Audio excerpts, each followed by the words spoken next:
Mux għadrennu Nistaqsu kifu xfatta u fejn Il-Parti Staġġar Fuq il-Parti Staġġar Mela, tlaqna.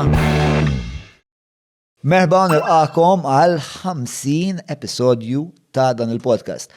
U għal daqsan peress li għedin f'dan il-jum festeġġattiv, ġejna li namlu xaġ naqra speċjali u nistiednu l-patruni tagħna, xil-patruni huma għal-qalbna immensament, għal-poddata madwar in-nar ġewwa l-ar il-kbir, anka forsi xtaqna nfakru kemm din tradizzjoni utli ta' diskors attent u impenjat għal-progress tal-umanità, speċa kemm ilna niddependu fuq il-fat li aħna nitħattu ma' xulxin, naqsmu l-idejat u minn dawk l-idejat toħroġ xi xorta ta' soluzzjoni jew triq għal-progress, eccetera, eccetera.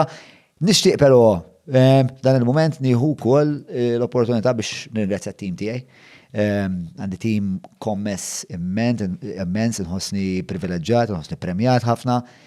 U mhux biss għax il-bieraħ ħadmu 17 il-sija u nofs sabiex il-poddata tkun tista' tittella, imma għax sa mill-ewwel ġurnata, l-ewwel darba li sejjaħna rolling, il-ħerqa li bija inħarsu jew tim kollu jħares sabiex jifhem kif dan il-podcast jista' jitjib ma birdet xejn. Anzi, il-laq komplet tiżdied. Il-mistieden għal dan il-podcast kien Salvu Malija, il-Pa. Mal-Pa tkellimna fuq affarijiet differenti u fil-fatt ħalli konversazzjoni tiżvela li l-anfisa intom u tarawa spiex ta' qabel ma nagħlaq dil-parti il-Pa tajtu wkoll ktieb ta' Andrea Camilleri, il-ktieb sqalli li kiteb il-forma tal-ilma li ġi tradott minn Antoinette Borch li hija ħafna ħabiba tagħna u mtejna fuq ħafna affarijiet u qed nagħmel ħafna storbi bil-bajro u għal daqstant minn hawnhekk semmorru l-ar il-kbir. Artlana. Mela, merħba Salf, l-ewwel ħaġa jid minnaħa personali tiegħi nixtieq nirringrazzja ħafna lit-tim għax istii għamlu minn dal-għodu hawnhekk biex jarmaw da kollu, ġifieri grazzi insomma tafu li hemm ħafna ammirazzjoni u ħafna mħabba u ħafna hemm sentiment qawwi ta' komunità bejnietna li jistija aktar ma jmur iktar qed jikber aktar minn hekk. Illum għandna l-patruni hawn. Int l-ewwel darba li ġejt ma kienx patruni. La, jiena kollha ewwel wieħed hu. Ġifieri kien għadu kollox ma nafux se jiġri. Assolutament, kont il-guinea pig, insomma, mhux hekk. Biex għalfejn il-papa. Sewwa. Le, ma kien hemm xejn, kien għadu kollox issa naraw se jiġri. Askolta inti se jkun suċċess, kif se jmur. Askola nafu jekk hux Hans Randruh fil-verità. Terġa'? Imma insomma ħadna riskju miegħek. Mela, ħanibdew minn hawn.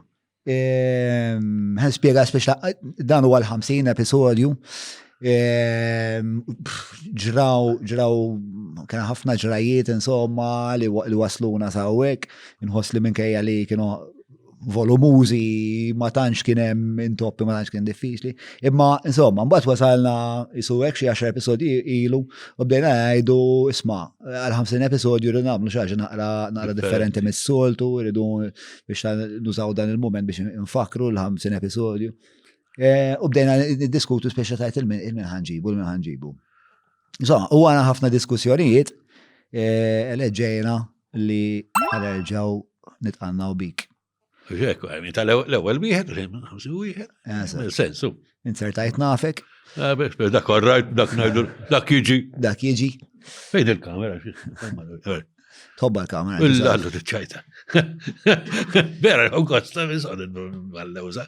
Għami għaddej ħafna żmien minn ħajti. Kem qudiem kem wara l-kamera, l-kamera nistajda parti minn ħajti. Tajdlix nħaddem kamera, ma namilix. Anka ritrat nid-dejaqni u jien tistaġa bieġiviri. Imma l-kamera, fimdi, kienet parti mux ħazin minn ħajti, insomma. U aktar benek, Somma, id-deċidejt li l-lum nidħol naqra il-poddata bl-istess dal-ispiritu tiegħek. Inti il-kontra tiegħi jien ħobb nipprepara ħafna. U inti tħobb tidħol fl-affarijiet mingħajr ma jkollok pjan jew kollok. Ikun hemm ta' pjan, ma hekk vak hekk ġifieri. Pereżempju kont nagħmel programmi madwarna, ovvjament dak huma scripted kollha from A to Z. Ġifieri mhux mur nibda dak il-ħin, ġifieri u nippjana qabel għax pereżempju meta ġejtaw qabel qatt tindur, qatt nagħmel naqra riċerka, ġifieri mhux ma jkunx hemm pjan, ma però bħala ħajja fil-ħajja hekk niddeq nagħmel pjanijiet, għax il-pjanijiet somehow dejjem morru l-iżmerġ. L-aħjar affarijiet li ġraw bħajti naħseb ġew ma kontx qed nistennihom jew minn xi traċedja ħarġet ċaġa tajba, iktar hekk jiġifieri. Kont titgħallijaw anke madwarna. Madwarna kombinazzjoni kbira għax daka kont naħdem ma' ħal-Parruċa u il-Monte Cristo. Kelli ġew, kont nagħmel ġew. Int kont taħdem maċċaqnu ġifieri. Maċċaqnu. Kif kienet din il- Fimnina btit li xejn kien dal-arranġament. U rajt ta' u isu tifhem. I mean, easy going ġifieri li għandu li naħseb jien mdawwar b'ħafna meta niftakru jien kien imdawwar b'ħafna sharks. U il-problema hi li iktar jisma' minnhom milli jisma' minn iridlu l-ġid ta' xi raġuni. Fil-każ tiegħi pereżempju baqgħu biex keċċewni insomma. Fuq xiex? Kienu keċċewni għax qalu li għax kont ngħajjad mal-kast, kont nintimidhom il-kast. Naf li meta keċċewni il-kast, meta keċċewni lili, ħatta wara ħarġuni outing il-kast kollu. Minna ġurnata fl-imkien u kienu għamlu li party, ġifieri ma naħsibx kieku l-kast kont nintimidhom, kienu għodu jibboder jaw li ħatta wara li keċċewni noħorġu kollha u kulħadd ġi u jagħmlu li party. Ma kien hemm ħafna interessi u ħafna kien hemm min qabillu. Kien hemm ħafna taħwit, fimni tnoqgħod kif nitkellem għax kien hemm ħafna taħwit. U jkun daqsxejn soltu xewka, fil-sens jekk nara xi ħaġa, kont mort inkellimha mill-ostra. Inkellimha ma xder li kien tisra ħafna affarijiet mhux suppost u da. U tajt kemm qalu li grazzi mdalla kun xi ħadd bħalek li jgħidilnax. U ġew wara keċċewni insomma, xi ħadd qalla isma' keċċew salvu dax, dak qed jieħu għandu paga tajba titlaqu, nifrankaw. U x-show kienet ibagħti għal ħafna raġunijiet, ġifieri, waħda minnhom kienet li kien hemm balla taħwit. Balla taħwit imma ġifieri fi flus, kif kienet jiġi ġestit bħala jimbieħ. Bħala pjanar u bħala ħafna affarijiet. Biex nagħtu ftit kuntest dak kien show primarjament kbiru. It-tir kien li tiġbed kemm jista' jkun turisti. L-idea kienet pereżempju Malta għandek l-aġenti tat-turisti u reps u daw sangis u gigbar, qed ngħidlek daw rriedu 50% mit-takings. Maġina. Ma stajtux tinnegozjaw xi ħaġa. Diffiċli ħafna magħha, ħajlek għaliex rajdlek isma' jiena ħanajdlek. Jiena b'90 price nippreferi noħod turisti għawdex, ġurra ta' għawdex, biex naqla ħafna iżjed. U vera kan biti għax indaw ikollhom il-kuntatti ma' ristoranti.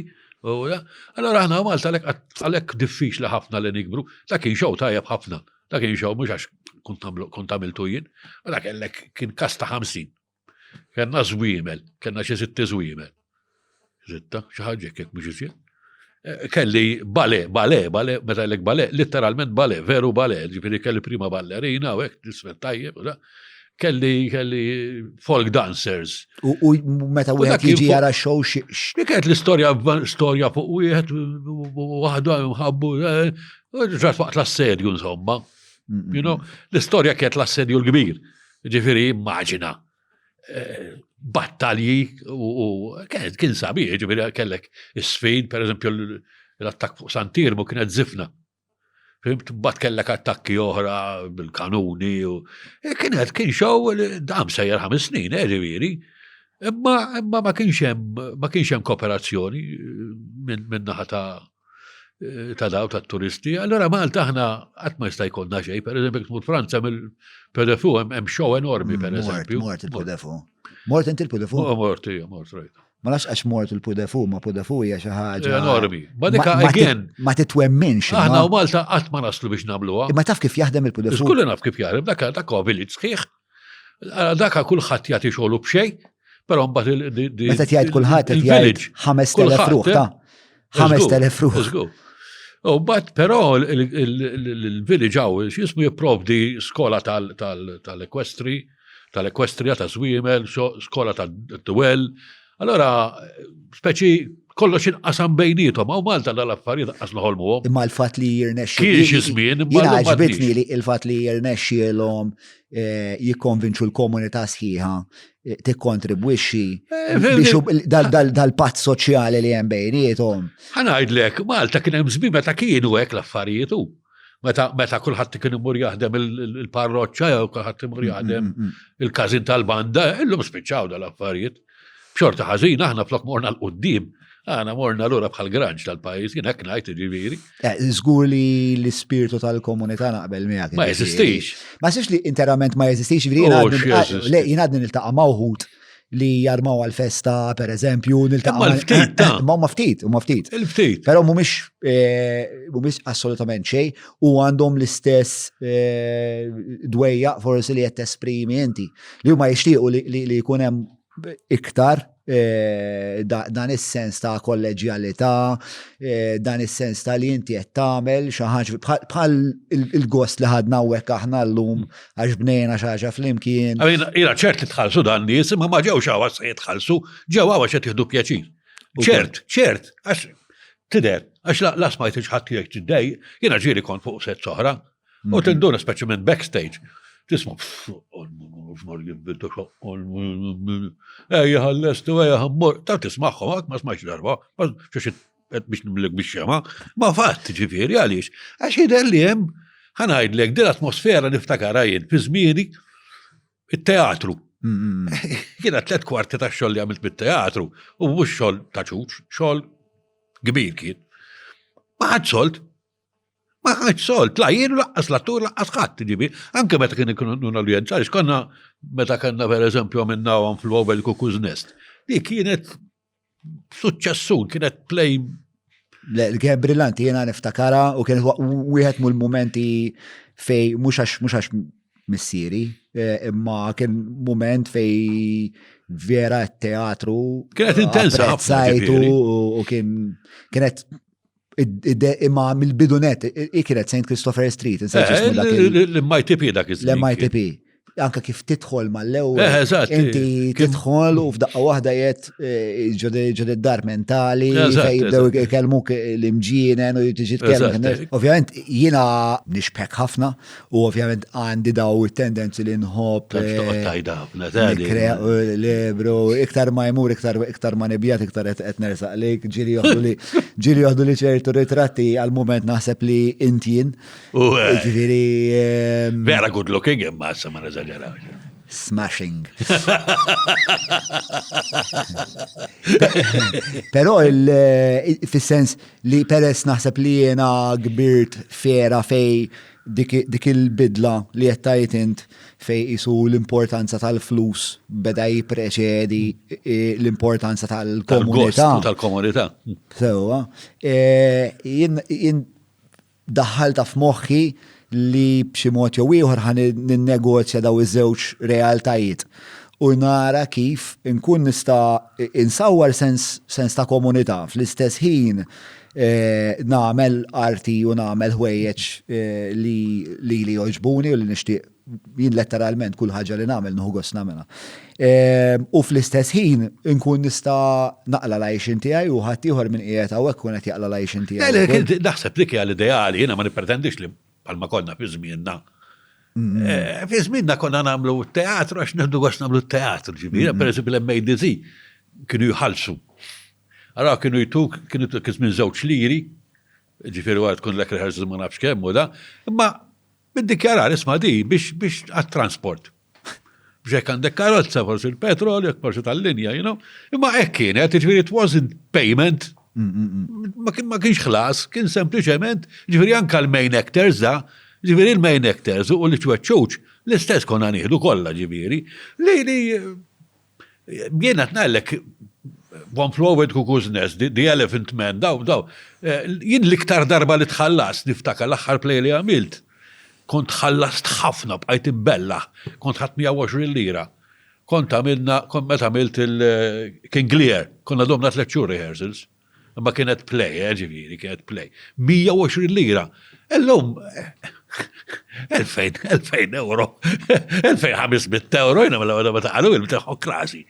Min jitħallas 2,500 euro? Illum ekku ma l-ħlasijiet. Però hija xi ħaġa li ssiba problematika u taħseb li jiena naħseb li hija xi ħaġa tajba kemm il-darba ma tagħmilix għal flus. Jew forse meta tixi jibda tarappet mod ieħor. Ma nafx. Imma jien naħseb li konna aħjar meta konna are. Jien hekk ngħid.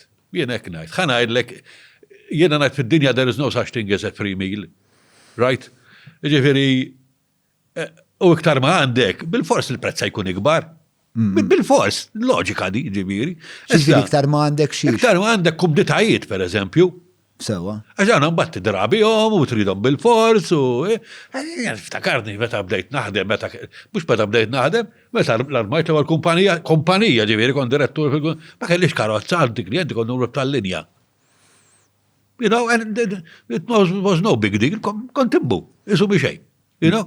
L-lum, għasnoħloma, xissa drajt bil-karozza, allura inti ġejt daqxej minus. You know, fil-sens li diki ju, il-kumdita għadina loġika bħal meta jek tikol ħafna tajjeb u kell tajjeb u da, imma sadattant kissaqsid il-personal trainer. Jgħalek, iktar batikol, iktar għandek problemi. This is how it works. Issa s-soċjetà, jiena nara l-istess ħaġa bħal mu għal-bniedem. Għal-bniedem bżigolu. Iktar ma minti komdu, iktar għat t-riskja li t-mura l-għajnek, ġifiri. Tinduna. Le, bla dubju, ġifiri, naħseb hemm ċertu komditajiet li jiena kontent ħafna li għandi. Le, mux għadnajt li le. Imma tlifna l-element ta' tfulija, anka t-tfal til-fuqa. Għana bqajna tfal. Imma per eżempju jett namlu aħna l-lum, ek ma tarax element kbir ta' tfulija. Imma skur, imma this is an exception. Kien hemm żmien meta dik this was the norm li n-nies jaħdmu għal pjaċir, you know, għax iħobbu xaħġa li jħobbuha, fimt? L-lum ma baqdix, l-lum anka attur, ek tajdlu smandi parti, kemm settini? Diġveri, l-lum ma tantx nawax ma tantx qiegħed jiena nġbet l-atturi, ma sa meta kont għadnida fl-aħħar li bdejt li kont naħdem, ħaġa li jibdew saqsuk. Qabel aqqas kont toħloma, jiena aqqas noħloma, jiena pereżempju għamil xi żewġ partijiet dal-aħħar waħda minnhom dirbaħt il-lotto qiegħed fiha u hekk ġifieri. Ma qas bissaqsejt kemm se nieħu, qaluli u iva ma mhux ħassaqsejt jien. Però ma taħsibx il-fatt li l-artisti għandhom illum il-ġurnata aktar l-opportunità li jagħmlu x-xogħol tagħhom full-time. Aktar għandhom l-opportunità. Forsi il-mistoqsija meta jistaqsu isma' kemm settini għax moħħhom ikunu qed jikkomputaw. Jekk jistgħu jieħdu dan ix-xogħol ħalli jkunu jistgħu jibqgħu jipprattikaw l-arti tagħhom. Biex jiena ngħid għalija kieku ħajt insiba diffiċli ħafna. Cheers, Cheers. Kien kelli Cheers. Cheers. Ifhem, jiena ma naħsibx li tajjeb u il-mistoqsija x'inhu qed jinċentiva l-arti. Jiġri billi inti għall-arti tiegħek jekk tkun tajba titħallas, ma sif problema.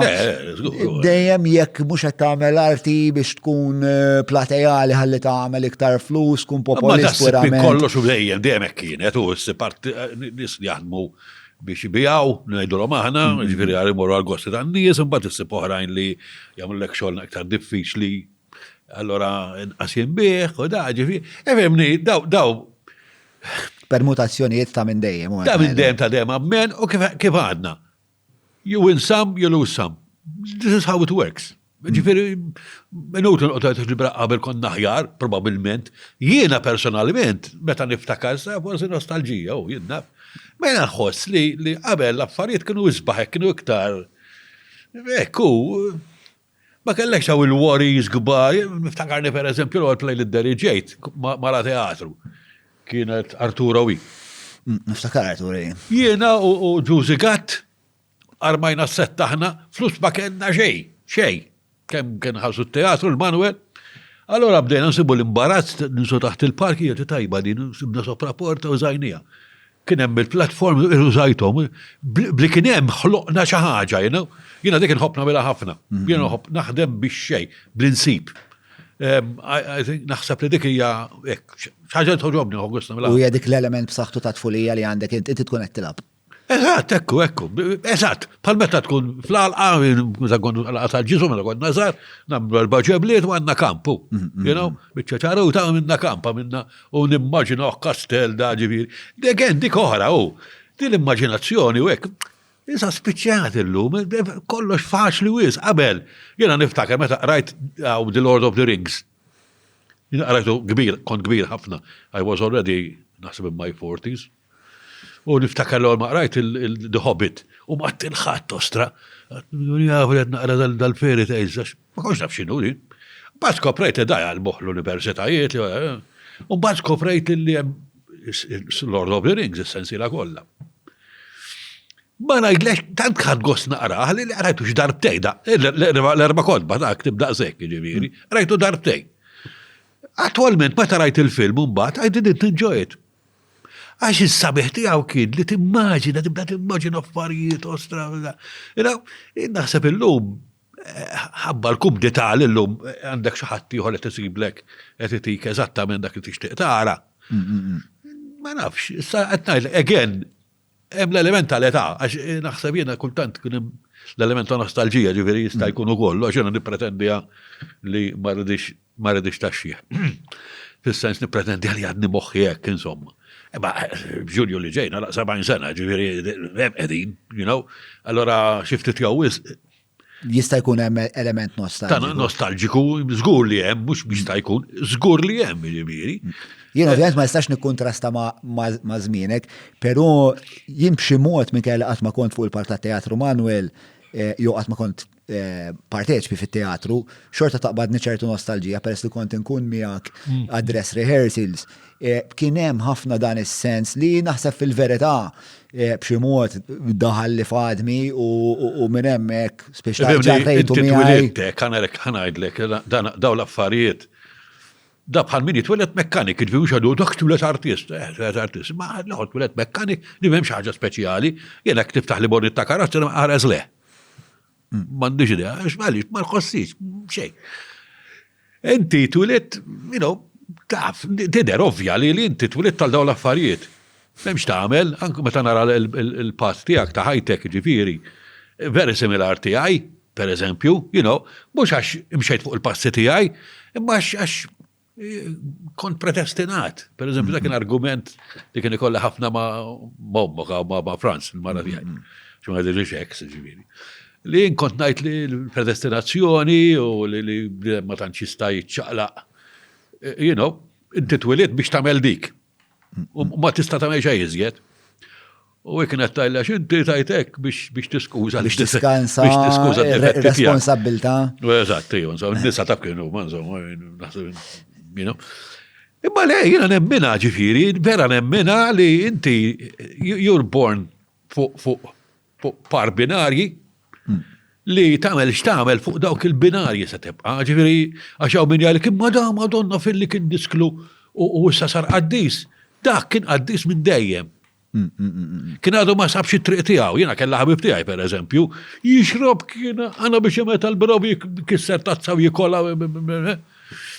Badda waħda ntaqma waħda, għidajja għanna kienu da, taqma waħda sar tan-njo katekumeni, ma nbidix, ħana l-ekalix, għax lakin jaħdem miħaj.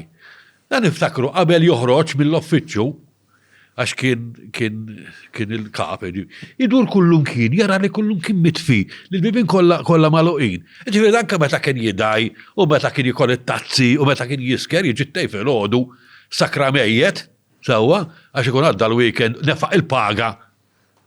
U kien imurant l-account ċajdles, ma sallimni ħaġa fuq il-paga tal-ġimma d-dieħla, għax tlifta nilaba karti. kien diġà raġel bil-għaqal, diġà. Li kien għaddej minn żmien, ma' ċertu ħbieb u hekk, ġifieri, però hu kien diġà hekk. Ġifieri tajt li fil-qalba ta' dak li jsawru kien hemm diġà. Jiena naqbel ħafna miegħek, partikolarment anke għax ix-xjenza aktar ma jmur, aktar turi kemm. Inti ħajtek biss, għas għandek bżonn titkellem fuq ix-xjenza. Ħajtek, ħares li ħajtek. Ma jkoll imbagħad nistudja minn lat ieħor, ġifieri fuq ħajt nistgħu nitħattu, ġifieri jiena anke meta kont imħawwat ħafna, xorta kelli ġo fija dan is-sens ta' ħtija li qed narmi ħajti, xorta kelli din ix-xewqa li b'xi mod nesplojta daw it-talenti għax anke meta kont imħawwad ħafna, kont wieħed li kapaċi nġor ħafna nies miegħi. Kont ngħid istija kieku dan it-talent nużaħ mod ieħor u anka jinnaf pereżempju kunu qegħdin kollha ħara Ġan kantalna biċċa u nagħti wirja l-qatta nies li qegħdin stuppin. U kont inħoss ukoll spiex ta' dal u nus fuqi li jisma' men.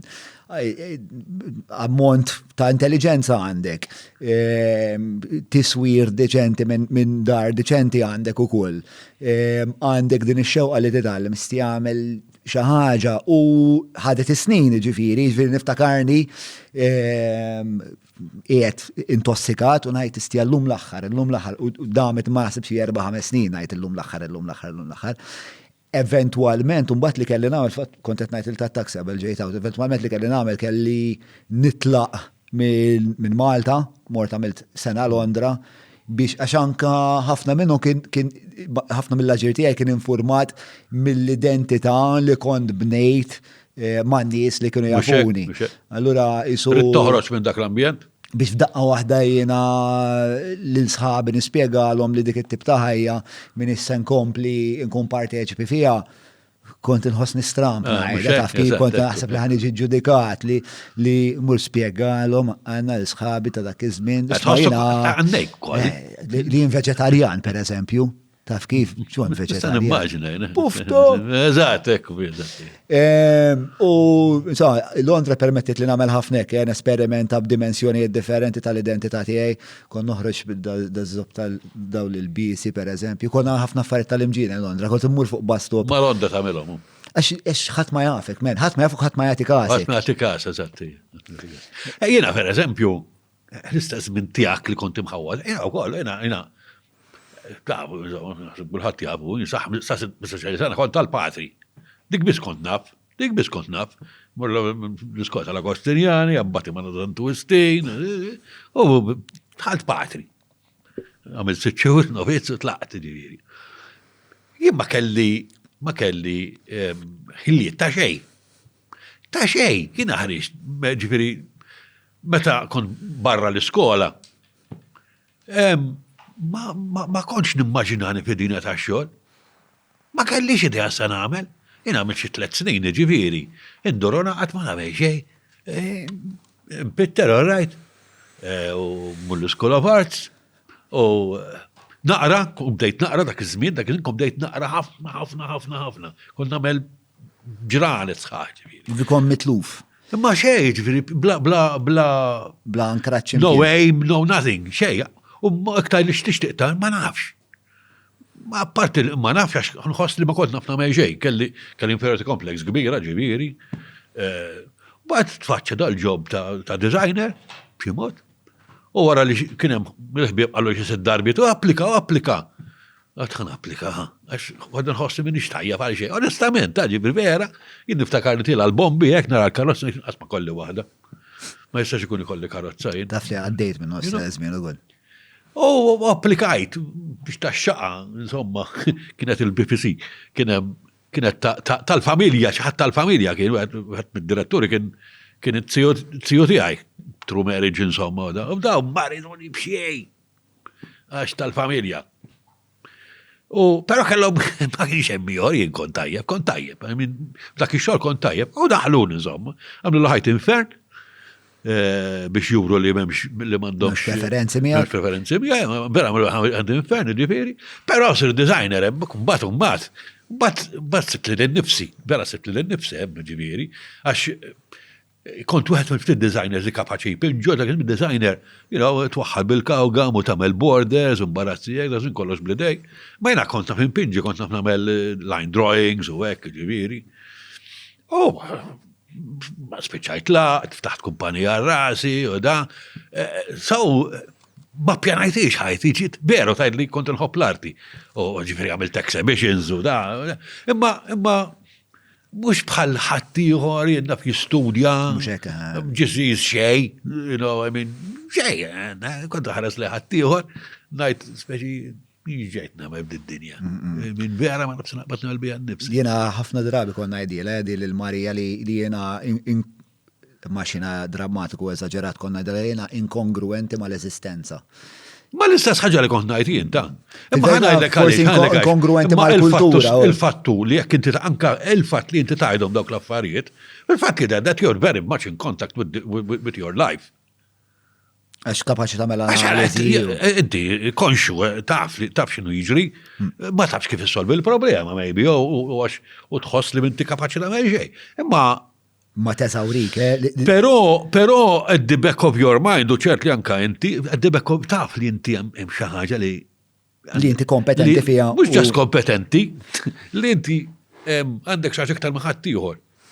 Issa tgħidu li kemm taħseb li int. Le, ma fimni. Bat meta tħares lura. Jena naħseb li kelli ċertu odot u ħiliet li ħadd ieħor m'għandux. Dawk l-odot u l-ħiliet qisu fil-kultura li twilit fiha ma kienx Eżatt. L-istess storja tiegħi. Inżewwiġha. Jiena pereżempju meta spiċċajt bla xogħol. Ma kont mort irreġistrajt, x'tagħmel jien naf.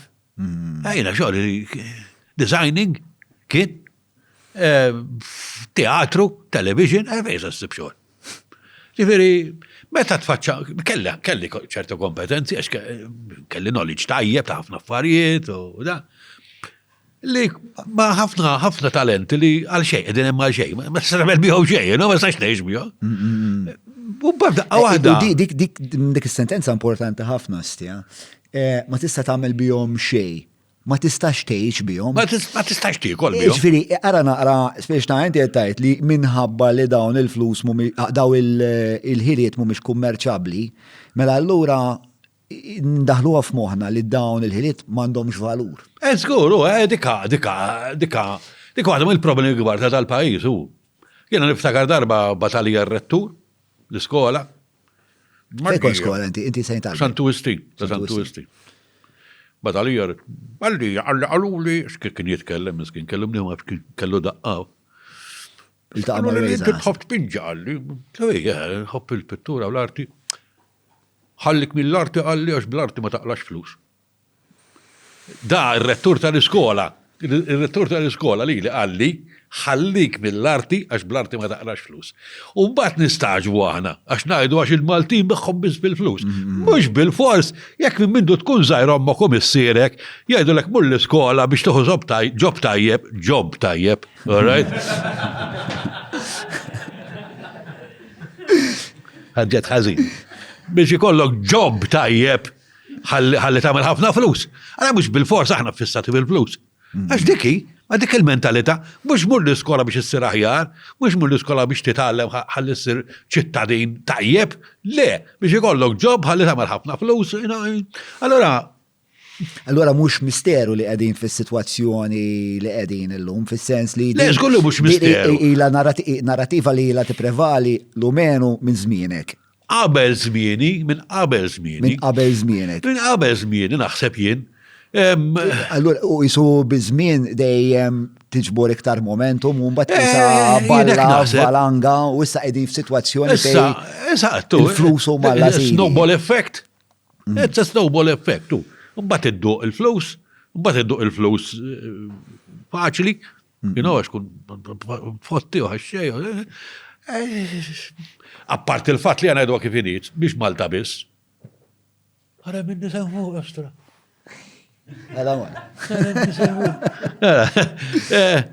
Mux Malta biss, bħalissa s-soċjetà kollha saret. U ma naħsibx li saret il-lum biss. Il-ponent kollu, naħseb isu partikolarment minn isu meta beda jiprevali iktar neoliberalizmu. L-affluenza, dan huwa you can't help it, memx ta' huwa paradoss. Huwa paradoss. Huwa paradoss ma naħseb negozjabbli. Aktar għandek problemi, aktar se ssir. Ġifieri. Għen studjaw naqra din l-istqarrija, għalija stqarrija interessanti u naħseb li hemm ċertu ħwejs li wieħed li jista' jagħmel biex jikkumbattija. Ġifieri, jekk inti tidħol mela ħanajdlek aneddotu żgħir. Jien kont ngħix Londra u kont ngħix ma' familji Somali. Sewa li daw ġew mill-ġuħ, daw ġew minn Mogadishu fi żmien qabel l-xabab nsejt minn kien hemm, daw għexu ġifieri faqar estrem. Marru Londra, jiena kont nagħmilha magħhom għax konna fuq Malta, u meta mortu ltqajt magħhom Londra daw, il-gvern tihom il-housing, il-gvern tihom il-manteniment, ġifieri daw peress li kellhom 3 tfal, daw kienu tidawru lira diċenti ħafna. Ġifieri anke inti Londra biex tikri dar trid għandna jennaf 4,000 fix-xahar. Daw kellhom għal dar kellhom 2. Il-friġġ tagħhom meta ngħidlek mimlija u Mars u Snickers u marshmallows li daw kellhom ħafna aktar flus mill-qatt kellhom f'ħajjithom. Però ħadd qatt ma spjegalhom li jisma' daw il-flus jekk ħathom fuqhom tixtri dal-ħelu kollu dal-ikel kollu ħażin. Dal-flus letteralment ħajoqtluk bid-diabete. Dik hija problema. Naħseb hija parabola tajba ħafna l-Malta bħalissa, ġifieri. Le, nemmen li iva, però mbagħad naf nies oħrajn li għamlu l-flus u li dawk il-flus jużawhom pereżempju biex jinvestu fl-arti u biex itejbu l-edukazzjoni tagħhom aktar Ifhem, huma fil-minoranza. Sewwa. Jiena ngħid, għax hawn jgħidlek money is the root of all evil. Mu veru xejn.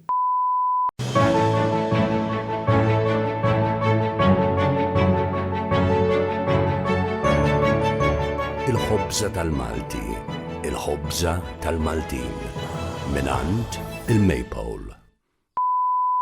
Money hija waħda mill-aqwa invenzjonijiet li għamel il-bniedem. Għaliex? Għax inti ma tistax tmur għandna baqra miegħek biex itteħ baqra u biex leket iksodda. Ma stanix. Forsi ma rridx baqra. Ma rridx baqra. Allura inħolqod l-idea li tajba. Il-problema hi dejjem l-istess. Hija il-problema tal-bilanċ. Once tisbilanċa ruħek, anka l-qdusija tispiċċa ħażina. Għax il-bilanċ, bekk il-flus minn għaddej isiru mallem, li mallem tijak, il-sit tijak, emmek lift kollu, xu. Ġifiri, istajna, jina l-flus nħobom ħattijor, nħu kostaqla l-flus, ġifiri, pero ħajti, għatmaknet lejm li naqla l-flus. Jow, lest li niddejja xogħol biex naqla l-flus, you know? Dejjem ist l-element li nħu pjaċir. Għalix, għax wara kollox, naħseb jiena l-lan tal-bniedem fid-dinja, mhux li għamel il-flus, l-lan tal-bniedem li jkun kontent. Jien naħseb daku, ġifieri jekk ikun nies jifhmu di, li l-lan tiegħek fid-dinja jgħidu biex tkun kontent, ma jistax ikun hemm għan ieħor li tkun kontent. You know? Essaw min, Madonna jispiċċa. Jiena naf nis businessmen kbar. Itef sejrinek, attakna l-bus fuqhom u m'għandhom paċenzja mkien, inkollu, il-mobile inkollu jċemper, ma is this worth it? Biex mbagħad talaqin naf sittin u tmut.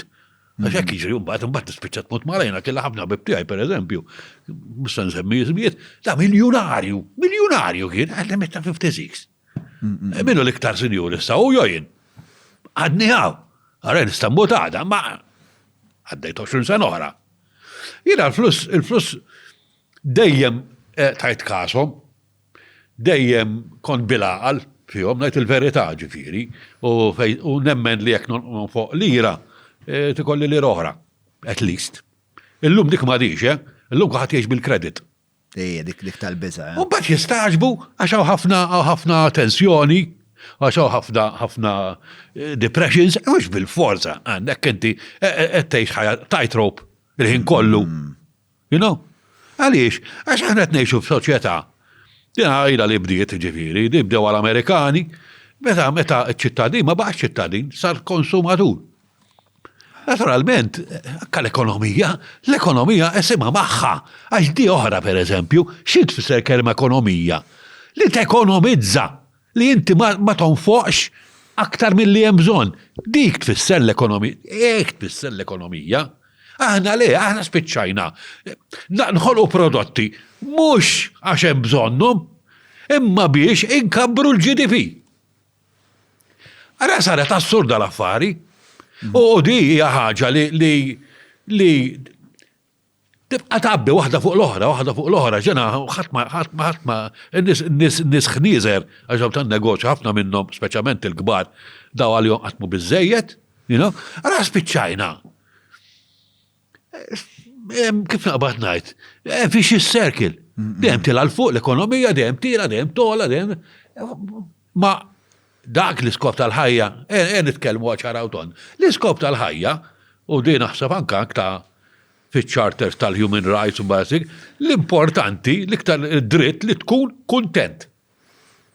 Naħsbu biex nkunu kontenti, ma naħsibx. Naħsbu biex nkunu għal-flus. Iċ-ċart, ma nafx, jiena naf ċarta tal-UN ma nafx jgħidxek, ma żgur li l-Kostituzzjoni Amerikana tajt the right for the pursuit of happiness. Of happiness, the right of the pursuit of happiness. Issa ġara li that pursuit of happiness, we lost the aim completely. You know? Spiċċajna, niġru għara kim era, għas eżisti. Għax inti minn għalik, per eżempju, jena nafax illum għabdejt minn karozza, jo mobile, riddak, tixtriħ, wasli xtrajtu. Jena nħu anka mela kont impittel, da kont bekkol. Il-kajli jgħet għawek. Unbat nispiegaw li iktar tard. Ma nafx xed ngħid għalik, imma kektajt għalik naħseb għajadu. Jista' jkollna close up ta' Kajli. Jena kont. Tilab fuq il-mobile waqt li qed nitkellmu, jekk jogħġbu. Il-gideb li tikdeb lit-tifl.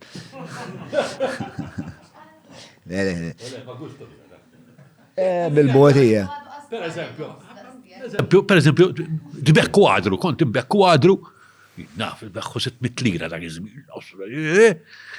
Uġi l-klient, tiħ il-kwadru tik 600 lira. Taqqa waħda, minn hemm fuq,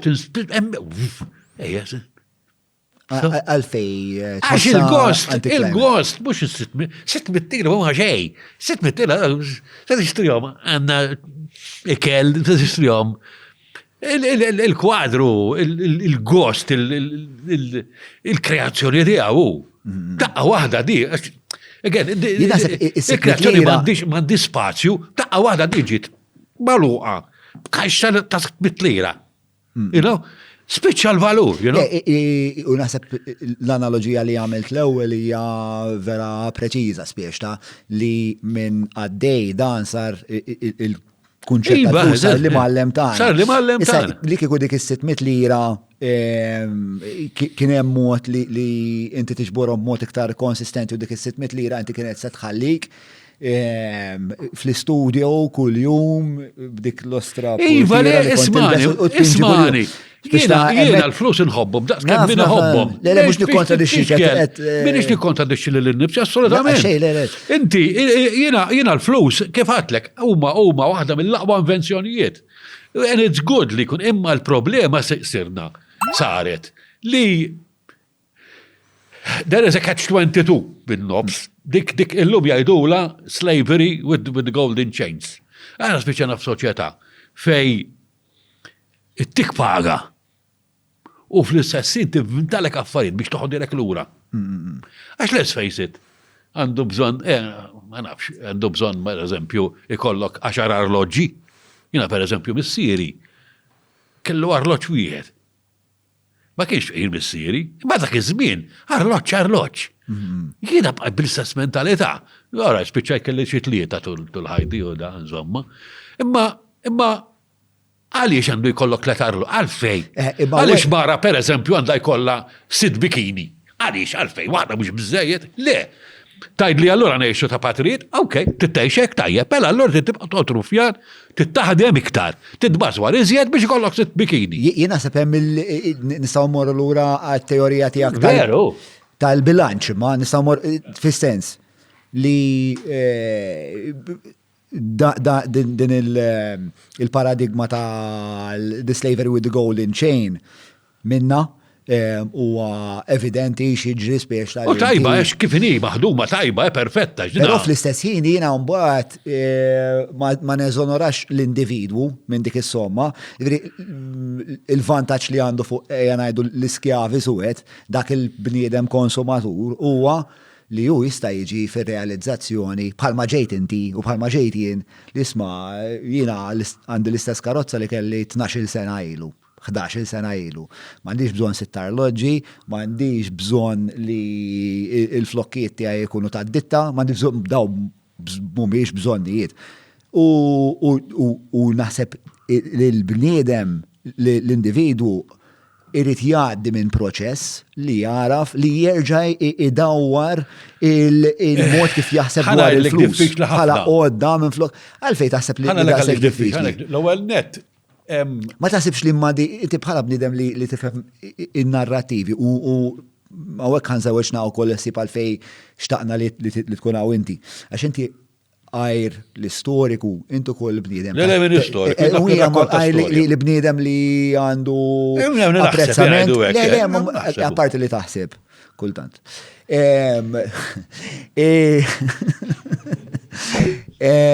U kol fis-sens għandek minħabba anka xogħolok ta' madwarna, kellek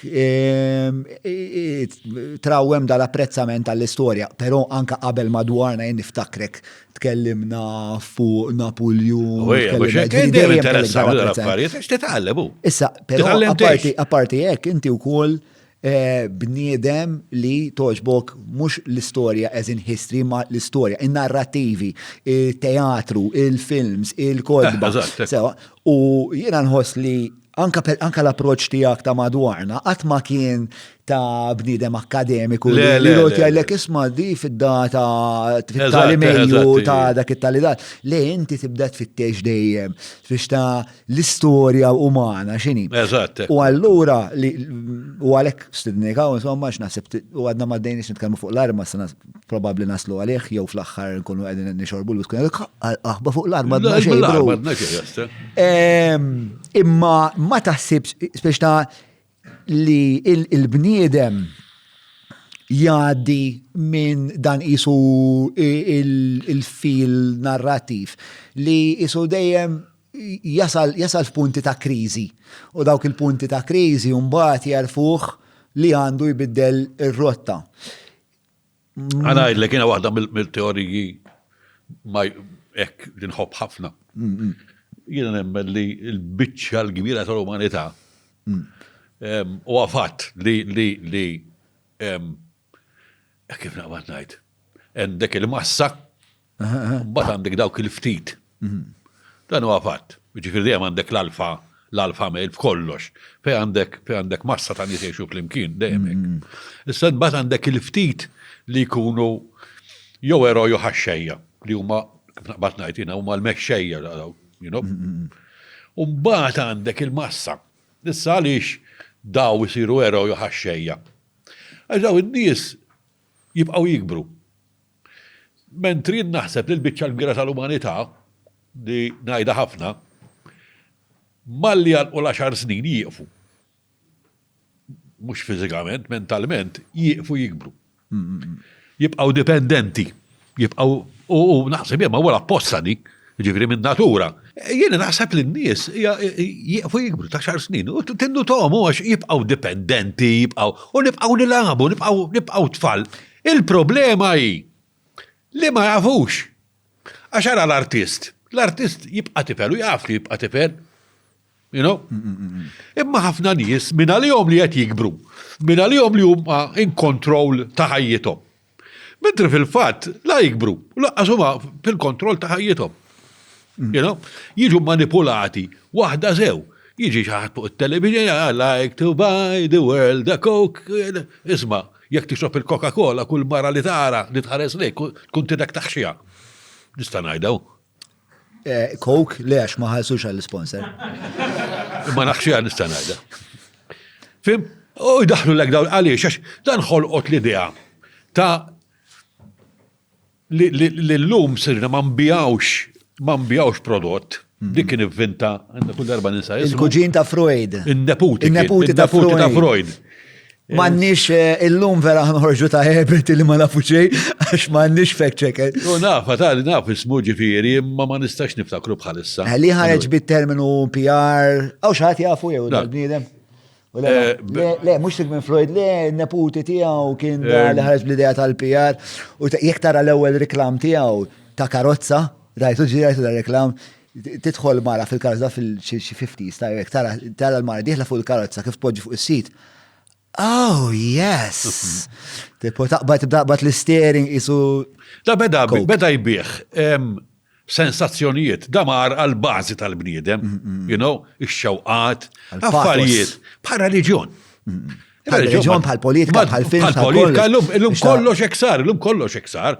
They don't tell you karozza x'di tajba tibqa dum lekin, ftakar, qabel kont washing machine, ma di għandek omrok ta' illum għastuħloma, illum taf lek tixtru washing machine, ma għandek iktar minn 3 snin. Jek se tixtri printer għadu ġdid, ma tibda jgħidlek. Il-printers ħaġa tal-ħagġa. No paper għanna. Nirrifjuta nerġa' nixtri printer. Dak apposta, Jek nerġa' nikteb Dante, nikteb it-min infernal min Hemm l-istorja per eżempju tal-lampa tad-dawl, per eżempju, dik hemm storja kbira, dak kienu il-bozza kapaċi ddum bit-sena. Hemm bozza edha x'imkien l-Amerika x'idi ta' fire engines għamlet 100 sena. Ma tintefaqat. Baqgħet għaddejja. X'ġara għandu naw daw li jagħmlu l-bozzozz. Esma' hekk bozza ddum 100 sena, aħna se nfallu wara 5 snin vera ta' ġifieri. Ara x'għamlu? Bdew jagħmlu xi ħaġa fil-bozza. Biex wara so many hours tieqaf. Fimt? U beda l-konsumizmu. U dik l-istorja kollha, u bekk u bat għalhekk ġew il-problemi kollax, illum għalhekk għandna problema bil-inkwinament u bil-xajdu dal-klima, għalhekk u. Imma biex imur lura l-idea tiegħek tal-massa li jent għandek dan isu il-ġerarkija, għandek il-sezzjoni tal-alfa, mbagħad l-eroj il-ħaxxejja li jew jikkompetu mal-alfa jew inkella jgħinu biex jieħdu ma' wkoll speċi. Huma l-alfa, huma l-alfa. U mbagħad għandek il-massa. Għandek il-massa. Debek ħadmet l-affari. Però dan għalija xorta ma jirrifjutax il-possibilità li il-narrativa tinbidel xi ngħid. Pereżempju, inti semmejthom fil-fatt l-eroj. Sewwa, eroj fl-istorja tal-bniedem eżistew għat minnhom reċentament jinnaf kellek Nelson Mandela, kellek li biddel il-narrativa tal-apartheid li l-Afrika t'isfel. Kum għal-eċċezzjonijiet ġifieri. Dak ma waqaf 15 snin jaħseb. Le, eżatt, ma li qed ngħid huwa li il-massa xorta jista' hemm il-potenzjal li terġa' tipprogramma. Iva u le, għax li jiġri hu li għarrajt jiġu emanċipati, però mbagħad jerġgħu jaqgħu l-istess ta' ħanajdlek. Jiena m'iniex reliġjuż. Imma jekk taqra per eżempju il-Ġenesi, l-istorja tal-Lut fid-deżert per eżempju, talqu minn x'ismu għaw, issa vera, mhux vera irrilevanti. Il-Lut fid-deżert bil-Ġenesi, mhux ta' Mose, bil-Ġenesi. Mose, għandna hekk il-Ġenesi Adamu Eva. Kajin huwa Abel fejġi. Ġenesi wkoll. U mbagħad għandek l-Arka ta' Noè. Biss xi seba' tistejjel. Għaw xi teologu ġew, Inti, Sorry? Ija, le fit-Testament l-Antik, ma l-kodba tal-Testament l-Antik. Le, ma Exodus, ok. Mela, ektara l-istorja tal-Lut, sewwa, daw telqu mal-hero tagħhom li hu Mosè. Sewwa, bdew jiddejqu, bdew, reġgħu marru lura, they wanted to go back to the gods, to the Egyptian gods. Għax, Le, inti dejjem għandek bżonn xi ħadd li qed jikkontrolla n-narrattiva u forsi wkoll nista' nżewwiġha mal-fatt li pereżempju affarijiet bħal għalhekk insib affarijiet bħal podcast li nagħmlu daqshekk utli għax isu jista' jagħti għal-inqas jista' iżid leħen ieħor ma' narrativi li qed jikkompetu. Bħal da li għandu tajjeb li ħafna nies li jaħsbu li huma waħedhom. Preċis, eżatt li qed tgħid. Ħafna nies huma iżolati, speċjalment nies li jaħsbu li huma iżolati, ma daħbu tiegħi għalt li qabel intqajt miegħek kont naħseb li qed niġġennen jien. Mbagħad meta intqajt miegħek skoprejt li mela ma kontx. Għax dik kienet tgħix f'ambjent li mek normali, mhux qed ngħidu normali. Ma tindunat li, għala il-podcast tijak, inti ħafna nis li forsi ħossu għahedhom, jiddu ma jien biss nara l-affarijiet, l-għajdu bil-mbit.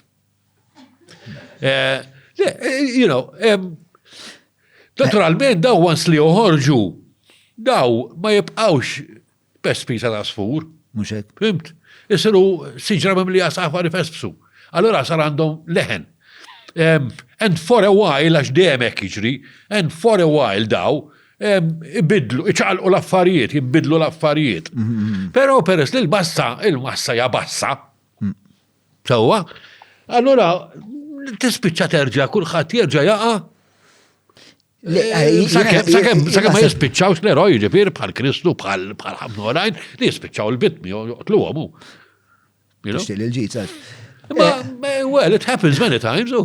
Mandela ma għatlux, ma nafx xi xorxol zana l-ħabs, per eżempju. Ma Martin Luther King mejjet. Martin Luther King. Gandhi mejjet. Gandhi asmitzana. Għax Martin Luther najdu kedem ħafna rdi joqtlu. Ma Gandhi, Madonna, Gandhi. Ma diki.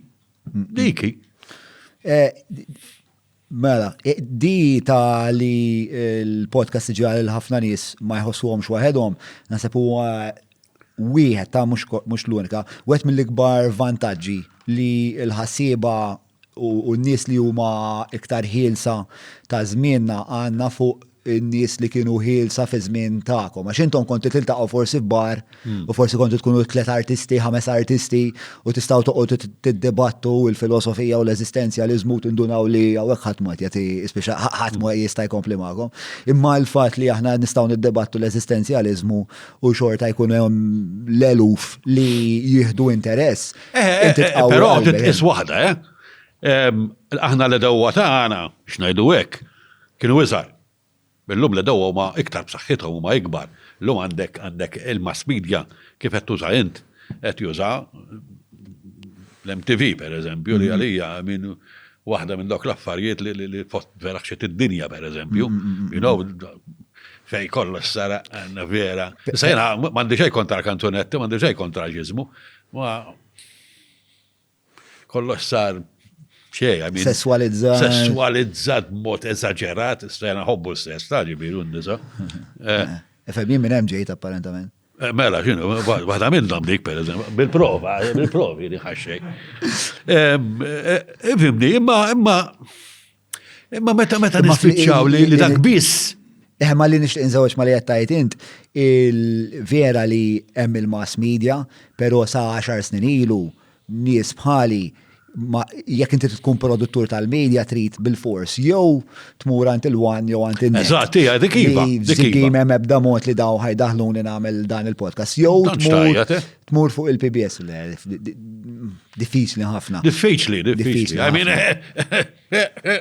case in point. Però dawn huwa pereżempju meta tibda titkellem fuq li ġejna iktar komdi allura speċta hemm għatta problemi marbutin ma' dik il-komunità. Jiena wieħed mill-affarijiet li speċa jimtu f'moħħi ngħid imma kieku mingħajr din il-komunità pereżempju tal-internet. Jiena nista' nsemma leħni jista' jkolli din il-komunità ta' nies bellezza li għandi l-impjieg tiegħi probabbli minni jaf x'qed nagħmel. John isma'ni, jiena kif dejjem ngħid. Mawra sal-ħadnu ta' Derek mhux tranzazzjoni kif ġibu laħa, fejn apparti tinqeda blifjen kwalità se tiġi mejjun sabiex issawwar l-arfin tiegħek dwar dak li qed tiekol u titma' lil familtek. Biss jekk m'għandekx il-ħin tad-disa fejnhom il-belt, ibad WhatsApp lil Derek fuq 9986-6425 biex waslulek ix-xirja fuq l-adba. Kollox għandu prezz. Kollox. Kollox fih it-tajjeb u fih il-ħażin. Kollox, memx tagħmel, there is no such thing as a free meal, u memx xej li taqdi tajba żgur. Memx xej tajjeb żgur, qas il-mħabba, laqas il-mibeda, laqas, memx xej tajjeb u ħażin. L-unika ħaġa hija l-bilanċ. Il-moment li jinbidel il-bilanċ, hemmhekk jibda l-ħażin. Anka fil-qdusija, jekk issir jiena fanatiku reliġjuż, tista' tmur tibla ostji, tista' tagħmel ġranet titlob għax inbidel fil-bilanċ. Ħaġa saret ħażina, pereżempju, jekk tara l-istorja ta' Luteru, pereżempju, mhux qed ngħid Luteru meta għamel x-xizma u qasam il-Knisja, qabel Luteru dak kien ħossu li hu midneb kbir, pereżempju, għajtu da migdut bil-xisma kien ħossu midneb. It's not a way to live. It's not, attualment. U fil-fatt Alex forsi probabilment fl-aħħar spiċċa mill ċuċat. Meta jkun hemm da l-estremizmu, ġifieri jintilef il-bilanċ, hemmhekk jibdew il-problemi. Dejjem. Ġifieri il-problema tal-lum mhux għax għandna l-kumdità, għax il-kumdità tajba. Imma sirna ngħixu għall-kumdità biss, u għall-kumdità u għajnejna l-affarijiet l-oħra. You know, I mean, memx bilanċ. Jinek nara, ġifiri. Bla dubju, pero u kull, speċta, jena jkollu naqra minn daw il-responses fija, speċta, meta jibdew nitkellmu fuq il-problema moderna ħafna nis jizewġu mal-kapitalizmu ma nasibx li jinti qed tagħmel hekk, nasib inti iktar mal-konsumerizmu qed il-konsumerizmu l-ikbar problema. Insomma, fimni, mhux għax hemm xi mhux aħwanzi naħseb li mhux kuġini aħwa il-konsumerizmu l-kapitalizmu. Però naħseb li il-kapitalizmu kien minnu tnislet ħafna innovazzjoni, ġifieri naħseb li fċertu bnadi id-dinja imxiet il-qoddim. Definitely. Kif għadlek? Li għamel ġit, u mux għajt kumdita biss. Jena l-lum għadnix najtax il-kapitalisti, u għadnix najtax il-soċjalisti. Il-soċjalizmu għamel ħafna affarijiet tajbin. ħafna affarijiet, imma għamel ħafna affarijiet zina u għol. Il-kapitalizmu. L-istess. ħafna affarijiet tajbin. Imma għamel ħafna għaxħat u għol. Ġiviri, we're humans. Le, bħal-liberalizmu, bħal-konservativizmu. Id-diffikulta kbira i li ninżam il-bilanċ. Dik liktar ħaġa diffiċli. Għaxa jgħidu anka kważi il-konsumerizmu tajjeb kważi, you know? Fil-fatt taħseb il-konsumerizmu naħseb jinaż the ugly face of capitalism, you know?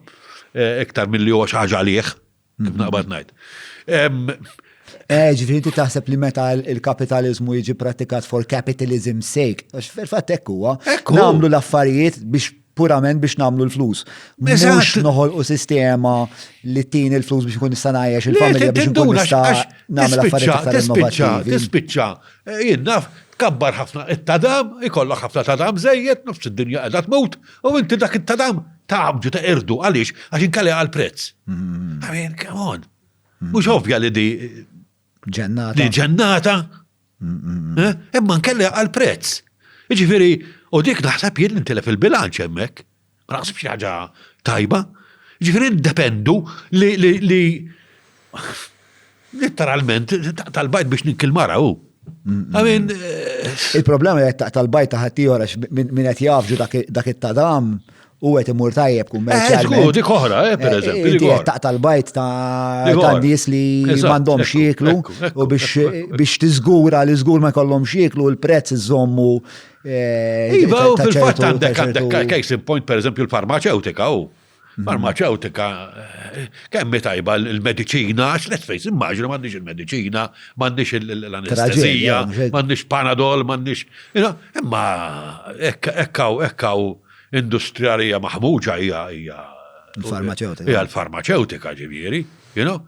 Għaliex, għax il-bidem huwa bniedem hu. Il-bidem ma jistax ikun mod ieħor, għax kif isir mod ieħor, isir anġlu, ma jibqax bniedem, mela allura jsir speċi ħaġa oħra differenti. Ma l-bniedem huwa bniedem hu. U jiena naħseb li il-problema tal-lum mhux li aħna għar minn ta' qabel, għax il-bidem qatt ma nbidel, għax min jgħid għax illum in-nies, għax illum id-dinja saret.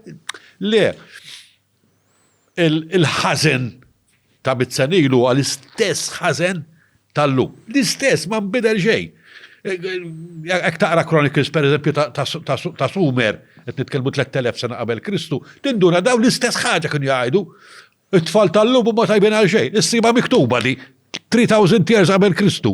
Sewwa, il-problema tal-lum hija il-kwalità jew is-saħħa li għandna li nagħmlu l-affarijiet. Qabel, hekk tagħmel gwerra, naftaqret għalqa. Għaliex għax kaħat imur b'dik jiġġilet hemmhekk, kien hemm xi bidwi għandu l-għalqa miżruha. Jisbu dik fottilu ħadd jaffeċ fiha.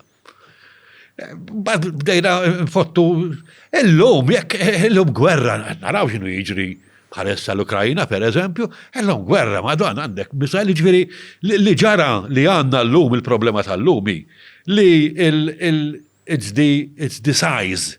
Jiġifieri jekk capabilities. Our capabilities li l-lum jekk tagħmel ħsara ma tagħmilx ma tkissirx dar, illum tkisser belt hu. Jew anzi jekk tista' teqret nazzjoni llum u dik il-problema it's the size of the problem biex ngħidu hekk of the capabilities. Għax l-istess ħaġa tagħmlu għal ġid niftehmu.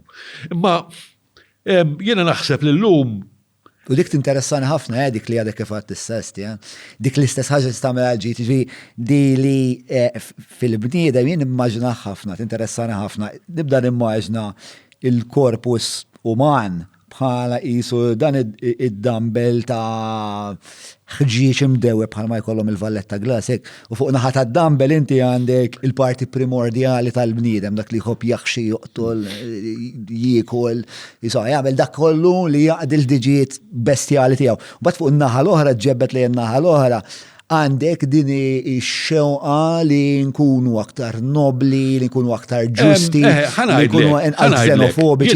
U jisom dit-taqtija li l-għaddejja toġobni ħafna. Jiena għatew, jiena ma nemx li hemm Alla, agnostiku ma jew għatew. Għatew, illum għamil żmien twil agnostiku llum jekk hemm xi Alla, is not such a nice guy, irrelevanti kważi, għax ħallina nagħmlu l-rejdu, ħallina nabġu, I don't really M'għandux interess. M'għandux interess. Fimni, jiena sama Alla għandek Alla, there is God the Father and God the Creator. Jiena nemmen f'God the Creator. Alright, minn tixħati ju. God the Creator in-natura ġifieri, God the Creator ġifieri, il-mekkanizmu tan-natura. Ma mhux entità singolari li minna. Le, mhux entità singolari li dina m'għandix ismani, the idea of God ta' minnu reliġjuż hija to be a God of a religion is li jkun ġust. Ġust. Issa jiena fin-natura ma narax ġustizzja, natura arbitrarja. Hija ġusta anyway, għax kulħadd istess għaliha. Tista' tkun miljonarju, xorta titmut, xorta jista' jaqbdek il-kanser, kien sinjura kien tifqir, jiena li ma nemmix f'God the Creator. Biss ma temminx f'God God the Father. Jiena nżar kubtajlu Ġesu salvani. Ma nemminix.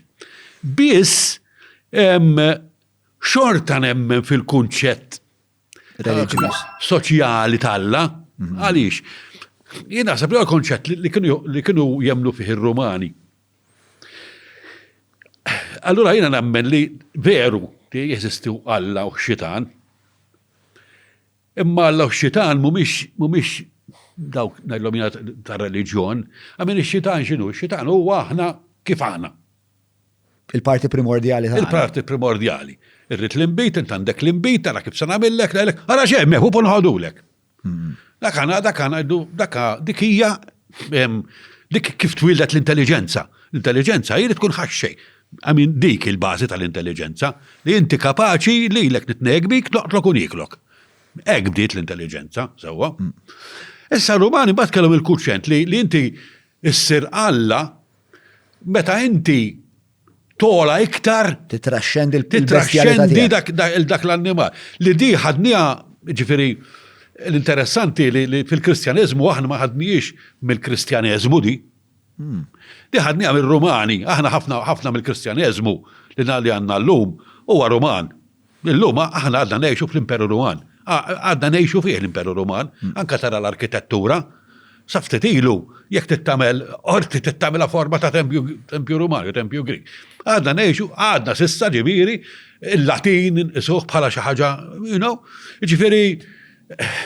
So, jiena naħseb li ħafna mill-reliġjon tagħna hija reminiscenti ħafna iktar ta' Ruma milli tal-Kristjaneżmu, U r-Rumani kienu meta bdiem ikun aqwa mill-oħrajn jirnexxielu jitraxxendi, da jagħmlu ħalla. He's a god, Ġifieri il-ġlieda bejn tajjeb u l-ħażin teżisti. Attualment il-ħażin mhuwiex ħażin, il-ħażin huwa the crocodile in the brain, jgħidu the crocodile fil-reptilian brain. Eżatt, jiena rriddi noħodha. Sewwa. Issa mhux faċli terbaħ dik, diffiċli ħafna. U ħafna nies ma jkunux iktar aggressivi għax jibżgħu mill-konsegwenzi. Mhux għax iħobbu l-proxmu, ma jafu li jekk taqbadni. Hija aktar kodardja mill-nobiltà. Eżattu, hekk taqbadni se ċab li ġurnop sħal qed mur titnejjek. Allura nibża nżomm lura ġifieri, Però mbagħad hemm minnu nobbli. U min li ma jisraqx għax m'għandux jisraq. U dik nara tal-li fejżob se tmur, ma dik nara istanzjata ħafna fil-wrestling. U nara kemm dik ix-xewqa hija kbira fil-bniedem, għax meta kon żgħir jiena u ħafna bħali l-eroj tagħna kien Hulk Hogan. Għalfej, għax Hulk Hogan ma kellu għalfej jibża minn ħadd.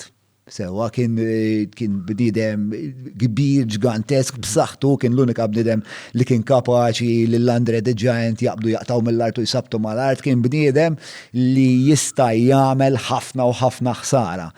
Però dik is-saħħa, dik is-seta, dik il-qawwa kien juża biss biex ixejjen l-għadu il-ħażin. Kien ikollu dejjem daw l-edewa tipo Andre the Giant jew the Iron Sheik dak iż-żmien fi żmien tal-Iran. Però hija interessanti ħafna li inti ta' tfal tifhem minnu l-eroj. U tifhem inti min tixtieq tkun la tikber, ġifieri minn kelli kollok 5 snin u ħadd ma qallek isma' inti żomma dak. Meta tara l-Hulk Hogan ħira, ċankax kienu jilibsuħ, kien bjont, kienu jilibsuħ bil-malja, safra speċa, kien ħafna iktar. Insomma, kellu daw il-features li kienu viċin ħafna dak li aħna soltu nassoċjaw ma' tjubija, anka estetikament. Però il-fatt li kellu din il-potenza, hemm dik il-massima, it's better to be a warrior in a garden than a gardener in a war.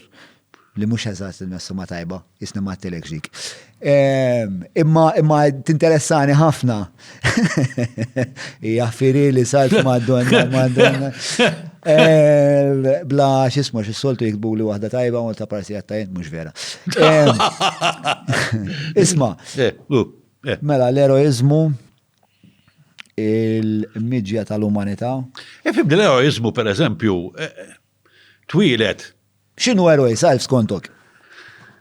L-eroj, naħseb jiena, huwa dak li jissagrifika lilu nnifsu għal-ġid tal-kotra. Dak hu l-eroj. Neo of the Matrix, Ġesu Kristu fuq is-salib. Ma msammu Kristu, jena jdu, morru mitologija griega xwara kollox. Anka l-immaġna ta' Kristu tagħna mhijiex immaġina tal-Kristjaneżmu oriġinali ta' Kristu. Aħna l-immaġina ta' Kristu tagħna hija Greko-Romana. Kombinazzjoni l-beraħ kont qed nara programm fuq il-kustjoni tal-Messija. Il-Messija għallut kien re li se jiġi u jirbaħ. Il-lut kienu qed jistennew jiġi ikeċċi r-Romani u jirbaħ id-dinja. Però interessanti li issa skoprew dil-ġebla miktuba. Jgħidula di Gabriel Stone. Interessanti ħafna di. Li diġa ma tkunx 30 sena qabel twilet Kristu. Diġa kienet twildet l-idea ġdida, għallut kienet ġdida. Tal-Messija li jmut, li jissagrifika ruħu. Ġifiri di qabel Kristu.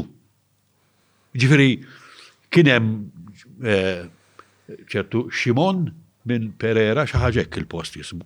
Li kombinazzjoni dal-post f'dil-erja kien twilet San Ġwan il-Battista. Fej kien midda kienu qatluħ ir-Romani, da kien għamel rewixta, qatluħ ir-Romani, għatawlu rasu, ħallewhem turot. U is-segwaċi tiegħu kienu qalu li wara 3 ijiem għam il-mewt. Dat nitkellmu xi 30 sena qabel Kristu, Għara kemm interessanti l-istorja.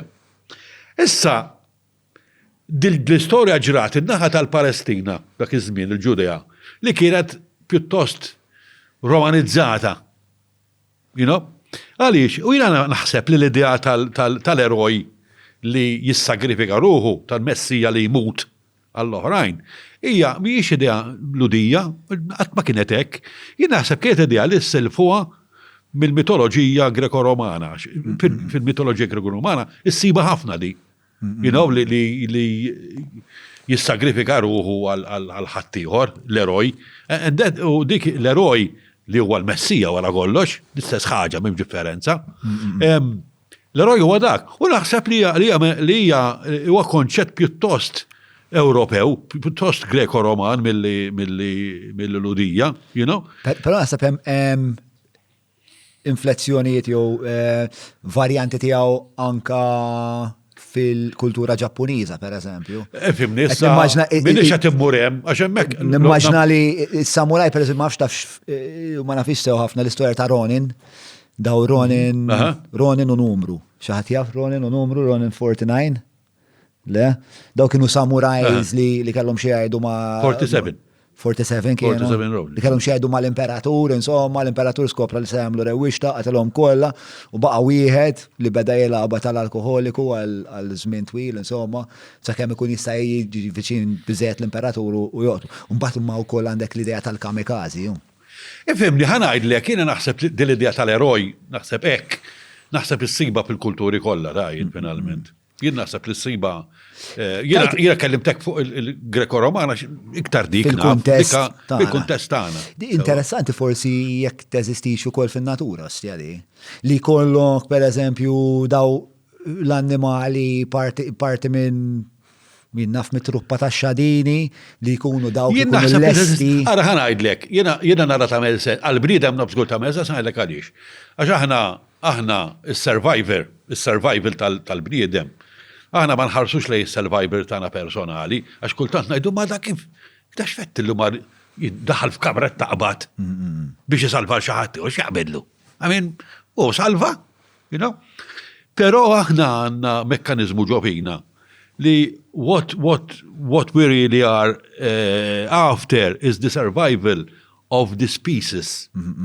Ġifri aħna n-natura ikkondizjonatna li it's the survival of the species, not the survival of the individual that counts. U s-siba, per eżempju, bil-nemel. Per eżempju, n-nemel, għalix dawnu ma bħanna, jiexu, u naħseb s-siba anka f'affarijiet f'annimali oħra, pero fil-bnidem, u għalek għandek l-eroj, għax l-eroj qed salva l-speċi, mhux qed jisalva lilu, mhux qed jisalva xi ħaġa li jħobbu, qed jisalva l-ispeċi, ġifieri ma jagħmilx konxa, għax aħna ħafna fett ma nagħmluhomx konxa, aħna nagħmluhom mingħajr ma nkunu nafu, għax aħna jiena ngħid li aħna we are the perfect robots. Ġifieri kultant naħsal biex anke nemmen li aħna magni, ġifieri, mhux aħna magni attwalment, ġifieri. Magni komplessi ħafna. Well, komplessi ħafna, magni kollha komplessi ħafna. Sawa, ġifieri aħna the ultimate robot. U aħna robots, ġifieri Inti tajt robot għax influenza tu ħammurra naħseb lura. Lex programmati, aħna programmati. Aħna issa apparti Programmati inti tajt aħna programmati mill-ġeni, programmati mis-soċjetà, programmati programmati. Is-soċjetà hija programmata xija programmata feedback loop ikbar, xi ħaġa ikbar.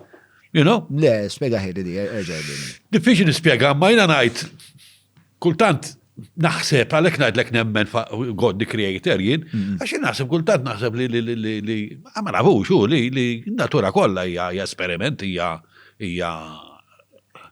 jinnaf hija magħmula minn xi ħaġa, li għandha għax aħna vera programmati biex nagħmlu ċerti affarijiet waħda wara l-oħra. Jiena naħseb li s-soċjetà hija purament riflessjoni tal-bioloġija tagħna. Ġifieri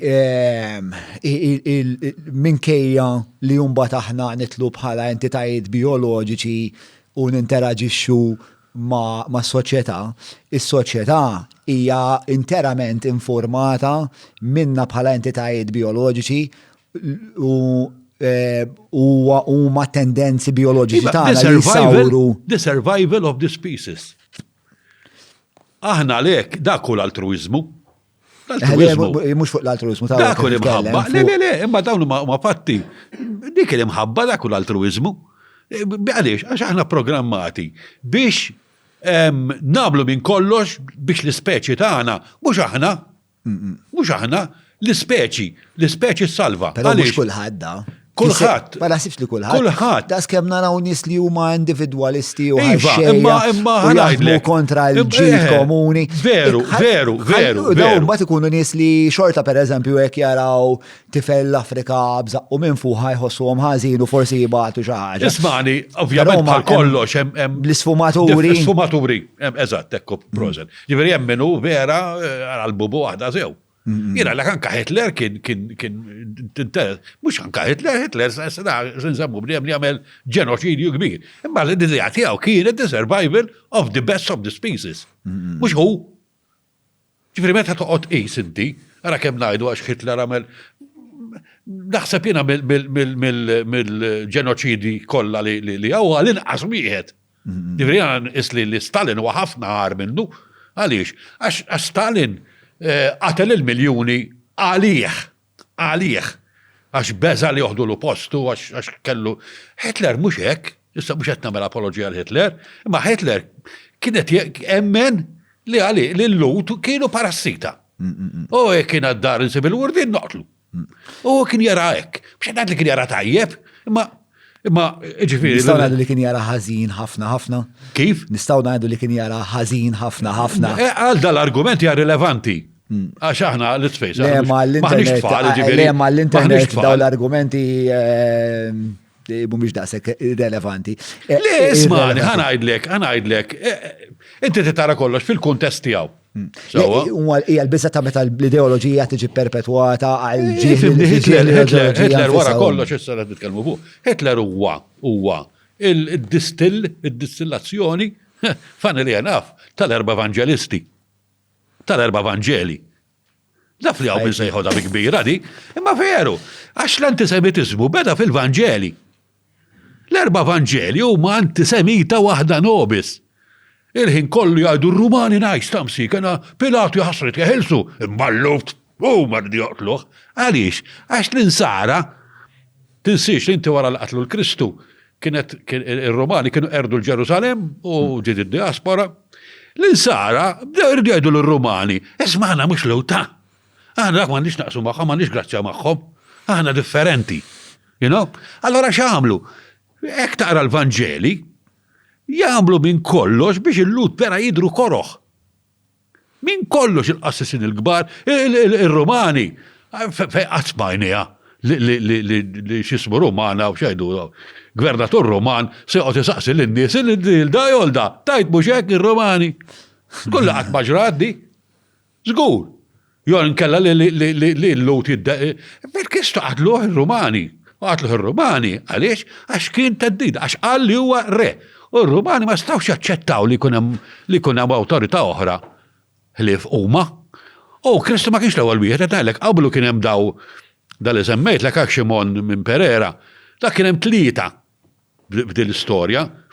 U 3 spiċċaw ħażin titqatlhom ta' ftit qabel Kristu. Kien hemm Ximon Kokba, per eżempju, li wkoll li kien jgħid li huwa messija u affarijiet bħal u r-rumani qatluh. Għaliex għax ir-rumani ma stawx jaċċettaw li jkun hemm sultan ieħor, ma jistax ikun hemm jekk papoġġawx huma. Daw jagħmlu l-istess ħaġa mbagħad l-insara. L-insara jekk inti ma tajtx eżattament il-kredu, kelma b'kelma, jaħaruk għaliex għax inti x'ismu għaliex that's the nature of the beast too. That is authority. Il-moment ma tistax iċċedi xejn. And again, this is the survival of the species. How is that? How do you... Għax inti taqqat in-nies taħt leader wieħed għax u jekk ikun hemm teddida għal dak l-istatus jekk ikun hemm xi salbu mallija li paċ ħafna bil-bojt, aga warbu għasek qed jgħid rajnija, forsi ma taqblux miegħi ma rajnija dal-aħħar min kif tajru pereżempju saw Malta l-Kerry L'Aquilina u Jason Azzapar. Ma naqbel miegħek xejn. Nafli ma taqbel miegħi xejn, imma l-fattu sta Fuq Kerry ma nafx, ma tantx nafu l-Kerry. Li huma l-uniċi nies issa m'għandek grazzja magħhom. Jiena pereżempju mhux m'għandix grazzja kbira magħhom daw in-nies, imma daw in-nies spiċċaw skomdi għax telfu l-voti. Imma fil-fatt. Ma mhux għalhekk ta' jiena mela nista' ngħidha għaddit l-elezzjoni, jien qabel l-elezzjoni xi 4 ġimgħat qabel l-elezzjoni. Jo forsi ftit iktar. Jinktib darbtej fuq Jason Azzopardi, darba tlu mejjed bil-ġuħ għax xi ħwejjeġ minant il-familja ta' Tomas li ovvjament daw ta' omlu għax dakin fil-politika u rridu jixtru. Ma da mhux kulħadd jagħmel abda l-affarijiet. Ma mhux tajbin, mhumiex tollerabbli.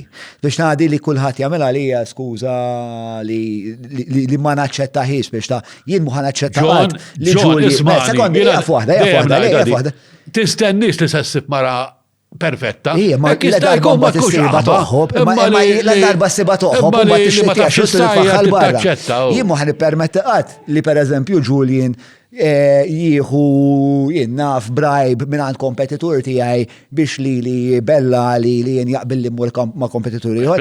Allura għalfejn għandi nittollera MP li jien ukoll inħallaslu l-paga li jagħmel l-istess. Għalija dak mhux postu hemmhekk u sakemm din l-intolleranza tkun assoluta, mhux se nimxu l-qudiem. Imma insomma ma nixtieqx noqgħod nagħmel da ħafna appelli attristi. Imma insomma darba tlu bejed bil-ġuħ, darbohra insejt xatlu, u t-tilet darba insejt reġa qabbizomli, u għatfakitat jekk vera tinħossni ek fuq dan ir-raġel, mux ħanorġa nekteb dwaru, ħanaqbatu ħanċempillu.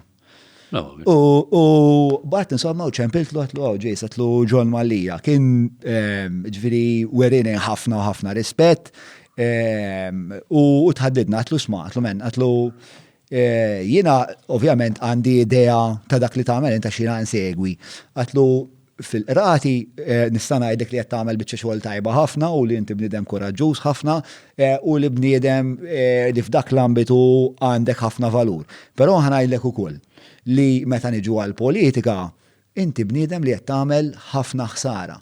Għax ħafna nies jippruvaw jagħmlu l-ekwivalenza morali bejn dak li jagħmel Jason u dak li jagħmel ħaddieħor li mhijiex m'hemmx ekwivalenza, però il-fatt li inti qiegħed fin-nofs u qed tiddanneġġa il-komunikazzjoni ta' bejnietna m'għadekx utli għalina aktar minn hekk jiena kif qed ngħidlek I'm a bit of an absolutist when it comes to certain things. Jiena nemmen li hemm ċertu atteġġamenti li la darba tibda titollerhom bil-ftit, biż-żmien, u hekk ġara f'dal-pajjiż fil-verità, biż-żmien jibdew jikbru l-awdaċità tikber, ir-rejba tikber u jekk id-darba ħadna plattaġin u mbagħad id-darba li jmiss ħanaħdu żjara Ġerusalemm u mbagħad u dejjem għandna l-aċċu l-aptita li għad il-ħaġa tikber.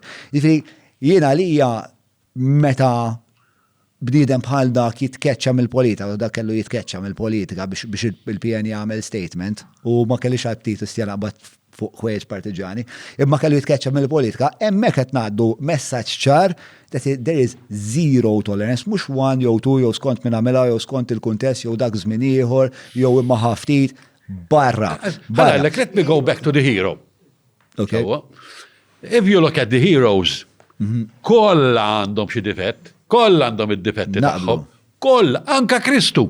Il-vera ħadd nisma' waħda mill-paraboli tiegħu ta' wieħed li kellu l-għalieqi u ġew in-nies filgħodu u daħħalhom, u mbagħad reġa' ħareġ nofsinhar u sab iktar u reġa' daħħalhom mbagħad jaħdmu fil-għalieqi u mbagħad reġa' mara nofsinhar u sab iktar, meta ġifieri ħallashom kollha l-istess. U daw bdew igergru daw ta' filgħodu. Għallu l-użika, għanna namil Marja Madonna sitta ta' velodu, da għanna ġisa fessataj l-istess. Għalla misma la li, mux ta' jenna l-rrit. Ma naħsibx kellu raġu. Ma kellux raġu, ġiġiviri. Le, għamin dik bur kontra kull regola ta' trade unionizmu, per eżempju, jekk t-teħdim tizjed t-tħalla zizjedu. Ma dik kif ma nistax nara l-ekwivalenza bej What I Kristu mean li is- għamel spiex ta' What I mean is, bad li business kull eroj consideration. sessiblu difett, kol ħadd, jiġifieri innaf, Le- Ataturk per eżempju, missier it-Turkija moderna ġifieri, da għala l-Turkija qabada minn xarek u għalaħħa mill-ħama ġifieri, imma da kellu d-difetti per eżempju kien jagħmel għat-tfal żgħar. Għat-tfajliet tal-iskola. I mean, x'namlu narmuħ kompletament, narmuħ. Ma tistax. Imma inti tittuħu l-affarijiet ukoll fil-kuntest storiku, naħseb fil-kuntest storiku fej qegħdin fej qed ngħidu li l-ikbar problema li għandna f'dan il-pajjiż hija l-korruzzjoni. Jiena nifhimha jekk Jason Azzopardi pereżempju jinnaf ngħidu għandu difett lilin mill-fatt li jagħmel il-korruzzjoni, lilin mill-fatt li mar fuq television u kiteb dwarha, mbagħad għar minn hekk mar fuq il-Facebook u kiteb l-nis li jsegwu immaġna jien salf, immaġna jien daw n-nis li jafdawni li għandhom fiduċa f'dak li qed ngħid jien huwa il-verità sa fejn għafa jien, immur fuq il-Facebook nagħmel stqarrija nitnejjek bihom. Spiex ta' intollerabli u li tabbuża bil-fiduċa tan-nies li jappoġġaw. Jus nibża li attualment dan iċ-ċirkostanzi jiena naħseb li l-Partit Nazzjonalista u li jiena ila ġejja huwa vittma tal-Partit Laburista. Il-Partit Laburista ħoloqlu kiena u din naħseb id-diżastru li għandna dal-pajjiż bħalissa. Il-Partit Laburista rnexxielu jipplazma il-Partit Nazzjonalista f'post poġġeħ frokna. Allu inti hekk u għamluha. U n-nazzjonalist ma jistgħux jinqalgħu minna. U il-Jason ma keċċewx għax kifet tajtin ta' xabba l-korruzzjoni. Il-Jason keċċew għax jitilfu l-voti. Għalek bis, memx raġun joħra, meta jina naħseb, għax anka Franco De Bono, għax da kienet id-dal. Ġifiri sa' namlu, ġifiri koħat jibqabliħa, kif għamilna dejjem, ek se nispiċċa. Għax ek se jider. Qed titellef il-voti għalfej għax titkellem fuq il-korruzzjoni. Għax qed jitkellem fuq il-korruzzjoni, għax in-nies m'għadux jismu aktar bil-korruzzjoni. Mhix tajba, tistajli mhix tajba. Ma treġix, fis-sens pereżempju fuq id-distrett tiegħi tela sparat Markent Nisammut. Markent Nisammut, kull 3 stqarrijiet li jagħmel ikunu fuq il-korruzzjoni. Imma Markent Nisammut. Imma Markent Nisammut ma jidirx ipokrita. Le, ma mhux dik il-problema, mhux dik il-problema. Il-problema is very simple, Markent Nisammut għadu ġdid. Il-Labor għadu ma fetaħx il-kanuni fuqu, ara x'isima. X'isima di żgħira Eve. Ġafetħu l-kanuni fuq dik. ċafetħu l-kanuni fuq, għaxet jistennew li se tagħmel ċerta ħsara. Ġifieri. Anka jinftaħna għal-kanuni fuq. Xiex? Anka jinftaħna għal-kanuni fuq. Ifhimni. Miskina, fil-sens, jiena di stjad people that don't have the courage of their fucking convictions jaqtaw li nifsi ostja. Partikolarment meta jgħidu, meta they parade themselves as some moral virtuous human being. L-ewwel qabel kollox, irdu nifmu li din hija l-politika. This is the nature of the beast.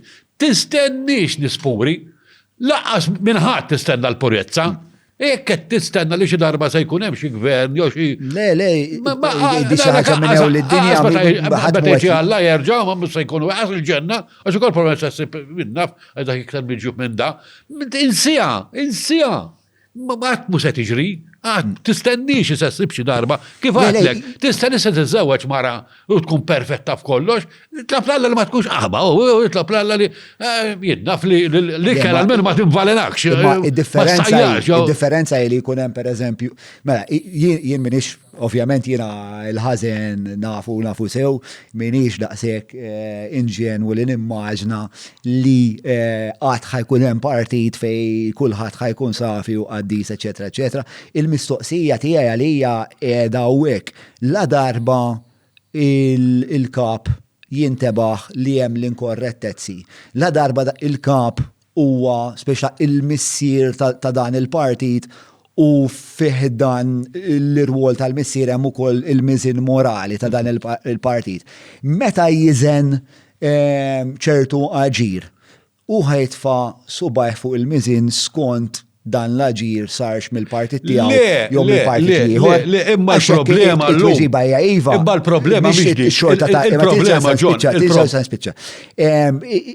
Hemmhekk nara ċertu ipokrezija li nies bħali għax nimpenja ruħi u għax in-nies ta' madwari u ma nissura ħafna u nies impenjati ħafna u nies kompetenti ħafna, xorta nimxu l-qoddim, xorta l-podcast jikber, m'hemmx għalfej li nikkompromettu il-valuri tagħna. U jiena nħoss li partit għandu jagħmel l-istess. Is-sitwazzjoni tiegħek differenti ħafna, ħanellek għaliex. Aħna ma xtaqt nitlob tip ta' politika, ma rridx nistema' partiġan. Mela ħdu break.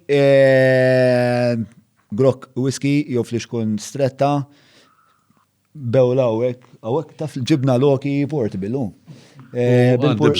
Bil-portira b'kollox. Aħna t-rekordja. Il-kawel kasħa ta' jina bil-kota fuq saqajja, da ma jsaħnu ġej ta' għedi.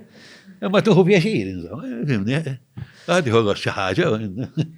Isma, ma vera kħet idea tajba li, by the way, qabel ma niefu. Li vera idea tajba, ġifieri. L-idea nibtet naħseb liktar minn Mark u ġiet. Ux. Li lu tidu toffendu. Tafaħħa fuq Mark ibnej. Le.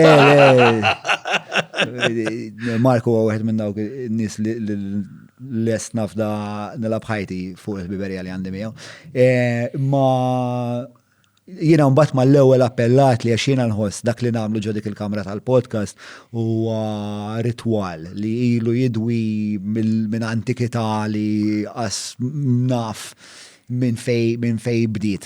Fej tnejn minn nies naħseb minn dejjem kienu jiltaqgħu u jimpenjaw ruħhom biex jgħodu attenti ta' il-bniedem li ħorxet jgħid.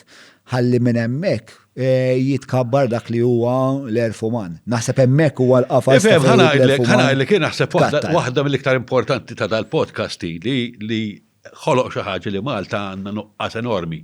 U jiddispjaċini ngħidha li dal-gvern għamel minn kollox biex inaqqasha iżjed, id-dialogu. Sibtek qed tajt Ma' dialogu jgħal? Għas-sex appeal tiegħi.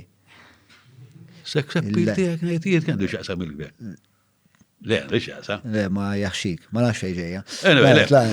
Il-problema u għaxina per eżempju bħal nerġgħu nsemmu Jason Azzoppar. L-isbaħ ħaġa li jgħatamna illu isma'. Mhux hekk. U nitkellmu għaw. Mhux hekk. Mawx, ma dux jeżist. Ma dux jeżist il-dialogu. Allora kellna lil-Mario Filippo Azzopardi. U l-istess, għasatlek, rrit ngħidlek, qabel ma ġejtaw, mort nżil dej il-baħar insomma, u mbagħad jiena tiela iltqajt ma' Manuel Kuxkiri. Tal-One. U l-ewwel ħaġa li għamel moħħi huwa preċiżament il-wiċċ li għamilt int. Imma mbagħad fuck it man, ħankellmu l-darraġa. U mort fuq, u kien jitkellem ta' Grocer nafu, John, nisma, kemm kien tajjeb il-podcast il-ġimgħa insomma. U da Manuel speċna bej jisu jrid ikellimni jisu le, ma nafx kienet naqas stramba ovvjament speċ ta'.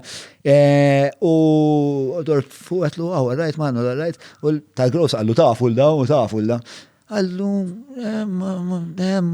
Għallu it-tifel ta' Salvu. Ħaj ma dari. U beda jekk wifu kana oħra, mbagħad għalli inti r-raġel ta' ta' Marija Brown għalli. Għatlu jenu, għatlu, u bliħor beda għedlu, daj, ejja, kif ma tafux liħor biex ta' huwa segwaċi tal-podcast, beda għedlu, kif ma tafux, daj, jgħamil isu l-program tijak, imma iktar isu ġibom darom mal-ħajt, u jibda jistaqsa ħafna mistoqsijiet, u għek. Beda jgħamil l-għek, u bat, issa t-faket għatħanħu l-opportunità, men, għatlu s-sija l-ġimma l-oħra, men, ġibna l-Mario Filipazzo Pardi. U bdejt najt istija iġġilidna għatlu iktar waħda l-podcast ġifiri 30 minuta natu, 10 minuti best friends, un bati għajt ħaġa niħu għalija u nerġa. Isna zewġ teknik. Imma fl-axħar tal-poddata t-tostja mnalla ġibtu dar-raġel, nasib kulħadd fil-kamra għalek, mnalla ġibniħ dar-raġel għax isek inti ħafna drabi u mux kulħadd ġifiri, imma ċertu ħut. Tibni jisu dil-karikatura f'moħħok. U tibda tobot il-karikatura. Karikatura, eżatt, ekku. U spiex ta' naħseb dal-podcast spiex ta' dik il-karikatura jtija naqra iktar idiosinkraziji umani. Spiex u bdejt najdlu. Bil-forsa titkellem. U bdejt najda biex forsi juhu naqa he takes the hint. Manuel u speċa jintabaħ li kultant jaf l-affarijiet li jkun qiegħed jgħid. Kultant. Ikunu informati minn qed inkun Klementi għax għadna kif ħatlu bidej salf. Tlaqna break. La. Mawra sal-ħadnu ta' Derek mhux transazzjoni kif ġibu laħa, fejn apparti tinqeda blifjen kwalità se tiġi mejjun sabiex issawwar l-arfin tiegħek dwar dak li qed tiekol u titma' lil familtek. Biss jekk m'għandekx il-ħin tad-disa fejnhom il-belt, ibad WhatsApp lil Derek fuq 9986-6425 biex waslulek ix-xirja fuq l-adba. Allura mill-break, il-break dejjem, mhux dejjem imma ħafna drabi dum iktar milli ikun imbassar. Partikolarment għax il-patruni ju. ħafna nisku ħadd jgħid xi ħaġa u hekk u dan żomma minn. U ħaġa tal-ħaġa biex jiena nkajnem hekk fil-mija u hekk u dan. Biex terġa' tibda tittamel sforz somehow għal xi alla barka tħu gost qabel imma sakemm terġa' tingrana hekk, sakemm joqgħod kulħadd postu. Isu hekk biex terġa' tissatilja. It takes a bit of time biex tagħmel. Għalej huma wkoll għax pereżempju jinqbad xi tliet taħdidiet insejt x'ismek bro ta' San Ġwan. Terence. Ma Terence pereżempju konna qed nitkellmu Leonet huwa fan ta' Bilber u anke jiena. Ġieli segwejtu Bilber? Le. La stand-up comedian bil-bajt ħafna. Terence hawnhekk il-kampjun temmek. Mbagħad bdejna nitkellmu fuq dija u l-ġrajja tal-Oscars ta' Will Smith. Ma tantx tinsegwi bħal. Segwejta taf ġara? Naf li taħxi daqqa ta' ġewwi ċox. Ta' daqqa ta' ħarta Chris Rock. Offendilu l-mara. Għax offendilu l-mara. Sawa, millu ta' jenek ta' ma' Xiex li teħdaqqa ta' ħarta? Mela, offendilu l-mara. Fuq Marta għanna. Le, ma, u l-għol ħagġa ma kienx ċara ħafna li kien jaf li kienet marida. Kienet ċajta vera doċli spiexta. U ra, spiexta, u kella xaram għaxaw għal looking forward to see you in G.I. Jane 2.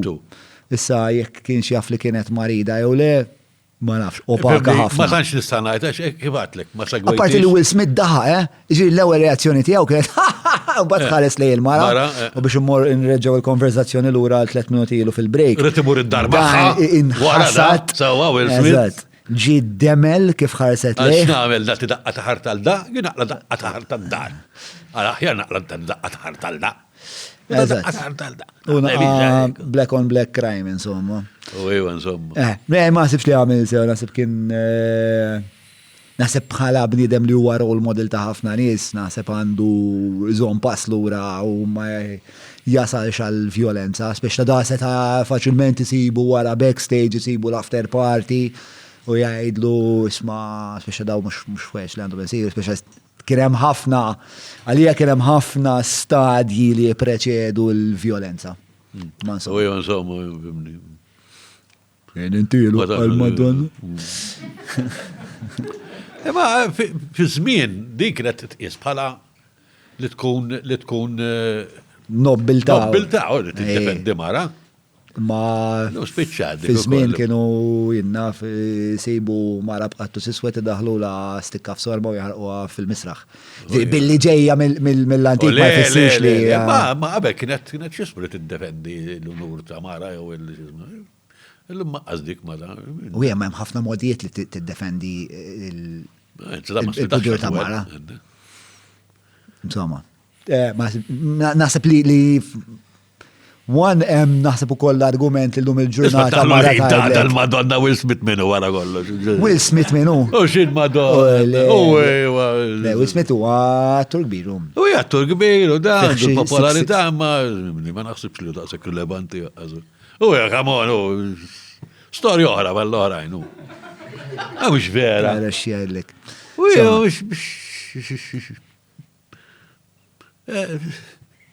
Jaf kemm jiġu dal-affarijiet għandna fit-triq u da. Ekku, le, u għapreċi, fakit, mela, ma mandek xabti titkellem fuq, għetnara. Mela, isma, naqbdu għana fuq il-post fej għedin. Interessanti, kħet idea tajba ta' ġibiri. Xtajdilna inti għamilt madwarna le fuq da? Għamilt madwarna, għamilt anka programmi uħor dal-axħan xejn kont namilom mal-grupp partikolari. Għawek daw l-akwat interessanti ħafna għawek għaw ħafna affarijiet. L-għet il-rabatu li mdina għanalija huma il-fulkru tal-istoria ta' Malta kien ħossa hekk somehow. Mdina li ħila minn żmien il-Bronz, per eżempju. Dejjem xismu. Dejjem tiġi sviluppata naqrek, ta' dejjem. Żgur, li mdina bdiet fi żmien il-Bronz, mbagħad kienet Melita fi żmien ir-Rumani, mbagħad saret Medina fi żmien l-Arab, ġifieri, mbagħad saret xitta notabile fil-Medjoevu. Ġifieri dejjem kienet ikbar, mbagħad ċeknu għall-Arab biex kun jistgħu jiddefendu. X'kien hemm dwar nimmaġna l-pożizzjoni tagħha li kienet daqshekk tappella? L-ewwel nett l-iktar postoli ta' Malta, tara kollox, kważi Malta kollha tara, u dak iż-żmien kien importanti hu li tara minnu ġej mill-bot, ġifieri, sewwa. U anka easily defensible, għandha front dejjaq ħafna meta toqgħod qis ġifieri, u mbagħad daħal oħra oli. U naħseb anka ħabba il-frisk. Nota l-imdejna dejjem indek naqra iktar friska l-arja. U meta tqis li hawn Malta għandna xi 3000 sija xemx. Ġifieri l-ikbar fl-Ewropa, l-ora waħda fl-Ewropa. Ġifieri tifhimha li daw fiċċew post li jkun anka frisk, ġifieri barra gox. Naħseb l-oli kien importanti ħafna li xismu. U kien hawn komunità kbira ta' nies. Ġifieri ġodalar. Ifhimni Malta, it-trogloditi kienu ħafna. Sewwa. Ġifieri nies jgħixu fl-Erin kien hawn ħafna. Mhux hawn biss il-mellieħa, ħafna, ħaddingli. Ġifieri jiena ntqajt ma' persuna li kienu jgħixu sa qabel gwerra kienu għadhom jgħixu fl-Erin. Ġifieri kienu jgħixu normali, ġifieri kienu jġibu l-ilma mill-lajn, kien hemm għajn mill-blat, kienu jagħmlu n-newl, ma jgħixu literalment. Newl, x'inhu n-newl? Newl jagħmlu x'ismu għaw il-weaving għaw x'għidulu. Insiċ ġifieri. Jinsġu. Kienet normali ħafna li jgħixu, fimni, inti titqis li Malta ħafna nies ġinet nitkellem għan nies għax inti Malta bħal ħafna pajjiżi oħra ġifieri, bħal kważi kollha. Inti għandek tal-ibliet u mbagħad għandek tal-irħula sewwa. Issa ipprova jifhem li dak iż-żmien, qed nitkellmu ġifieri sa 900 sena ilu. Ma kienx hawn il-kumdeta tal-lum biex titravilja, biex tivvjaġġa, allura ovvjament inti kellek differenza bejn nies tal-irħula u bejn nies tal-bliet kienet enormi.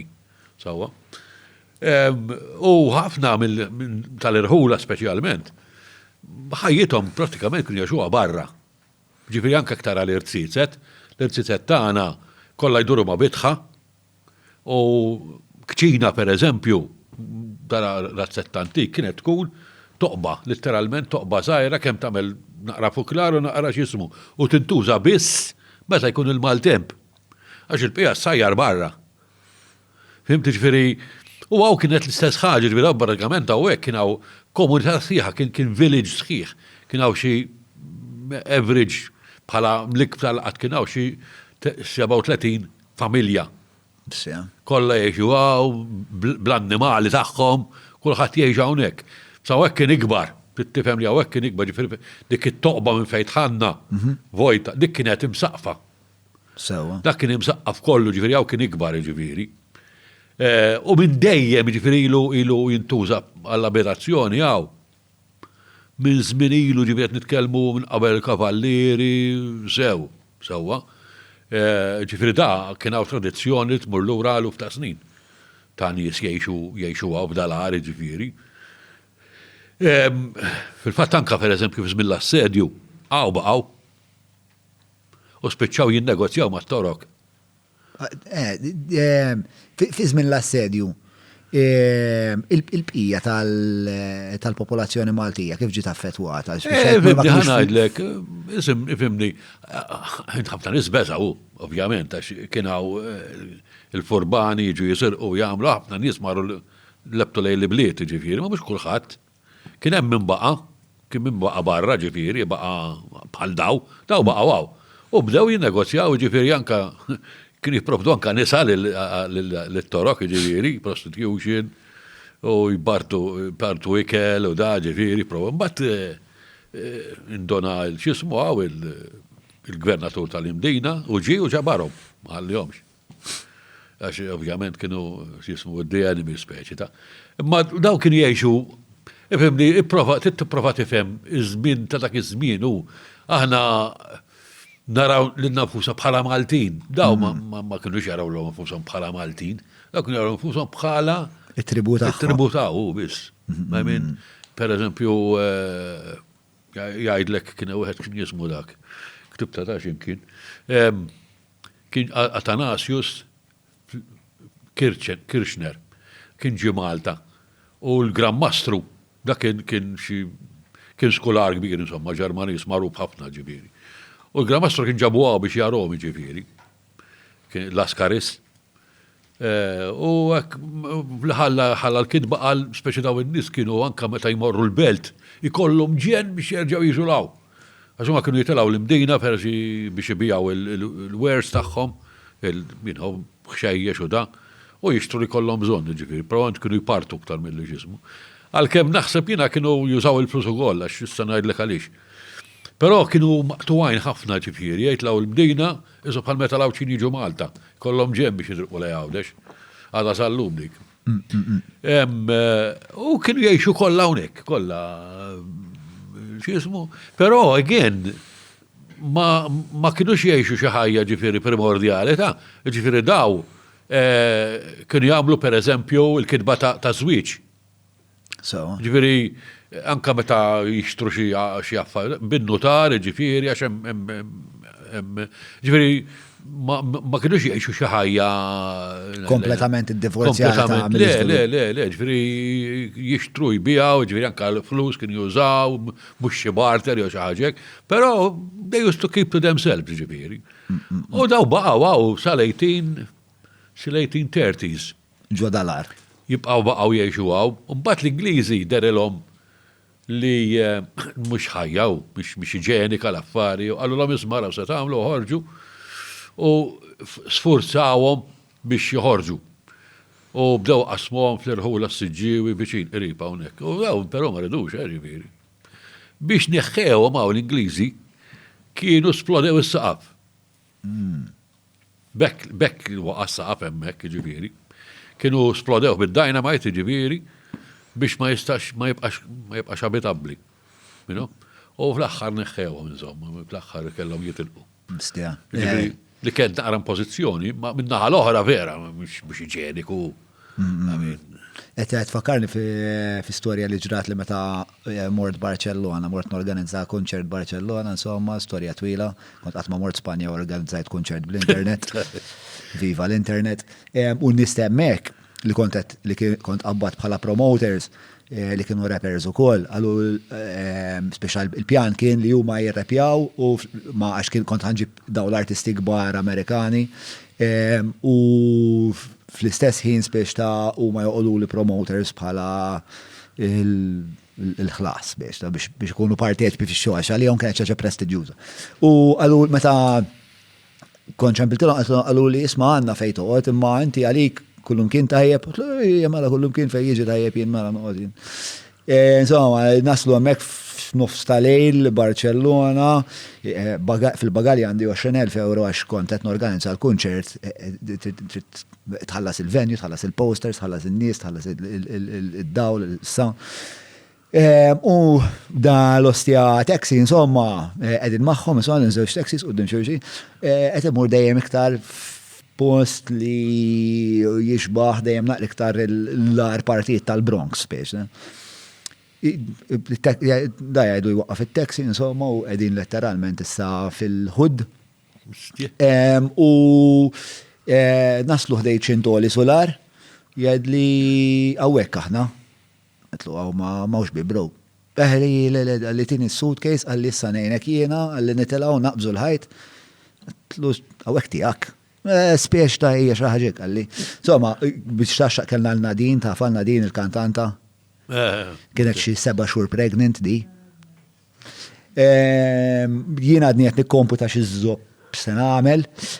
Insomma, tlajt das-solar, insomma kif ġejna fuq il-ħajt intbaħna li kellna mbagħad naqbżu solar għal isfel ġo letteralment miżbla u kif se ninsel biex naqbes joħorġu tnej mid-dellijiet hekk f'nofs tal-lejl qishom tal-Al-Qaeda.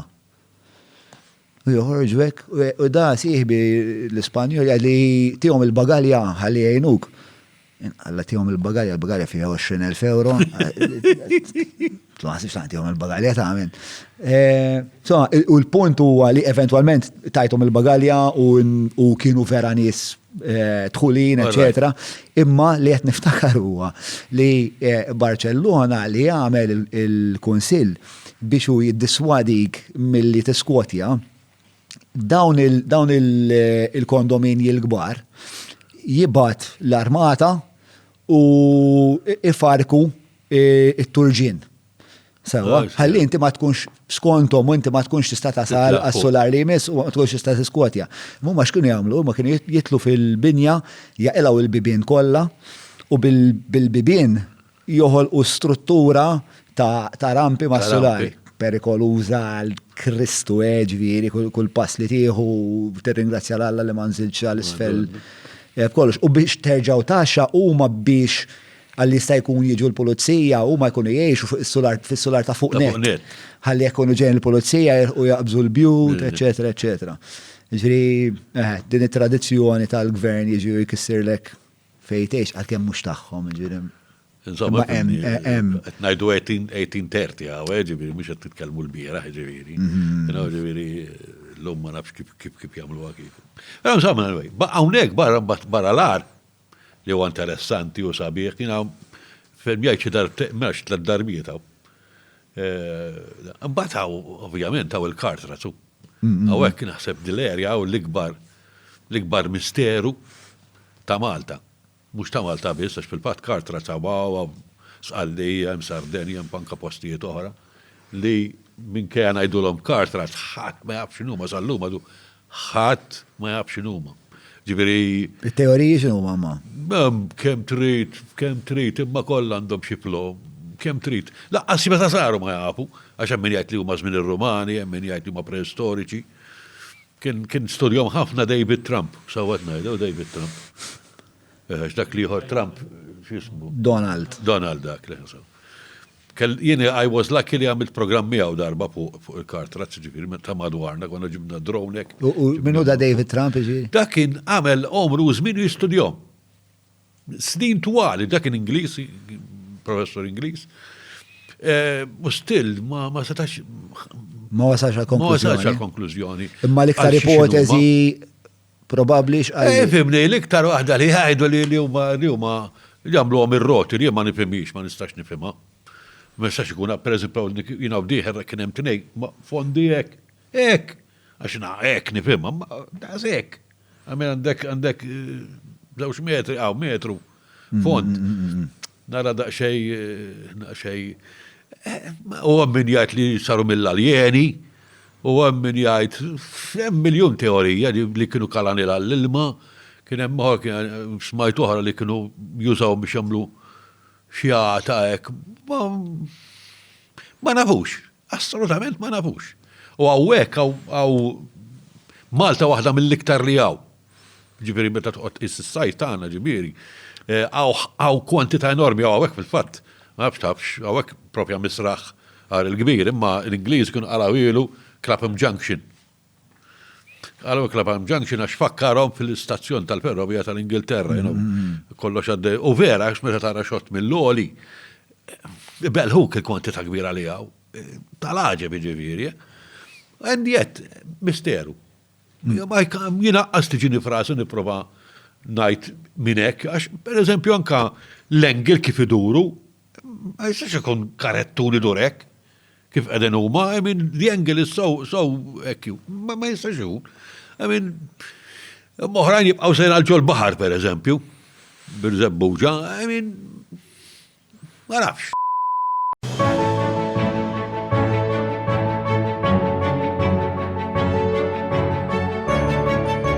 Il-ħobża tal-Malti, il-ħobża tal-Maltin, minant il-Maypole. Hemm iktar minn daw l-anomaliji jew daw il-misteri tal-istorja Malta li ma nafux preċiżament. Jiena ħafna affarijiet fuq il-prehistoric temples u u speċi hemm ċertu datazzjoni u hekk, però jiena ma ngħidx li bil-fors huma tajbin id-dati. Illum anka affarijiet bħal piramidi, per eżempju, qed naħsbu għal arte jekk hux veru ta' dak iż-żmien. Jekk jew xarux qabel illum hemm min jgħid li l-piramidi l-Eġizzjani sabuhom lesti, sabuhom. Sewa. Per eżempju x'isimgħu l-Sphinx. Saftet ilu kien jgħidu li għandha ma nafx kemm xi 3000 qabel Kristu. Baċ ġiġi u jħetaw koċ għandu kun jom. He's not an archaeologist, he's a geologist. Għalla meta ra l-Erosion, għax dik qiegħda ġo. Isa fossa żgħira. Ġo fossa hekk, żgħira xejn. Asma, di l-Erosion biex tar-riħ, għal di Erosion tal-ilma. Fid-deżert? U ġifieri Erosion li għamlet mijiet ta' snin. Ta' xita. Sal-aħħar li kien hekk fid-deżert xi 9,000 sena ilu.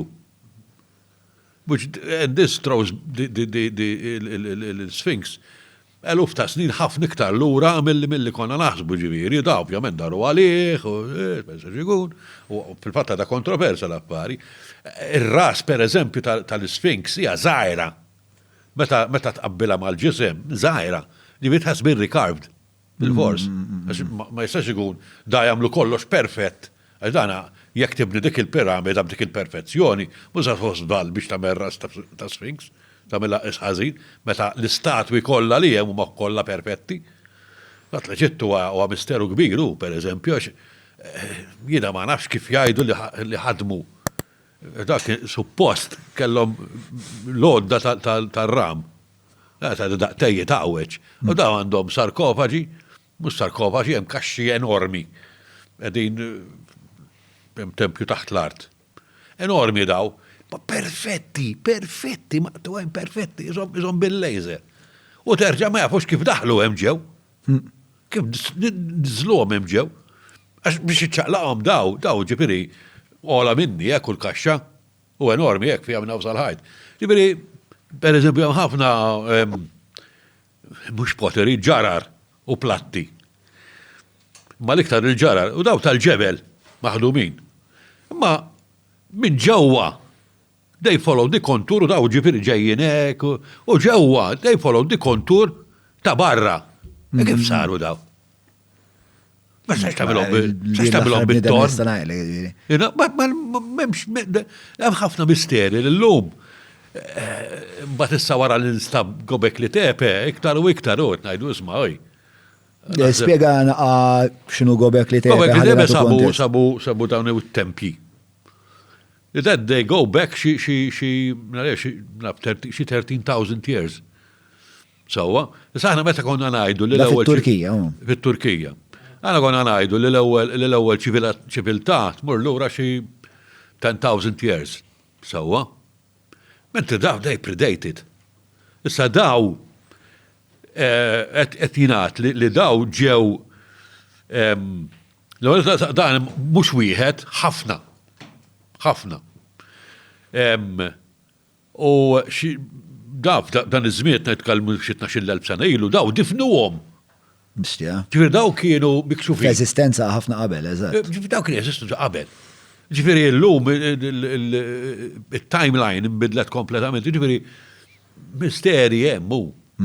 Ejn anke ċerti affarijiet tempji pereżempju huma datati skont il-foħħar li sabu fihom. Għax il-ġebla ma nistax tad-data. Issa hekk jiena. U għalfejn il-foħħar, insomma. Għax il-foħħar tista' tiddatah bil-carbon dating, you know? Sewwa. Imissa jgħidu jiena naf kien hemm kavallier u Benadat. 300 sena ilu. Issa, l-aħħar darba li ntużat użajta jien, per eżempju, u sabu l-lok li għamilt jien. Ovvijament, da se jgħidu li d-dar, hija ta' meta nista' fil-lok, mentri hemm hekk. Issa jkun kienet hemm ilha ħafna qabel. Ġifieri issa il-ħsieb li ħafna mill-affarijiet li anke l-piramidi, l-Eġizzjani m'għamluhomx huma, l-Eġizzjani they just reuse them. Which is possible. Jina għafimni, najt li kollox huwa possibli. Għamin kena ħafna fetna li Gobekli Tepe, per eżempju, ħarbtet il-kulħadd. Għax ħadd ma kienet jistenna li nsibu ċiviltà that goes qabel Sumer, per eżempju, u hekk, ma kenniex idea ġifieri. And yet. U għandna letteratura u hekk minn din iċ-ċiviltà? Le, da m'għandniex letteratura. Aħna l-ewwel letteratura li għandna bħalissa huma ta' Sumer. Li hija l-iktar waħda famuża ovvjament hija The Epic of Gilgamesh, you know? Li interessanti, din hija tajt l-istess storja, ħafna mill-istel qegħdin fil-Bibja. Qegħdin fiha. Issa li hemm interessanti li din it predates the Bible b'xi 3,000 sena. Però tal-Bible hija verità. U dok ngħidulhom leġendi. Ġifieri, il-kopja hija l-verità. L-oriġinali hija leġenda, ma tagħmel sens. L-imstejjer hemm f'Gilgamesh li hemm iktar tal-xismu tal-Noa, tal-xisema, il-xejdula. Kont rajtu ta' The Epic of Gilgamesh. Interessanti, di l-ewwel kidba li nafu ta' storja ġifieri.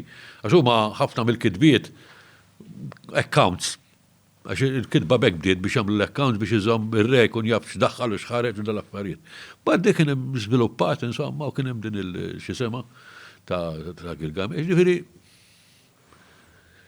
hemm ħafna question marks. Jiena bel ħafna ma' Hancock li jista' jkun li kien hemm ċiviltà l-intilfet ġifieri. Jiena qed li possibbli ħafna. Għax anke t-tempji tagħna out of nowhere pereżempju, aħna għandna t-tempji tagħna huma uniċi. Uniċi.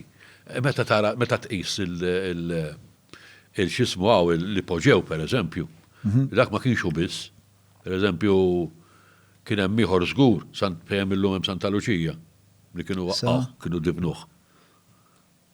Meta difnuh? Kienu nagħmlu. Sa dak 4 sulari taħt l-art. Li poġew. And it's perfect, huma perfect replika tat-tempji li hemm fuq. U di soċjetà li ġiet mix-xejn. Ma nafux minn fejn ġew daw. U daw ġew jafu diġà jagħmlu dal-affarijiet. U kienu balla minnhom Malta kienet mlija, tempji. Isom l-irħula tal-lum ġifieri. U qed nasumi li dik kienet soċjetà li kellha l-allat tagħha. Żgur kienet evoluta biex bdew dak it-tempji, daw kellhom teknoloġija avvanzata u bil-fors. Kien ma tibnihom dak it-tempji. Ma għajr il-teknoloġija u l-kapaċità li jibnu. Nafu iktar affarijiet fuq il-tip ta' kulturi. Per eżempju, li fimni hemm ħafna teorija xi kien dam ħallew xejn bil-miktub. You know, żgur. Arti ħallew? Arti ħallew ħafna naf għandek dik li għajdu l-Maltese Venus u ħallew ħafna l-spirals. Li jaħsbu li kienet kultura ċiviltà li ma kienx violenti u ma nistaġibx għax ħafna mill-kultur il-violenza per se bdiet fil-bniedem fi żmien il-Bronz. Mek bdejna, bl-istajjer ta' l-Odissea, per eżempju, meta bdew il-heroes u l-ġellieda, il-Bronz, għaliex, għax dak iż-żmien mbagħad inħolqu l-bliet u kien hemmx tiddependi, qabel ma kienx hemmx tiddependi.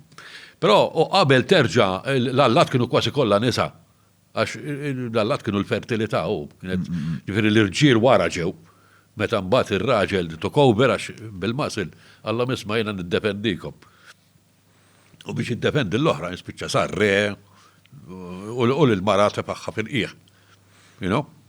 Ma sa dak iż-żmien il-xismu kienet matriarkali ġifieri, u Malta kienet matriarkali. Mhux Malta biss insomma mad-dinja kollha insomma.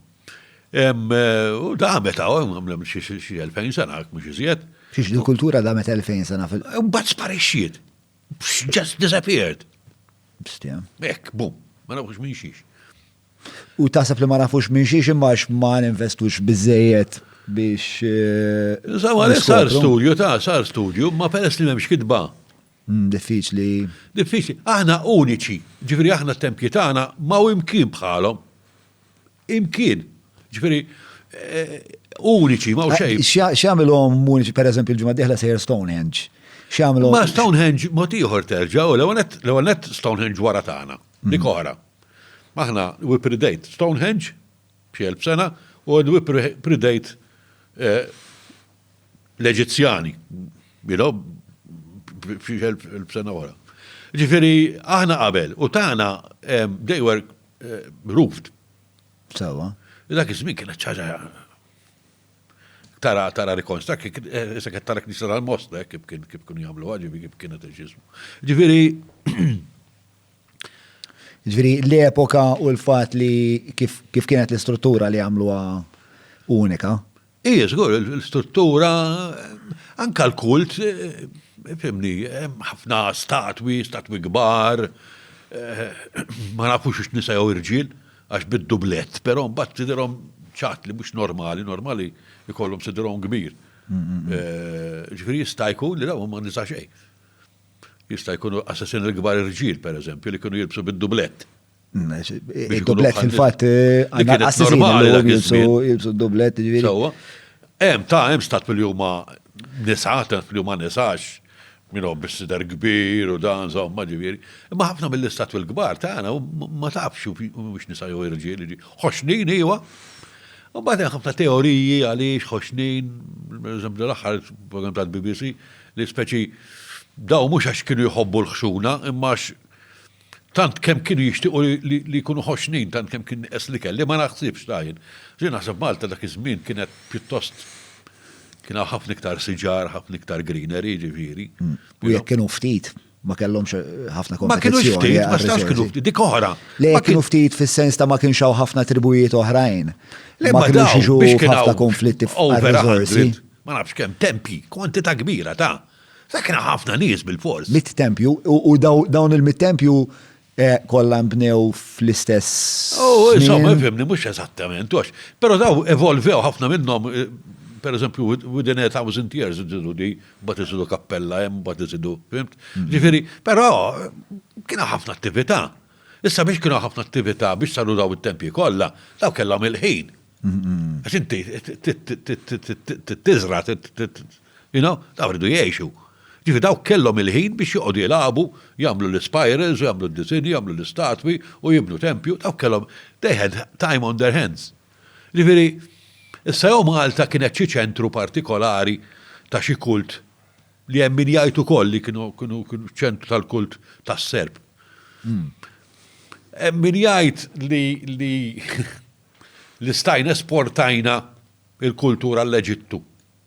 Hemm min jgħid li l-Eġittu stabela mill-kultura taw. Hemm min jgħid li aħna waħda minn dawk l-offshoots ta' Atlantis, jekk temmel li eżistit Atlantis. Jien ngħid li setat eżistiet, jiena I think there is a very good chance li għax huma jgħidu għax vinta Omeru, da speċi hija biex it's a moral Metaforika kol. Metaforika, għax morali u speċi għax daw saru kif aħna llum illum, U għall-allat, insomma, nkazzaw erduhom. Imma tant jagħti deskrizzjonijiet eżatti tal-post bil-muntanji biżin, li kieku tagħmel storja morali, ma għax tidħol dal-dettall, you know? Issa tal-aħħar pereżempju sabu post jgħidulu the Eye of Africa.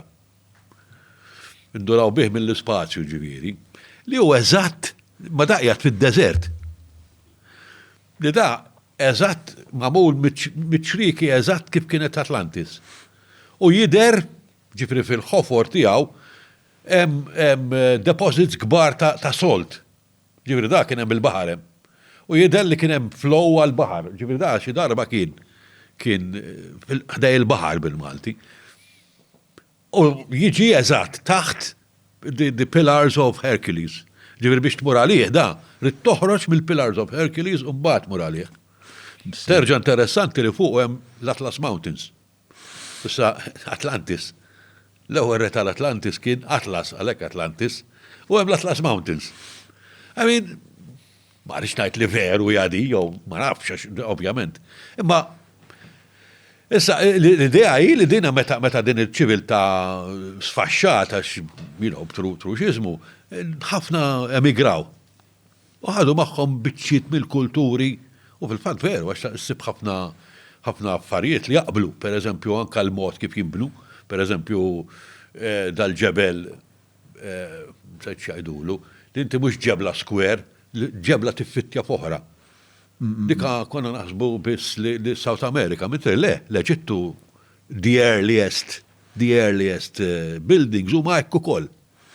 Anka tal-ġismu tal-South America huma the earliest buildings. Biex ma Malta wkoll tinsab din Malta le m'għandix. Dan il-metodu. Safejna vien. Però again għandna kultura li di ma ġietx mix-xejn, da ma qabdux jibnu t-tempi hekk. Da bil-fors kienu kellhom diġà xi ħaġa ġan anti jiedna ma tmurx il-ordra tilmħalibni karozza, jew tajtillu ħan inventa rocket. Teknoloġija u irtuha. Ġifieri, issa jiena ngħid li it's possible. Jien ngħid li it's possible li hawnhekk kien hawn ċiviltà li kienet kif naqbad ngħid jiena speċi ta' refuġjati minn ċiviltà ċentrali oħra, ġifieri li nisparpaljat ruħha mad-dinja speċi, wara xi kataklizma. Li huma refuġġjati ta' Atlantis, ġifieri. It's possible, pereżempju llum nafu oħra pereżempju, aħna nafu pereżempju li l-Ice Age. Kellek l-Ice Age u mbagħad bdiet tispiċċa l-Ice Age, f'daqqa waħda reġgħet niżlet it-temperatura u niżlet iktar milli kienet fl-Ice Age. Mela, tispjega lna għal-medda tal-ħin kif taħdem, ma l-Ice Age. Qed titkellmu 12,000 years ago. L-Ice Age. L-Ice Age, spiċċat, u mbagħad kien hemm kienet niżlet it-temperatura ħafna. Deep freeze ikbar mill-Ice Age. Kienet bdiet tinżel bdiet kważi normali. Kif illum. F'daqqa waħda kien hemm niżlet ħafna, f'daqqa iktar milli kienet x'ismu, għamlet xi 1000 sena. U mbagħad reġgħet telat u ġejna l-epoka tal-lum ġifieri, jgħidula the Younger Dryas din l-epoka. Issa Graham Hancock jgħid li dak iż-żmien kien hemm xi ċiviltà li dik l-1000 sena li mbagħad spiċċet enqerdet ġifieri. Minħabba din id-deep freeze. U jaħsbu li ġrat di ħabba xi meteorita. Issa sabu xi kratier Greenland jew mhux Greenland, North fl-Arctic Circle. Però again, this is all speculation, ifhimni. Però anke d-dinożawri niftakarhom meta kontajt li tal-meteorita llum kulħadd jaċċetta li qerdithom meteorita, kulħadd. Ma jiena fi żmieni ma kienitx aċċettata. Ma kienitx kienu jgħidu li mitu bil-mod u li kien esperiment li falla, mu veru xejn, dak kien suċċess enormi. 160 miljun sena. Ma tgħidilhomx falliment. Mbagħad ġiet meteorita ġifieri u llum nafu għax mbagħad sibna anke l-krater li qiegħed ovvjament fil-Yucatan Peninsula u nafu li ġara ġifieri. So biż-żmien l-affarijiet jinbidlu. Pero again, Malta għanna għawek għaw daw il-xismu l-kartras jek, bat għaw interessanti u biex nsemmu għom ukoll. Għaw il-barrieri ta' żmien il-Romani. Ġivri, probabilment li minnom tiħed ħafna ġebel biex imbnit l-imdina u affaritek. Barrieri baxxi, għawek għadin, bidik tal-isfel. Ġivri, l-erja vera interessanti ħafna. U għalfej intazlu daw l-erjen u mux erjen oħrajn. Insomma, inti għat li kienaw ħafna. Malta kienaw ħafna, ġifiri inti għandek per eżempju l-melliħa, mimli. Per eżempju, interessanti li meta ġew il-Patrit Agostinjani għaw Malta l-ewwel darba, kienu marru joqogħdu l-melliħa fl-erin. Għaliex? Għax l-Agostinjani l-lum jgħidulhom OSA, Ordine Sancti Agostini. Mentre qabel kienu OESA, Ordine Eremitarum Sancti Agostini. Ġifiri daw kienu eremiti. Ġifiri meta ġew Malta daw sabu l-iktar post il-bot u marru jgħixu fl-erin biex jindukraw il-Madonna tal-Ar. Ġifiri tamel sens l-affari, ġifiri, no? Kienet normali, ġifiri, mux Malta biss, ġifiri. Per esempio, Tunezija għatem minn nies. Tunezija għatem bit-trokloditi. Jenna kont morna narawhom matmata, għamel żmien il-gvern tineħħihom u provaj keċċihom, u mbagħad indunaw li kienu tourist attraction, u mux tal-li ma keċċihom, tal-li beda joħdilhom id-dawl l-lum murem bit-television u da. Ma taħt l-art ġifiri, u żbieħ, sa' hotels hemm ġifiri taħt l-art. Ġifiri, you know, I mean, it's normal li, u tefrimaw fil-desert, asħana, immaġina fil-sajf hawnhekk. Ara kemmu frisku. You know? Naħseb ħanreġġa taħdita l-ura l-lum il-ġurnata. Inti li tħares, evidentament l-istoria hija xi ħaġa li taħseb ħafna dwarha. Il-poplu Malti, għax daw nis li qed insemmu ma mhumiex parti mill-poplu Malti, dawn huma nies li. Le, ta' ma naħsibx. Anyway, daw sparixxew. Eżatt, ġifieri darba kontat li kien hawn xi mit-sena fejn jaqqas kien hawn nies. Terġa' wara mbagħad. Eżatt, li kien hawn reset, ġifieri. Fimni, kien baqa xi ħadd taw, ġifieri mbagħad kienu ġew il-Feniċi, meta ġew il-Feniċi kienu ġesabu industrija tal-insiġ. Ġifieri baqgħu u bdew jagħmlu ħafna negozju mal-Maltin, ġifieri ta' dak iż-żmien, u kien hawn, mhux ma kienx hawn, ġifieri ċiviltà li spiċċat, you know, imma kienet baqa' Maltin, ġifieri. Ġifieri daw il-100 sena meta kien jgħidu l-żjara tal-Arab. L-Arab meta ma vera kienet vakanti kompletament.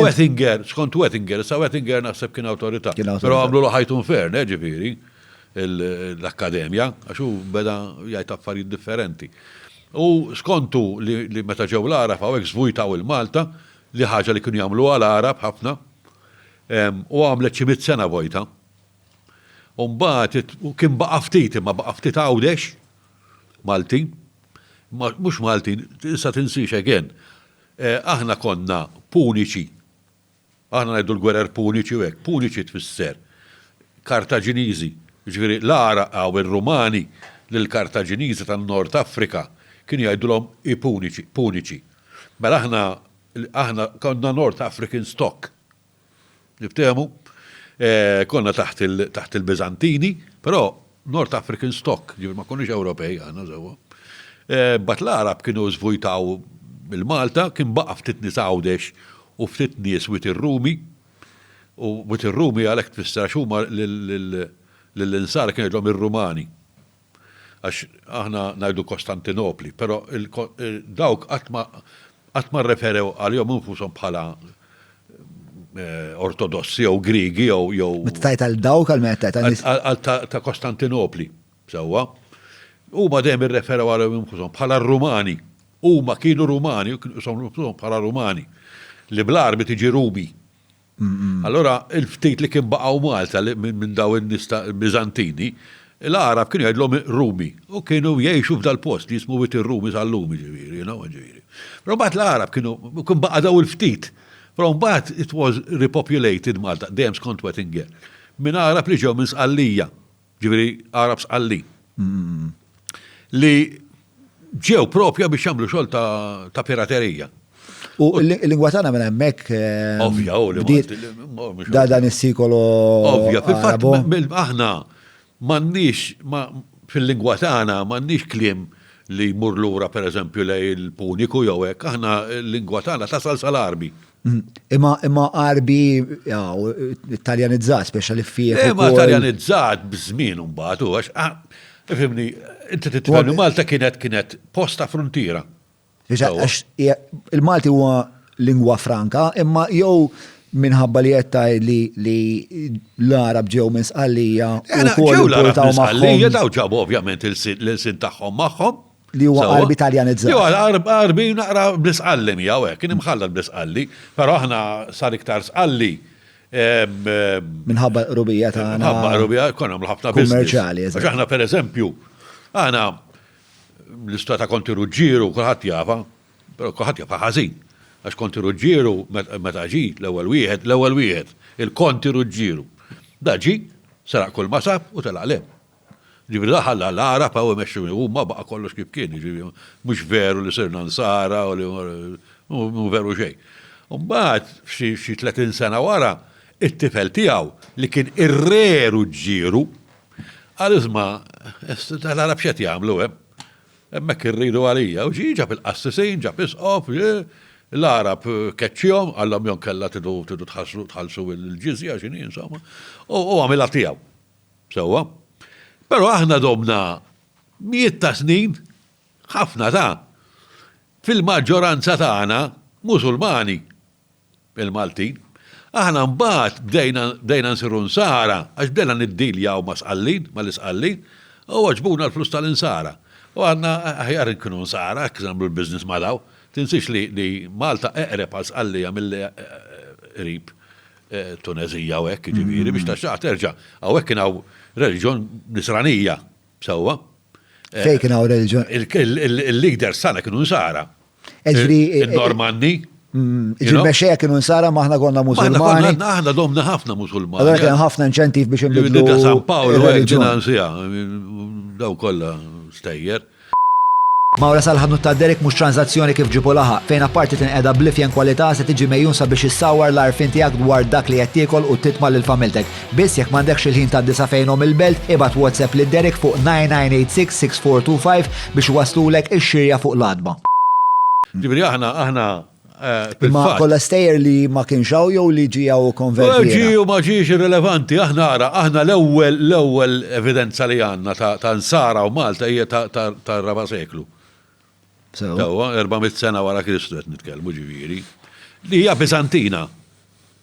Sewwa, ġifieri mhux San Pawl fil-year 60, aħna nitkellmu aħna l-ewwel katakombi li għandna huma ta' 400 years after Christ, you know. Ġifieri wara li Ruma, wara li Kostantinopli, wara li Konstantinu konverta Ruma, ġifieri aħna wara li kulħadd kien ikkonverta sar Nisrani, aħna għandna sens Ruma l-oħrajn għax hekk jaqbel. You know? U x'ismu fil-fatt tara pereżempju interessanti aħna il-parroċċi l-qodma tagħna l-qdem pereżempju taż-Żejtun, Santa Katarina. Għaliex Santa Katarina hija qaddisa Bizantina. Kellek mbagħad bdew jagħmlu peress li l-Normanni kienu pro il-Papa mhux Kostantinopli, li pro Ruma. Bdew ibidlu l-ismiet tal-qaddisin tal-kappelli, pereżempju għaw ir-Rabat hemm kappella jgħidula San Mikil Sinċir. Jew San Mikil Sanċir. U ħadd tipprova jistaqsix il-Madonna ħodi. Ormand kienet li din kappella kienet ta' kienet propjament ta' San Ċirjaku li huwa qaddis Bizantin. Mbagħad meta ġew in-Normanni biex peress sirna ma' Ruma, poġġew sabu qaddis li kien jaqa' fuq l-istess ġurnata tal-festa li kien San Mikil. U l-kappella għamluha kappella ta' San Mikil, però l-Maltin baqgħu jiftakruha bħala ta' San Mikil Sanċir. Fimt kien hemm daw this cultural Di kienet isir manka dan it-tibdil kien isir anke mill-paganizmu għal kristjaneżmu. Għadna kif konna blajt il-bieraħ pereżempju. Aħna reliġjon Kristjana mhijiex ludija, reliġjon Kristjana hija Greko-Romana. Anka l-anġli pereżempju, daw l-infern, il-ġenna, daw ma ssibhomx di fil-reliġjon bludija, ma teżistix. Il-lut tmut, daqshekk. M'hemmx ġenna u infern, tmut. Imma fil-detajt fil-reliġjon ludija kif kienet pratikata dak iż-żmien, il-ġurnata. Dak li kien jemmen Kristu l-Apostli. Fil-fatt il-lut għadhom sal-lum, per eżempju meta jiddaf kun hemm xi terrorist u jisplodi xi bass, kif jagħmlu speċa minn daw l-Ortodoss, jisibu kull biċċa ta' ġisem għax inkella dak li jkun ma jistax iqu fl-aħħar għax il-lut għalihom li jeżisti huwa ġudizzju universali tal-aħħar. Sewa. Meta terġa' tuħu l-ġisem. U hemm tibda mbagħad il-ġenna u l-infernu tal-affarijiet kollha. It's very different, aħna evolvit. Daw x'ismu nemnu aħna, daw evolvew iż-żmien u ħadnihom mir-reliġjonijiet oħra. Nara qisu dak iż-żmien ħana ġara. Pereżempju fi żmieni fis-60s u 70s kienet moda ħafna immorru l-Indja, il-Buddiżmu fi żmien il-Beatles u da, u jien naħseb kien ġara xi ħaġa simili. Dak iż-żmien kienu moda ħafna popolari ħafna dawn these mystery religions għax ir-reliġjonijiet pagani ta' Ruma ma kienu xituk dik iċ-ċerta kienu differenti ħafna, ment il-mystery religions kienu hekk misterjużi u da. U r-Rumani kienu jaċċettaw ħafna, ir-Rumani sakemm tadura lill-imperatur u da, tista' tagħmel li trid. U għalhekk li kellhom problema bl-insara, l-insara qalu sma' tagħna u tagħna biss. L-oħrajn kollha żibed. U r-Rumani ma setax jaċċettaw għalik, bekk li kien hemm ċerta persekuzzjoni, mhux daqskemm naħsbu, mhux daqskemm jgħidu. Imma kien hemm, ma nifhimha u bħal meta aħna l-insara l-Maltini tal-Ġeħova witness ma tħabtu lix ma dal-bib. L-istess ħaġa kienu jarawhom jiġifieri daw. Però milli nista' nifhem il-ftit li nifhem mill-istorja li kien hemm momenti fejn kienu jitmaw lill-Kristjani lill-Juni. Jew dawn huma mhux daqshekk kienu jiġru, ma mhux daqshekk laqqas daqshekk. Parti mill-propaganda Kristjana. Meta l-Kristjani ħadu over, daqs il-pagani għamlu ta' hekk tara jinnaf l-Inkwiżizzjoni. L-ostra, mhux l-Inkwiżizzjoni, jien qed nitkellem jiġifieri meta once li l-Ruma saret nisranija, dak kienet baqa' il-paganizmu, bdiet persekuzzjoni sieħa kontra l-pagani. Joqtlu għamu hekk ġifieri, kien hemm film x'kien jismu dak forum x'kien jismu dak. L-istess ma minn kien waħda filosfa, għandna sejx jismu dak il-film. Da biċċroa fit-triq. L-insara għax dik sa dik kienet bniedma intelligentisma. You know, I mean, because it always works like that, ġifieri. Li eventwalment insomma għadna sal-lum, Aħna, jekk inti ma taqbilx mal-gvern, per eżempju, essir automatikament eretiku. Għajbin, mux se jħarqu kellum, imma per eżempju li ħaddu il-program. Il-defni għatluwa, it works like that, min ikollu l-poter, ma jistax jittollera li jkun hemm xi ħadd li jista' jkun ta' teddida għalih. U waħda mill-raġunijiet li kibret il-reġjoni l-Istranija kienet dik li Konstantinu irrealizza u di vera interessanti li kienet widespread. Il-Kristjaneżmu. Il-Kristjaneżmu kiber ħafna li għax il-Kristjaneżmu kienet itama u kienet itama l-fqar, l-sera. Issa ġara li ovvjament. It-tama li kien jagħti l-sera u l-dawn nies. Jagħtihom tama li wara d-dinja hemm dinja oħra, allora popolari u immaġina tkun il-sier int. Għandek taħja mal-melek d-dinja naqdef, per eżempju, ħallex ma kienux jaqtu, dik mhux vera. Imma taħdem per eżempju bil-sir. Mela l-ammut għal-menu San Gawdi, you know? Il-fqar l-istess, d-dinja maffeċ, ma fid-dinja l-oħra, u dik għajna oġbot oġbot l-iktar mal-fqar. Issa li ġaraj li inti il-soldati dejjem kienu reklutati mill-iktar klassijiet baxxi tas-soċjetà, fimt? Sallum. Tara per eżempju l-Amerikani, 3/4 mis-soldati, jew Suwed Latinos, jew Latinos. Għaliex? Għax it offers them a life, tieħ edukazzjoni, u l-istess kienet il-leġjonari. Naturalment kellek kwantità kbira tal-leġjonari li kienu nsara. U Konstantino was clever bizzejet li fema. Jiena naħseb hekk kienet l-istorja, ma jgħidu hekk. Imma jien naħseb hekk kienet. Allora meta ġi, issa inti tinsix li Konstantino li ħafna fett ma jafuhomx. Ma nafx boring dal-argumenti ma. Konstantino kien fin-Nord l-Ingilterra. Sewwa. Meta kellu ġilda ma' Massenzju dan iżel u s-soldati tiegħu kienu kollha pagani ma kienux x'ismu. Però kien jaf li l-soldati ta' Massenzju Rumani ħafna minnhom kienu nsara. U dik kienet l-idea li fuq it-tarki tiegħu ta' soldati tiegħu jagħmlu l-kiron Nisranija.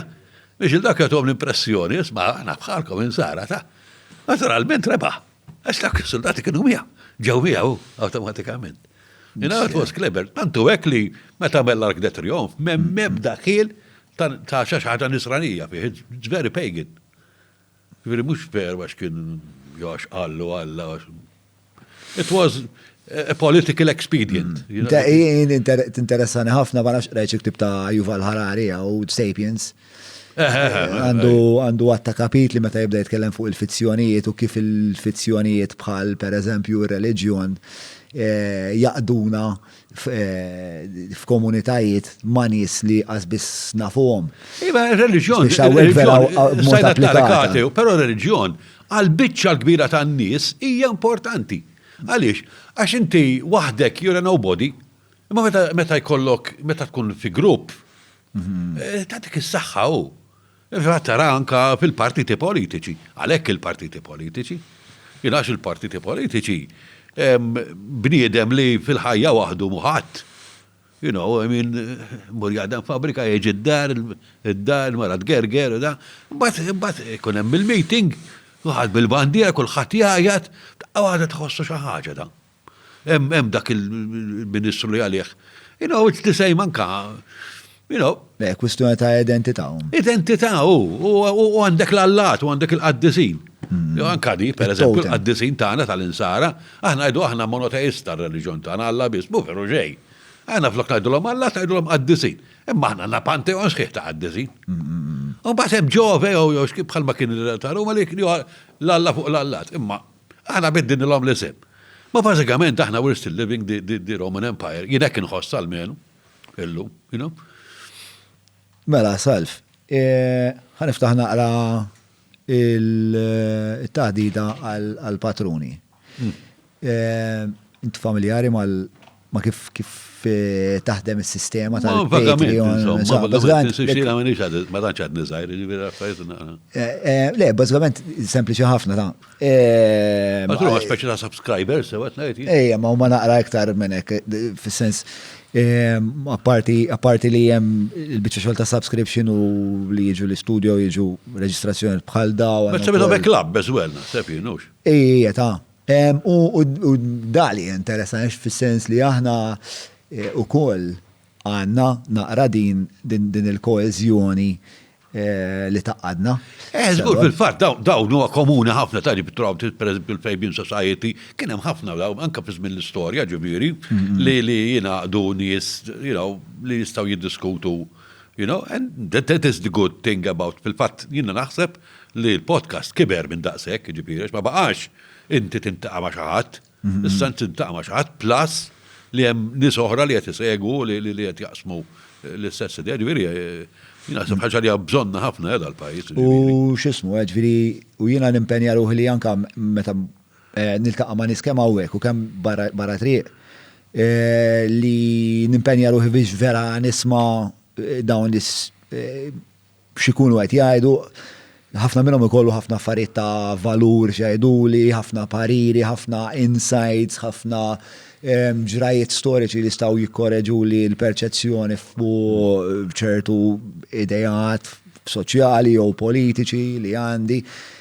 U għalija sar vera eżerċizzju tajjeb għax jiena ftit ossessjonat bl-idea tal-attenzjoni u kemm importanti l-attenzjoni fil-ħajja tagħna u li ngħixu f'dinja li tiddiswadik milli tkun attent. Allura jiena noħodha vera eżerċizzju biex dak li jkun meta jkun qed ikellimni ntih 100% l-attenzjoni tiegħu u biex ta' neżerċita anka dak il-muskolu tal-attenzjoni. U il-payoff hija kbira, jien letteralment ngħix kważi f'isu da l-agora kontinwu ta' nies. Eżatt. Ġifieri anke x-xorta ta' nies li għandna hawnhekk wieħed minnhom l-ewwel għalli taf xallimni missierek issa, għalli li jiena espert fil-ħaxi artifiċjali. Interessanti di. Issa spiega jili di, Le, għaxu espert fl-artificial intelligence. I see, all right. That's a good one. Jasib tek taħdem fl-advertising. Jena għamilt snif fl-advertising, taċ kemm nejt b'niesu. U zendun duman lewza, jimmin jaf kam għamilt reklammi ta' restaurants, per eżempju, u najt kemm mutajja, u bat xit lesni wara. Danu, was a job. Għox tajt kemm mutajja b'da restaurant għax mortu doqtu. Xismu dak li għajt marketers are like they should all die. Ma ta' kun za materializzom ġar affarijiet, ġar avventura, li t-pinġi, l-lum minna ramotiħor, l-lum, konta t-tnejn bin-nis fil-veru sens tal-kelma. Pero we all do it, probabilment xinqara. Pero naħseb lik tal-advertisers l-lum, l-advertising sar it-setul li saret. Le, b'saħħitha ħafna bla dubju. Saħħitha u insidjuża ħafna. Insidjuża stra, għandhom ħabta kif jitlulek f'moħħok, jibbrainwashjak mingħajr ma tinduna. Anka jenna għalija. Mingħajr ma trid mingħajr ma trid. Poġġuk pożizzjoni li jekk m'għandekx jinnaf żarbunadi daqs minn tħadd, jew mhux tixrobx ma tikolx burger minn tħadd. Saħalli li jena ma tanxit nejku bijek, imma jena nara per eżempju bħal ċertu ikel li ħazin. U tara kħat jġennan għalija. Le, partikolarment ħafna mill-fast food u la. U fast food iktar ma jkun franchise. Iktar ħażin, Madonna. Iktar ħażin. U tara kħat jġennan ġibiri. L-aħħar darba, konna għedin Franza. U Franza għalla dawk għalla bibżobomen il-ħatt, il-restaurant sal-mena fej konna aħna, ħadd ma jiftaħ. Aħna konna għedin lil ma konniex għedin xi Pariġi jew hekk. Ma qalulna l-ħadd da kulħadd imur ieħor għand ommu spiex, naħseb jien ta' tradizzjoni, tkun it-tradizzjoni tal- U l-unika post li kien hemm miftuħ kien dal-post tal-fast food u konti li ma nikol dit-tip ta' fast food żmien twil u ma nafx jekk hux il-fast food sar qar. Ma nafx, imma da kien speċ ma tistax tiklu, ġifiri isa qed tikol il-karta. Kartu. Imma hemm ta' marketing li joġobni li nfittxu jkun irid jiġi minn nies li nafda spiex, ta' li jkunu provaw ċertu prodotti, per eżempju jiena per eżempju bħalissa nesperimenta b'Nutropics jgħidulhom. Ma nafx probabbilment minti xej familjar ma' din Nutropics. Nutropics huma kull xorta ta' sustanza li talteralek kif moħħok kif funzjona hija Nutropics, sa jekkux kafe jew nikotina. U ma taħsib daw jistgħu jkunu again spin.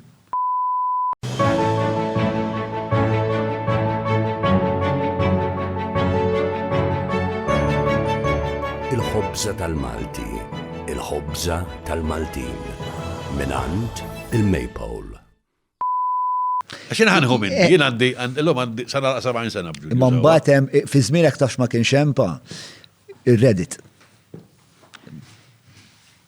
Ir-Reddit mbagħad huwa il-passatur li jsaffi l-bullshit kollu. Ir-Reddit huwa bażikament forum board kif ħan nispjega. Forum board. Fej bażikament kull ħaġa li teżisti f'wiċċ, kull mistoqsija li jista' jkollok jekk jixxappaplux il-majonez jekbirx, jekk kull mistoqsija minn ewl id-dinja. Sib ħafna nies jiddibattuha fuq Reddit. U anke pereżempju daw il-Nootropics, anke pereżempju jinnaf il-kreatina training. U jkollok nies li jagħmlu riċerka ġifieri kun hemm min ikun akademiku u jibda għanna jibatlek, jibda itella l-istudji għal-fejn. Le, mandiġ dubina, marriċ narmi daw l-affarijiet ta' assolutament. Ma jina rajt.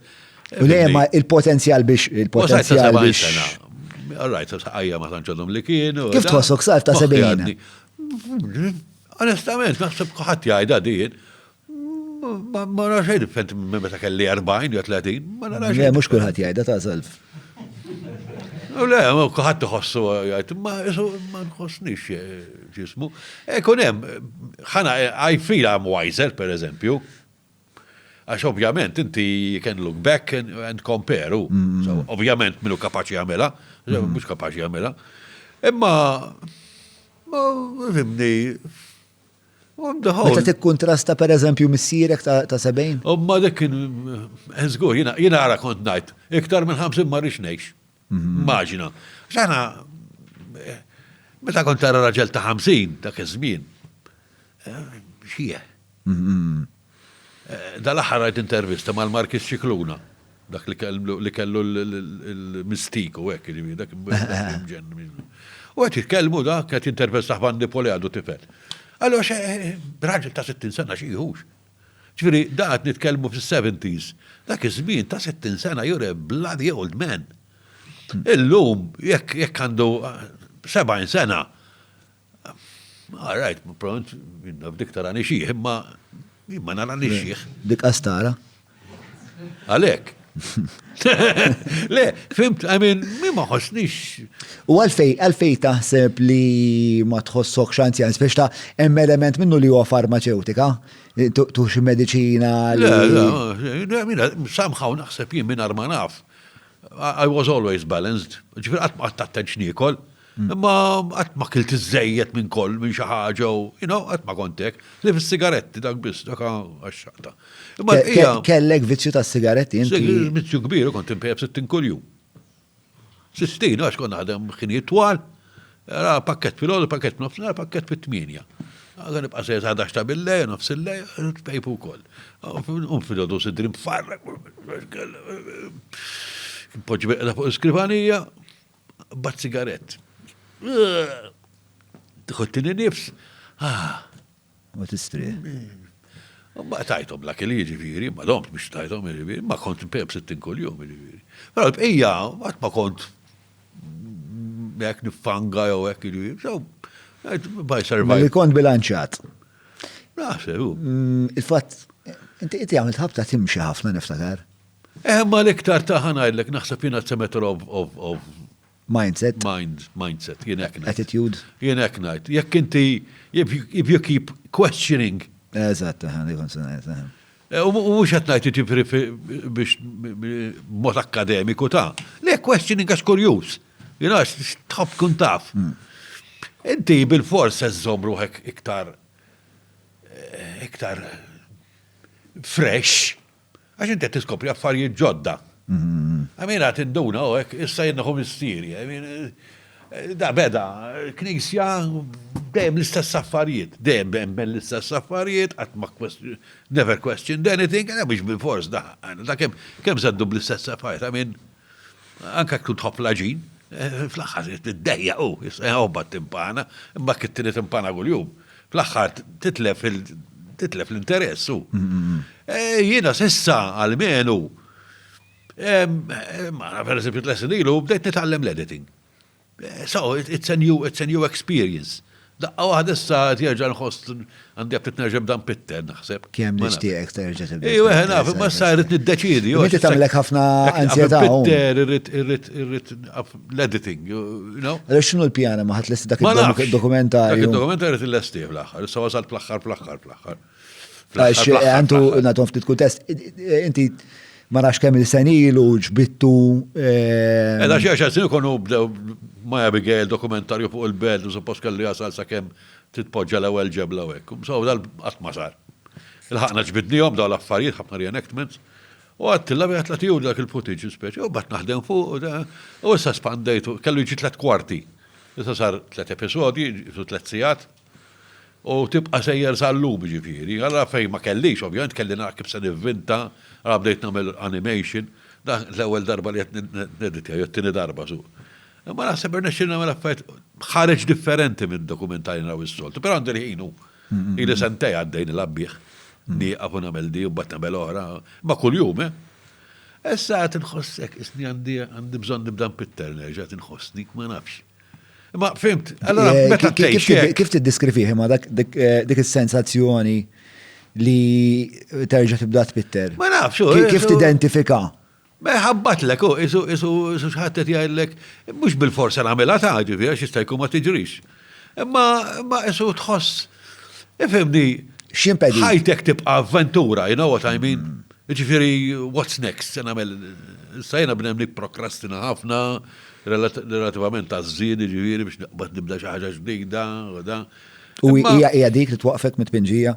Di kun tibżaw, għax kien tilli ma mpittenet, imma tajt għadni naf kif. Ma xi tkun it-traġedja jekk ma dekx taf kif, la darba għandek. Samajna, zut, ħossok, jina kultant, onestament, ħafna ħbib tiegħi li baqgħu pittru, għamlu isem, u da, sajna, way back in the 80s, kont meqjus bħala the up and coming. Għawad, għabat il-teatru għaddiju kollox. You know? Allora, issa nerġa' kważi nibda bil-bidu.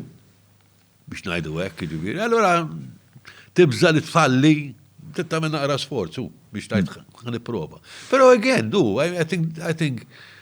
U traġedja fil-falliment immaġini li inti tħoss li kellek xaġa li tlift?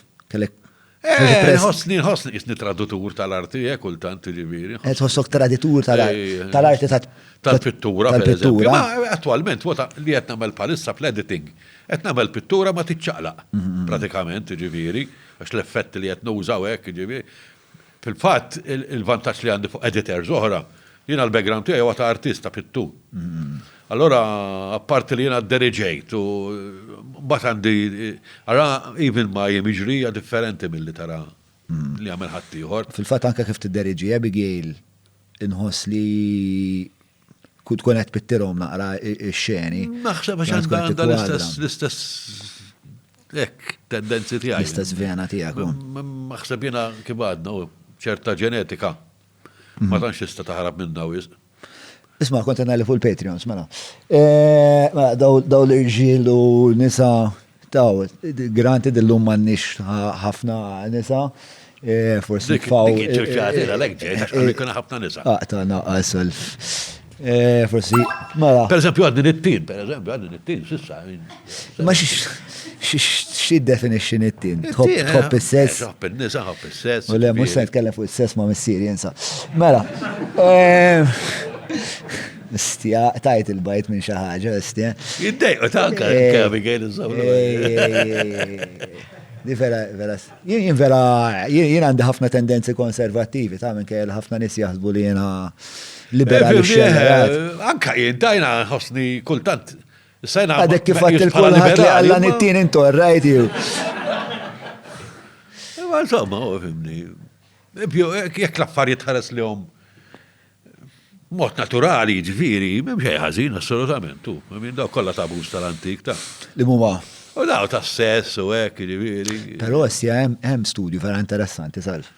Darba kont semmejtu fil-podcast ma' Andrea Dibin. Ta' dal-antropologu jismu J.D. Unwin, li kien antropologu kem ta' Cambridge u kem ta' Oxford u kien għamel studju fuq medda ta' għat ta' eluf ta' snin, ta' 88 soċjetà. U beda jelenka daw il-momenti differenti ta' relazzjoni ta' dik is-soċjetà ma' seks. U meta jibdew, meta iktar ma jiġi il-liberalizzat is-sess sal-punt li isma' is-sess qabel iż-żwieġ mhux tal-li tista' tagħmlu tal-li huwa mistenni li tagħmlu, tal-li. Ibqedin illum pratikament. Eżatt, fej iktar ma jiġi, insomma, għamel korrelazzjoni li għena li mhix kawżalità, fej iktar ma jiġi liberalizzat is-sess, iktar is-soċjetà tiddeġenera u iktar tibda tipproduċi, per eżempju, il-mużika pop ta' dik il-ħabta tkun għar. Il-politiċi jkunu ta' bil-fors, ta' livell. Għax kollox easy. Meta affarijiet isiru easy, m'għandek struggle. Di l-istess anka pittur, per eżempju, meta pittur isir bravu bil-pinzello da. Jibda għamel xogħol sabiħ, ma meta tfittex ma ssibx. Ma jkunx artistiku, jkun tajjeb ħafna, li tiġri ħafna, tara ħafna xogħol. Perfett, divin. Ma meta tfittex l-element artistiku bih, ma jkun hemm xejn. Għax m'hemm stragil. Il-ħajja, il-bażi tal-ħajja hija t-tensjoni. Neħħi t-tensjoni mill-ħajja, mhux mill-ħajja biss, li hija regola tal-xismu. Jekk neħħi t-tensjoni minn karozza ma srox.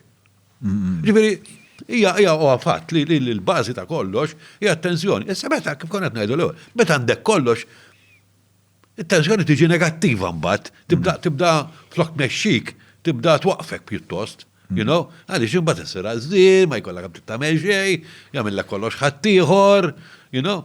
Isma' sar studu xjentifiku fuq is-sebarjus tan-nubit il-mejta. Da mhumiex kwistjoni reliġjuża, mhumiex. Huma xi ħaġa xjentifika. Veru, il-mument li inti taqalihom, is-soċjetà taqalihom, it's doomed. It's doomed, m'hemmx tagħmel. Fil-fatt jiena ngħid ir-reliġjon l-iżball li tagħmeli li tirreppja kollox ħafna mambo ġambo, ħafna sopranaturali. Kieku kellha reliġjon tkun iktar umana, iktar fizika, you know, naħseb jiena tagħmel iktar sens u tagħmel iktar suċċess. U naħseb dak huwa l-proġett konservattiv li naħseb għandna bżonn. Li minkejja li minix fanatiku tal-ideoloġija per se, però naħseb li il-konservattivizmu għandu bżonn li sejjes li l-nifsu jitfaf l-eruq fi ħwejjeġ li huma aktar ta' din id-dinja u mhux daqshekk f'affarijiet li huma metafiżiċi. L-aħħar darba kienet kollu konverzazzjoni mejja ma' Alex, meta konna qed niklu dak il-karbonara li ma kienx karbonara kien fried chicken. Madun. Naqra differenza. Storja twila ħelwa ta' stidi sommus. Bat ngħidilkom fil-privat. Taf l-insejt li palissaw kamera. Le, tiġri. Vera, ta' t-fajt. Tiġri ħafna. U li waħda mit-teoriji tiegħi hija li Alla għandu jaqdi 1, 2, 3, hija tikasi hawnhekk qiegħed selfie. Naf li l-kamera tħobba aktar minn ibnek stess, ma jena li Alla jaqdi spiex ta' 3 ħtiġijiet. Waħda hija li taffilna l-kriżi eżistenzjali li inti tista' temmen li jisma' minkejja li ħatmut imma li konna qed ngħidu l-ewwel tal-insir. U mbagħad l-oħra li hija iktar interessanti għalija li Alla huwa metafora li fiha tinstanzja dak kollu li huwa tajjeb biex wassal għal koeżjoni soċjali. When you have the spirit of God, it's hard to explain that to people that aren't that poetic in the mind, but naħseb li jiena dak li nkun qed nippruvaw ngħidulhom huwa li isma' meta inti tagħmel dak li Alla jixtieq minnek, ħajkun hemm ġenna fl-art, meta ma jkunx hemm qtil, meta jkunx hemm stupru, meta ma jkunx hemm ser, eċetera, eċetera. Jiġri jiena Which is the philosophy tal-Rumani, that you kiex jien il-kelma palissa. Li toħroġ toħra. Titraxxendi il-bestjalità. Il-bestjalità. U jien ma nafx inti, ma jiena ftit ir-relativizmu morali idejaq li naqa' zobbi li minn hemm minnaw minn hemm minnaw speċa niskużaw ruħna, speċa nemmen li hemm ħwejjeġ morali setta standards etiċi li meta soċjetà tħaddanhom is-soċjetà tkun waħda aqwa fuq ħafna bnadi kemm għall-individu kemm għas-soċjetà fiha nfisha biex tifjorixxi, però llum il-ġurnata fucking kollox relattiv. Jiena ngħid li dekadenti. Aħna ngħixu fi żmien dekadenti ħafna ġifieri. Kollox tal-atta parsi, kollox falsi. Jiena ngħidlek we're asking for it, ġifieri, jiena ngħid li skont Unwin ġifieri fej qegħdin aħna bħalissa fis-soċjetà tagħna we are ripe for implosion. Ġifir ma tallimna xejn mit-tieni gwerra dinija. It-tama hija li forsi għaw biżejjed nies li jistgħu jinterpellaw l-istorja u jitalmu xi ħaġa minnha. Il-problema hi fej fl-aħħar gwerra stajna kissirna l-Ewropa, issa għandna saħħa biżżejjed biex nkissru d-dinja. That's what changed. Il-pjaneta għalina, mux għax id-dinja terġa biex nitilqu aħna, jgħaddu ftit ta' snin u tistriħ. Id-dinja tajta l-erwieħ, għana parassiti, jina ngħid l-evoluzzjoni, mux kif ngħidu tillajn il-fuq sakemm ġil bniedem, bil-maqlub. Aħna iktar bar bdejna iktar bdejna niżlu l-isfel. Għax il-ġarja l-blat, ma idea il-ħadd, eluf ta' snin, miljuni ta' snin, ġifir dak l-inorganik, dak vera paċifiku, vera m'għandux problemi, sawa, bat meta jibda l-organik, għandek istiġar idu mumiet ta' snin, mbagħad il-bniedem għandha parassita mar kullum kien, bela kullum kien, kisser kullum kien, b'saw l-evoluzzjoni mhux il-fuq, l-isfel. It's our pride li tajdinna li aħna l-fuq. Aħna r-rej, mu veru xej. Aħna parassita. Ebda n-nimal mi għamil ħsara li għamil. Għabadni krizi tal-identità salf. Le, mux kwesi, ma huwa fattu.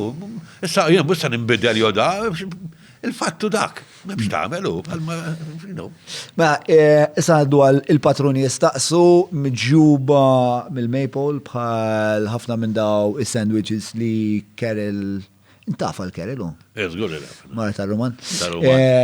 Oġoba ta' għandhom biex titmad il-brigata zaħira ta' nies, fakkarkom Maples bihom issibuhom f'27 lokalità ġewwa Malta u tistgħu wkoll iċċemplulhom fuq 22581 għal kull xorta ta' mistoqsija ovvjament li tirrigwarda l-ikel li manka bħal jinnaf jekk għandek food intolerance u affarijiet hekk. Mela, naddu issa għal-mistoqsija ta' il-patrun tagħna Ġiljan. Mela, id-diskussjoni mxiet mhux ħażin, imma jħan nerġa' mura l-bidu.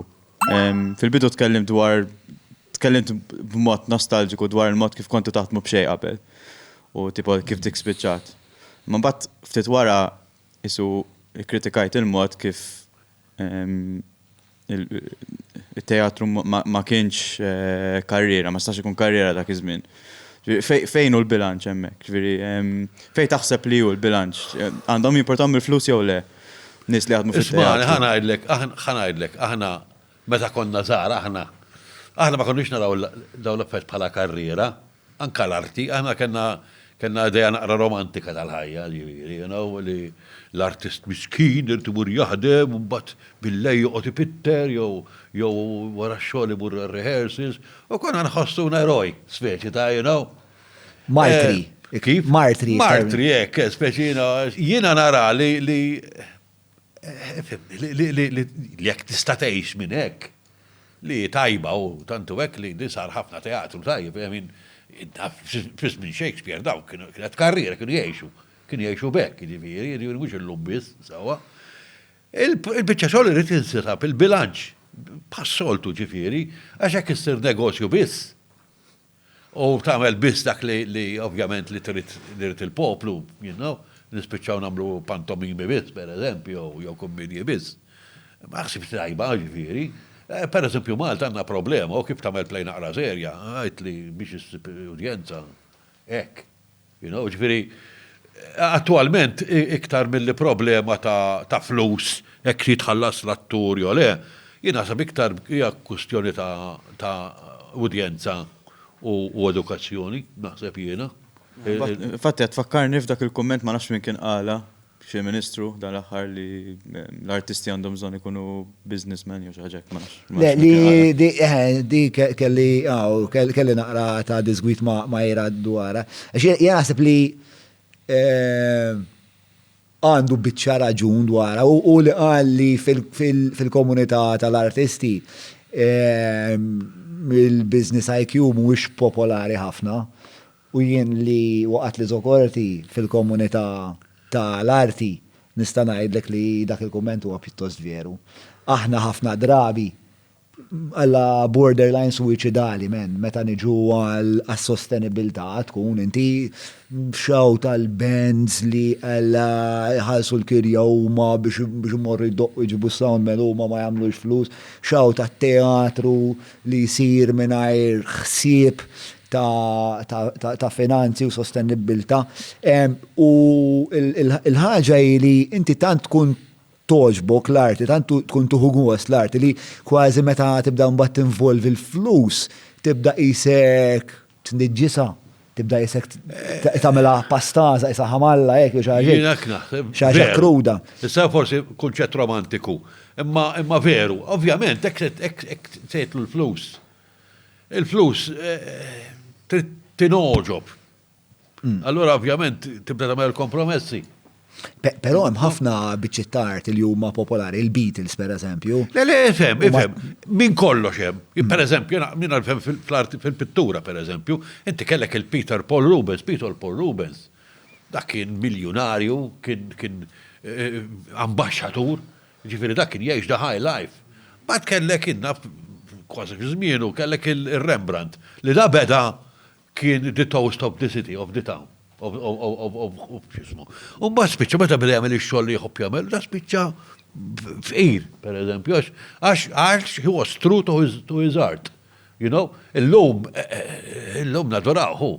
Ma jkollok il-każ bħal Van Gogh li da qatt ma beħ kwadru bħajtu kollha, illum biex tixtri kwadru ta' Van Gogh biex tisborzja naħseb il-baġit ta' Malta.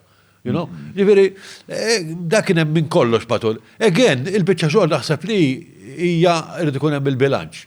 Jien personali, pereżempju, m'iniex tajjeb għall-flus, m'iniex tajjeb. Ġifieri kull meta għamilt play, qatt ma ħabbeltajni mill-flus. Dejjem ħaħseb xi ħadd ieħor. Jiena naħseb li bħalma jiġri barra, irid ikun hemm nies within the company li iva kapaċi they can cater about these things. U fil-fatt Herrera qal. Fil-fatt Herrera qal li għandu jkun hemm jekk fimtu sew li jkun hemm iktar sħubija bej nies li qal jekk inti qed tagħmel l-art jispiex ta' tajjeb inti moħħok fl-arti u li tagħmel arti tajba imma tara li jkollok dimensjoni. Ma il-problema mhix kwestjoni ta' jekk għajdu l-Herrera, il-problema hija kwestjoni ta' edukazzjoni. Jana Malta m'għandix l-edukazzjoni, m'għandix you know, I mean... Ma dex l-edukazzjoni fil-sens ta' biex titrawem udjenza għall-art. Udjenza, patronage, you know, ma niftehmu. Dawn affajtu ma exclusive. You know, l-arti miex għal-kulħadd. Miex għal-kulħadd, għat ma kienet, għat muset tkun. Sawa, imma altru mux għal-kulħadd. U altru li tispiċċa ta' nofs tużana. I mean, barra per eżempju, jek tmur Pariġi, veru, kienu ħafna turisti li jmorru jaraw il-Louvre, imma tara ħafna Franċiżi wkoll. Le, fil-fatt jien għaddi kif kont il-Louvre. Kemm tara Malti? Le, kien mimli Franċiżi. Għana l-Malti le, ta' għana jina nafnis għatma daħlu l-Manmel, nis għatma daħlu l-Mużew Nazzjonali. Hemm ċertu economies of scale imma wkoll, I mean, pajjiż żgħir. Imma mbagħad fil-istess ħin tipo fuq l-istess żjara Franza mort dal-post li kont ngħidu l-ewwel ment puj defu. U jekk titara il-kooperazzjoni fis-soċjetà u kemm jinteressom minn affarijiet bħal arti u storja, dat ngħidu minn villaġġ sieħ, 5,000 ruħ, 3 darbit fil-ġimgħa joħorġu jagħmlu wirja teatrali l-ikbar wirja teatrali li qatt rajt f'ħajtek. U meta bdew jispjegaw li dawn huma kompletament, dawn huma ġast in-nies tal-madwar jilbsu kostum, jiġi id-direttur jispjegalhom biex ta' għandhom huwa preġjat ħafna tifhem l-arti, hija differenza kbira. Għax inti immaġna tkun it-tfal ta' missierek kull nhar ta' tlieta ħamis u s-sibt joħroġ libes ta' nobli biex imur jipparteċipa f'din il-ħaġa. Inti ħatuħu mill-arma trid interess ta' għalfej missiriet jagħmel it-teatru, x'inhi din l-istorja. Biex ta' verem l-economies of scale, però daw pujda fuq huwa case in point għax kull huwa villaġġ raħal u naħseb kważi r-raħal kollu huwa parteċipa. Ifhimni aħna dun nifhmu oħra, aħna ħinsix, aħna ma tlet sena. Ngħixu f'kunvent. Aħna l-kavallieri kienu patrijiet. Ġifri inti kellek soċjetà li il-fulkru tagħha kienet biss ir-reliġjon. Fil-fattara fil-fattar immaġina. Għadna sallu biffissati fil-barokk, per eżempju. Ma ċaqlaqniex minn hemm aħna. Naħseb li niġi nies fid-dinja. Fis-60s bdejna nirranġaw niftakar, titwara l-indipendenza kienaw Envin Cremona bedi għamel anka il-daw tal-festi moderni u hekk, rġajna, Madonna, rġajna morna l-barokk. Għax aħna għandna lakuna kbira, kulturali u aħna l-Knisja f'għatna. Per eżempju, aħna m'għandniex folk dance tagħna, m'għandniex. Saqallija tarob jisfnu nisaw raġel, Malta ma tarajx. Aħna l-folk tagħna vintajnieħ ħabba l-karnival. Ma kenniex ġiviri, ma kenniex salana konna naslu. Għaliex, għax ħana mentalità tagħna hija għarbija. Ir-ġil għal-jom u n-nis għal-jom, sawa. U l-Knisja kompleta.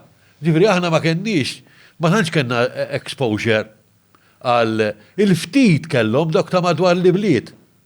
Ara, fi żmien Kavallieri, in-naħa ta' fuq ta' Malta, kien jgħidula l-parti disabitata. Malta kienet magħrufa, ġifieri minn Birkirkara, jew forsi l-most tal-fuq, kienet disabitata, ma kien joqgħod ħadd, ġifieri, kien joqgħodu ftit nies, ġifieri, u dawk kienu jkunu l-bdiewa. Mbagħad kellek tal-ibliet. Issa dawk kienu kellhom exposure għal barra. U mal-Kavallieri u hekk. Il-pjata li kienu l-ftejt. Il-pjata l-Maltin xejn hu exposure. Ġifieri aħna m'għandniex tradizzjoni ta' kommerja dell-arte bħal m'għandhom l-Italja, m'għandniex tradizzjoni bħal m'għandhom l-Ingilterra, Franza, f'xejn. Ġifieri aħna, per eżempju l-artisti, il-pittura, bdiet tieħu r-ruħ aħna way back in the 50s. Beda l-moviment modern aħna ġifieri, bid baswir, niftakar, ġifieri, nies bħal Antoine Camilleri jitbasru biex forsi. Ġifieri aħna m'għandniex ruq dik il-problema tagħna. Teatru, ftit li xejn kellna. Ġifieri aħna m'għandniex tradizzjoni ta' teatru aħna. Ġifieri dawn huma kollha huma fatti li we have to tackle. Imma l-problema hi li maħniex nagħmlu edukazzjoni biex dawn l-affarijiet inkabruhom. Jiena tinħoss li terġgħu morru għall-parrokkjaliżmu, erġgħna minn kamon, tajbin l-persi tal-ġimgħa l-kbira u hekk, imma Madonna Santa Mmena minn teatrinati. Ma nistax noħorġu xi ħaġa naqra ħjar, għax hekk tħares lejna u tħares lejn Spanja pereżempju, baħar jaqsamu. Però teatru tajjeb. Imma tal-ftit biex għantajt li mawx, anzi nistaġeb kifaw. Malta ħafna talent, ħafna artisti tajbin, ħafna atturi tajbin, diretturi tajbin, kittiba ħafna. Meta toqgħod qisha ċokontana ħafna. U l-problema li ħafna jipproduċi, però ftit minn jikkonsma dak li nipproduċu. And that is the problem. That is the problem. All right, mela. Sur Vanni. Fuq li għattajt, fuq teatru, ħaġa tal-iskantament, jaqa teatru fil-gwerra. Speċi għara kemm għadda żmien u bqajna jiġifieri ninjoraw il-fatt li t-teatru sar terrapin u baqa monument ta' krua speċi li llum il-ġurnata laqas huwa aċċessibbli biżejjed għax qas jintuża. Fis-sens li mhux it-teatru per se, ġifieri mhux il-post fiżiku per se, ġifieri ġejja mill-kultura wkoll. Il-post fiżiku. Kemm it-Taljan, kemm il-Ġermaniżi offrew li jibnuna miġdid. Ija, le hemm ħafna. U aħna ddeċidejna li le. Għax mintom dak ismin derlu l-iktar importanti jibni d-djar għan-nies u dam li jibni t-teatru. Pero again, that says a lot about the country. I think it says a lot about the country. Jekk tmur per eżempju l-Polonja. Polonja, Warsaw, ċatta ġabu għal-Ġermaniżi, jekk tmur il-lum, issa għajla 500 sena. Imma liix għandhom il-mentalità, aħna m'għandniex dik il-mentalità. Aħna tifhimha għax aħna pajjiż li m'għandna xejn tagħna, laqas għandna riżorsi m'għandna xejn. Aħna l-importanti ħobs u ġobon u ikel.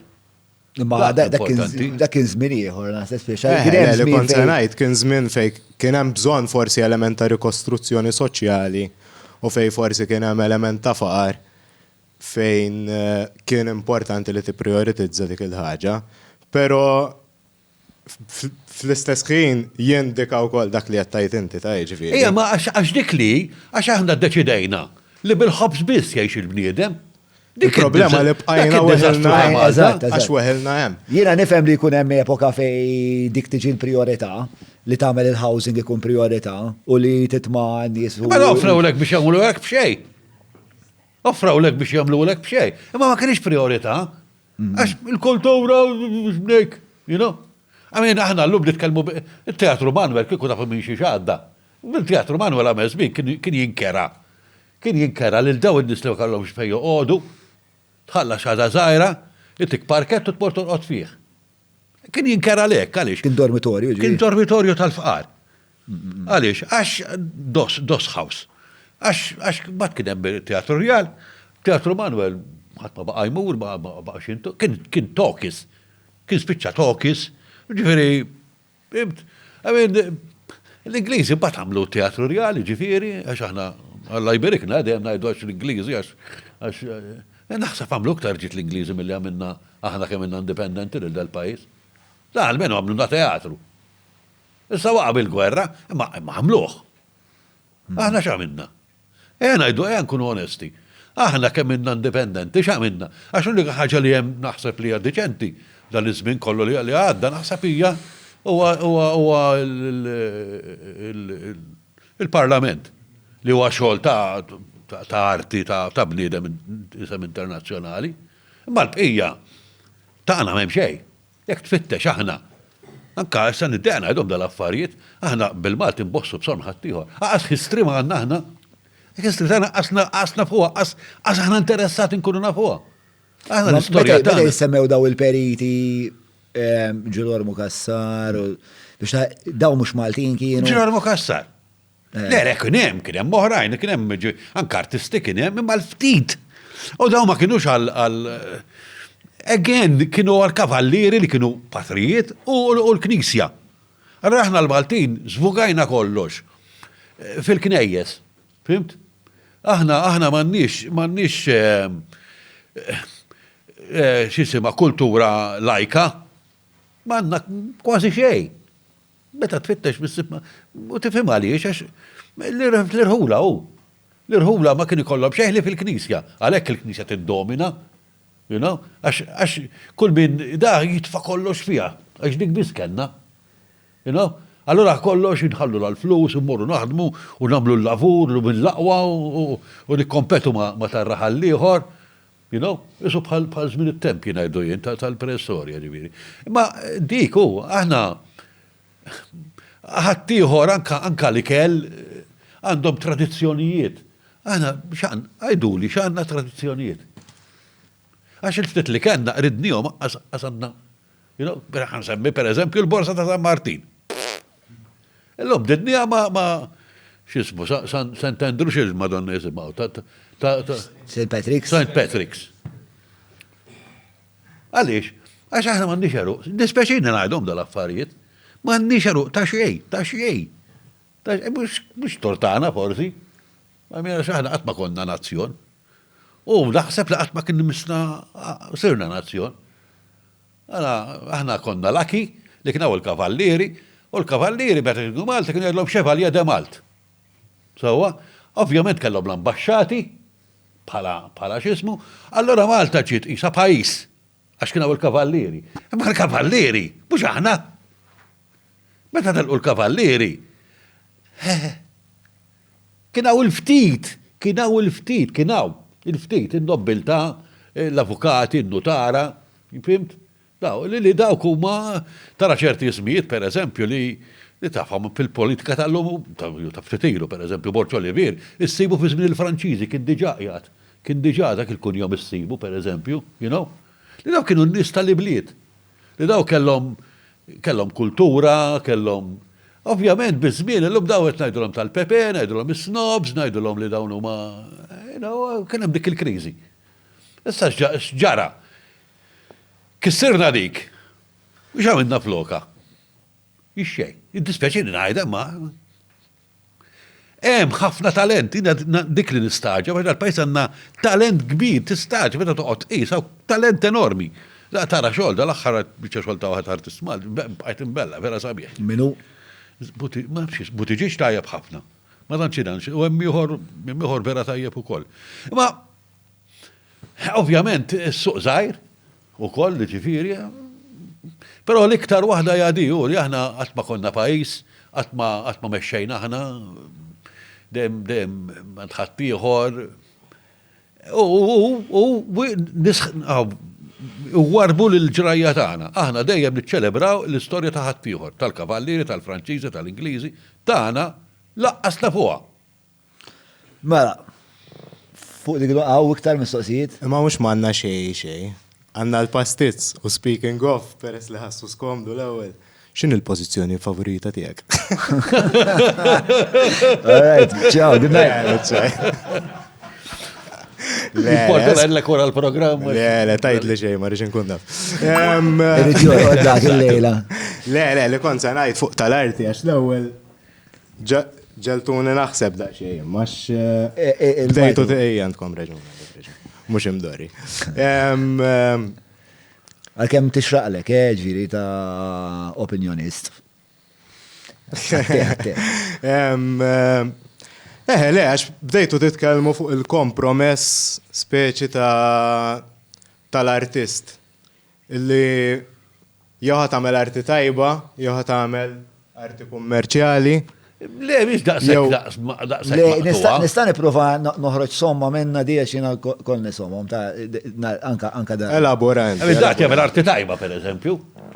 Le, jien l-opinjoni tiegħi illi fil-fatt jista' jkun hemm arti tajba li hija kummerċjabbli. Żgur, definitely. U li l-artist ma titlalu xarrasu satta li punt illi l-arti tiegħu jiġi bażibel biex niftehmu. Ġifieri hum il-mużika u leġendi kbar li għalija jien qatt ma tilfu l-element jien naf hu Led Zeppelin pereżempju. Ma nistax ngħid illi waslu f'punt il-Led Zeppelin li ramew it-talent u qabdu mużika.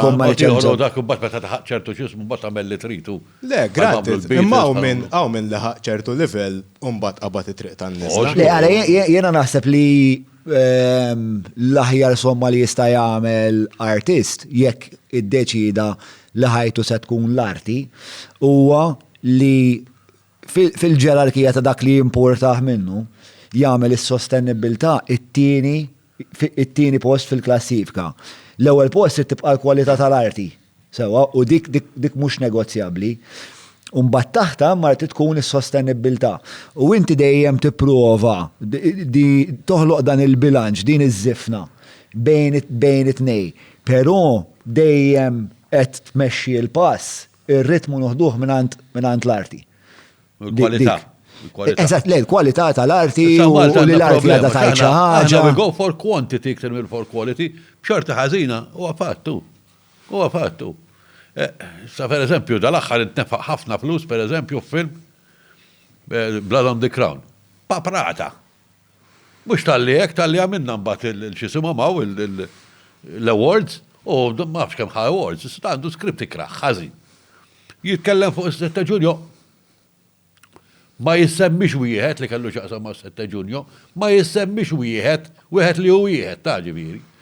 Il-film meta rajtu again paprata x'lib soldati jiġru fuq il-bjut u Malti toroq daqshekk jitfgħu Molotov cocktails, daw kollha fejn li ma ġrawx. Ma kellux jaqsam xejn. Mela aħna l-poplu qed ngħidulu din l-arti tajba. Għax ngħideh l-awards ta' kollox. Ma l-artist iż-żgħir allura. Fis-sens għax John beda jgħid l-ewwel speċi għax naf ħafna bands li jikru l-garax, għadhom iridu jibdew daw, u talent ikun hemm jiġifieri. Ġifieri hawn Malta talent. Naħseb f'kull qasam hawn talent fil-verità. Għax anke tieħu l-isport. Ġifieri meta tħares lejn tfal, żgur li hawn min għandu talent. Il-problema hi kif x'qed nagħmlu biżżejjed biex dat talent aħna inrawmuh biex jilħaq il-potenzjal tiegħu. X'tib ta' strutturi qed noħolqu? Semmejt l-edukazzjoni pereżempju, l-edukazzjoni le, fis-sens qed isiru affarijiet. Ħanajlek li għandna problema aħna tal-politiċi hu. Lip service għal kollox. Il-Mike self. Sorry. Ħafna lip service hu. Ġifieri flok nagħmlu dak li hemm bżonn, nagħmlu dak li jaqbel. You know? lip service, ġifiri, għax veru hemm il-Kultura TV, hemm l-Arts Council, u naħseb ħafna affarijiet jgħidu ġifiri. Le, l-Arts Council huwa partikolarment l-Arts Council, nsemmi lilhom, huma nies li jistinkawta fil-verità. Ġifieri hemm elementi, ġifieri mhux il-sistema mhijiex kompletament. Le, żgur li mhix, fil-fatt saru ħafna affarijiet tajbin, saru ħafna affarijiet tajbin, mhux qed ngħid. Imma again, qed nibdew l-istorja permettuli minn sorma. Għax inti billi tinkoraġġixxi l-artist, hekk inti mhux qed toħloq l-udjenza. Jekk inti jiena fl-eżempju li tagħti wejja biex xata wejja kollox jgħaddi, kwalità qatt ma se tikber, ma qatt ma se jsir eżiġenti l-poplu, qatt ma se jkun irid di għax di aħjar minn di. Le, wejja mhux ta' wejja me xi ħaġa. Franza għandhom dal-mudell fejn jekkux mużika jekkux films, is-cinemas u radios għandhom ċertu ammont, ċertu percentaġġ ta' dak li huma jdoqqu li jew ixandru fis-cinemas li jrid ikun prodott tal-lokal. Tal-lokal, eżatt. Issa fl-istessin imma dik tinkwitani tipo mbagħad x'ħanamlu ħanifqgħu l-airwaves balla mużika taż-żopp għax purament irridu nagħmlu mużika bil-Malti. Għall-grazzja tal-Alla speċi ta' Franza m'għandhomx dik id-disgrazzja għax għandhom jekkux il-hip hop ta' kwalità, jekkux it-tekno ta' kwalità, għandhom kollox ta' kwalità, il-films kollha ta' kwalità. Imma, mbagħad pereżempju xi ħaġa li aħna u Malta m'għandniex u ili nisħaq li għandna bżonna, Franza għandhom istitut tal-films pereżempju. Fej inti tmur u titrawem in first and foremost the culture of filmmaking. L-istorja ta' filmmaking u tibda inti tistudja mit-traġedji Griegi u tibda tifhem għalfej il-bliedem qed l-istej. Sa mhux qed ngħid ġieri l-università jgħalmuhom dawn l-affarijiet, ġieri ma nistax nikkritika xi ħaġa li qatt ma interaġixxejt magħha. Però żgur li hemm problema ta' ħafna nis għazgosti menna u Malta m'għandhom ostja, però jista' jkun li għal Julian hija korretta wkoll hemm l-economies of scale. Jiġifieri minkejja li jien qed ngħid li hemm ħafna bands li jaqilgħu il-bajt u speċa jibqgħu broke, naħseb dik hija r-realtà għall-bands kollha tad-dinja kważi. 99% tal-bands jekk hux l-Amerika. Aħna nafu dawk li għamlu suċċess. Għax inti per eżempju, jina niftakar, tajjeb, ta' tkun designer l-Ingilterra, mbagħad għan designer l-Ingilterra, jillek ismaħija, għal-kull wieħed li għamel suċċess. Għandek elf li għedin ibijaw il-kalzetti f'supermarket. Għana dak mun narawhom xu. Għamin Hollywood ikollok laqwa, għax iġibulek elf, ma nafx għajtux all that jazz. Jagħmlu l-auditions għal jibdew bl-eluf biex jażel 7. L-oħrajn kollha spiċċaw għana. Ġifieri aħna kultant ninħarsu lej barra bħala issu xi Xangrilla mhumiex hekk aqqas ġifieri, kullhom kien hemm il-problemi u kullhom kien hemm ġifieri ma rridux ingergru żejjed insomma ngħidu kif inhi. Ma. Badi bżonn il-mike, bro. Malek joġbok isem kun jom, ID card u star sign. Mela, Cleveland Perotta, ID card mux ħanidija, Leo, l-istilla. Li, iktar mill-li mistoqsija naħseb, iktar about the delivery tal-ħagġa, eżempju niftakar li ma taqonna l-skola, lebda history lesson għatma interessa għatni daqsdi l-history lesson li taħnallu, għaxin għajk ħassejta, affarijiet li għatma smajt fuq Malta taf kif jew vera ftit smajt u mux daqseg. Jienu s-salf konna namlu proġett u kien l-ewwel proġett ta' arti professjonista tiegħi spiex, tal-ewwel esperiment. Kien jismu l-istorja skont is-salf. Issa reġgħu għamluha ta' għandikum. Għamlu għall-istitut għamlu xi ħaġa similari. Bħal-tana? Ma, xi ħaġa hekk kienet, xi ħaġa fuq l-Istitut ta' Malta u hekk ma fani u hekk insomma. Insomma, bażikament kienet konna mmorru jien kont id-deriġi u kont parti mill-kidba ktibni għajna u l-pa. U konna mmorru Salf, Julian, Mario, Dave Legess. Legess. Dave Legess. U konna namlu ma nafx kemm il-miljun ta' sena ta' storja, speċa nibdew mill-staff ġeoloġiku f'90 minuta. U daw kienu jkunu 4 atturi li kollu qed ibidlu il-kostumi u karattri naqa ispirata, ġifieri mhux se għandna krettu kollu jinżgur. Naqa ispirata kien hemm din il-kumpanija The Reduced Shakespeare Company. Max qasmajtu bihom? Jagħmlu l-istorja l-istejjer ta' Shakespeare vera ħin qasir. Jagħmlu l-istorja ta' Rivoluzzjoni Amerikana, eċetera, eċetera. Imma it-teachers tal-history kienu vera jieħdu gost għax it-tfal ma jieħdux interess. Għal-biċċa kbira tagħhom it-tfal ma jieħdux interess fil-history. U tu it-tfal jindunaw li l-history tista' tkun vera cool u interessanti speċla. U forsi nista' nżid ma' di, jiena t-tifel tiegħi iħobba ħafna l-history, l-iktar ħaġa li jħobb mhux biss jistudja ma l-passatemp tiegħu hija parti minnha hija l-history. Biex ikun jista' jistudja l-history għax it-tifel tiegħi mur skola tal-Istat. Kien imur Pembroke u f'Pembroke ma setgħux jaqdu klassi ta' xi 7 min ta' Pembroke hija skola kbira ħafna men. Sewa, u meta ġew għall-options biex jażel history ma setgħux jaqdu klassi ta' 7 min nies qed ikollu kuljum fil-għodu jqum fil-5:30 ta' filgħodu biex imur ħaddingli biex jistudja il-history. Imma hija xi ħaġa li fl-istess biex ma toġobniex li m'hawnx tfal Maltin li qed jistudjaw il-history, ma toġobni l-fatt li t-tifel tiegħi tant qed juri interess f'xi ħaġa li ju seta' jieħu l-għażla faċli qed fakit nqum fis-7 u fakit il-history. Imma li jagħżel li jisnembaħ fil-5:30 għaliex l-iskola aħna nqiswa bħala post fejn titgħallem biex tagħmel il-flus. Min se jagħmel flus bil-history. Imma l-history importanti. Ma forsi taf il-għalam daw il-twisted versions li nisimgħu tagħha. Jew forsi affarijiet li ħana l-iksaf ma ħarġux, taf kif? Minn kif qed nifhem jien, isu l-istat jew max minn l-edukazzjoni ddeċidiet li tażel ċertu tip ta' history li toħroġ u daw l-affarijiet. Ma kienx studju ta' jiena pereżempju fi żmieni meta kont l-iskola jien kellna history outlines of Maltese history tal-Aspina. Dak kien hemm. Ġifieri ma kienx hemm xi Mbagħad sekondarja, History of England, tal-Ingilterra. Jiena sirt naf fuq li Malta kienet ċentru tal-Korso li aħna kienet industrija kbira. Tru x'ismu għaw. Wettinger? Le, x'ismu għaw ma nsejt ismu Ġesu. U xon dak jismu. Mhux Giacomo għetaj.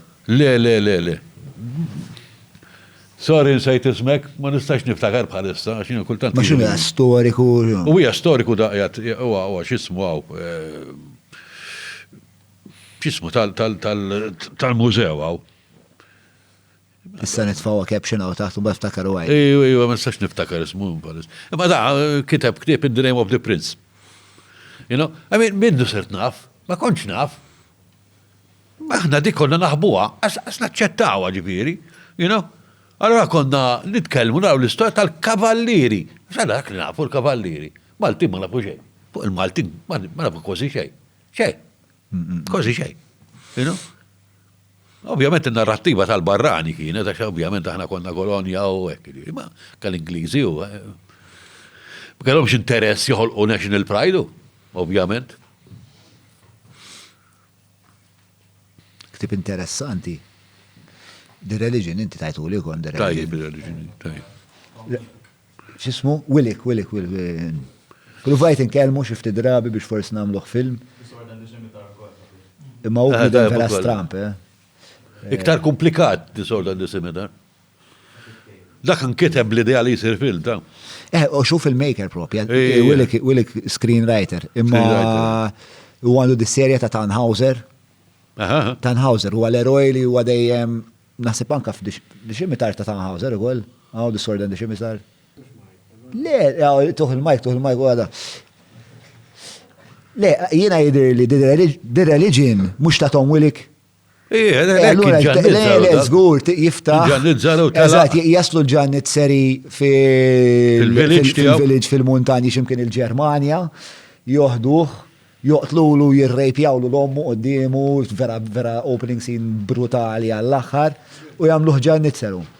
Umbat jispiċċa oli ħafna fil-ranks tal-ġarnit sari ma jitlaq rasu jisir merċenarju. U jqabduħ u jkun hemm insomma l-missjoni tiegħi jkun li tiġi Malta ma jikkorrospondix Ma mal-fatti. niftakrux daħsek fid-dettal d-reliġjoni, l-iktar niftakar huwa kien hemm battalja Santirmu dettaljata ħafna, ħafna chapters u. Dik kienet tibda battle is hard work. Eżatt. Battle is hard work. Jina, Sword and the Shimmy ta' niftakru iktar għax jisu. Iktar profond, ħaduh minn Malta, ħaduh. Iktar profond is Sword and the Mbagħad jerġa' ta' Rod religion tajjeb, Mela, Surgat. Identifikajna xin il-problema tal-kultura għaw Malta. U forsi jinnaf, per eżempju, tfal il-litilajn, forsi ma jkunux interessati fil-kultura, għalix speċi il-parents tagħhom omma missierhom jgħidulhom kifet inti studja ħalli ikollok ġob tajjeb, ħalli ikollok paga tajba. Imma issa rridu mmorru lil minnem. X'taħseb illi forsi inti jista' jsir biex ikun hawn iktar ejra għal arfin kulturali? Ejra arfin kulturali. Għandek raġu, ħanajdlek. Aħna għandna problema li Per eżempju, l-teatru forsi fis-sjuf imur fil-pjazzezz. Per eżempju. kien hemm żmien ta' Jew kien affarijiet kienu jisiru. U anka fi żmien il-Labor, niftakar fi żmien il-Labor, ġifieri, sejna mhix laburist far from it. Ma jien niftakar pereżempju kien jieħdu l-Orkestra Nazzjonali pereżempju tarsna. Kienu jisiru dal-affarijiet.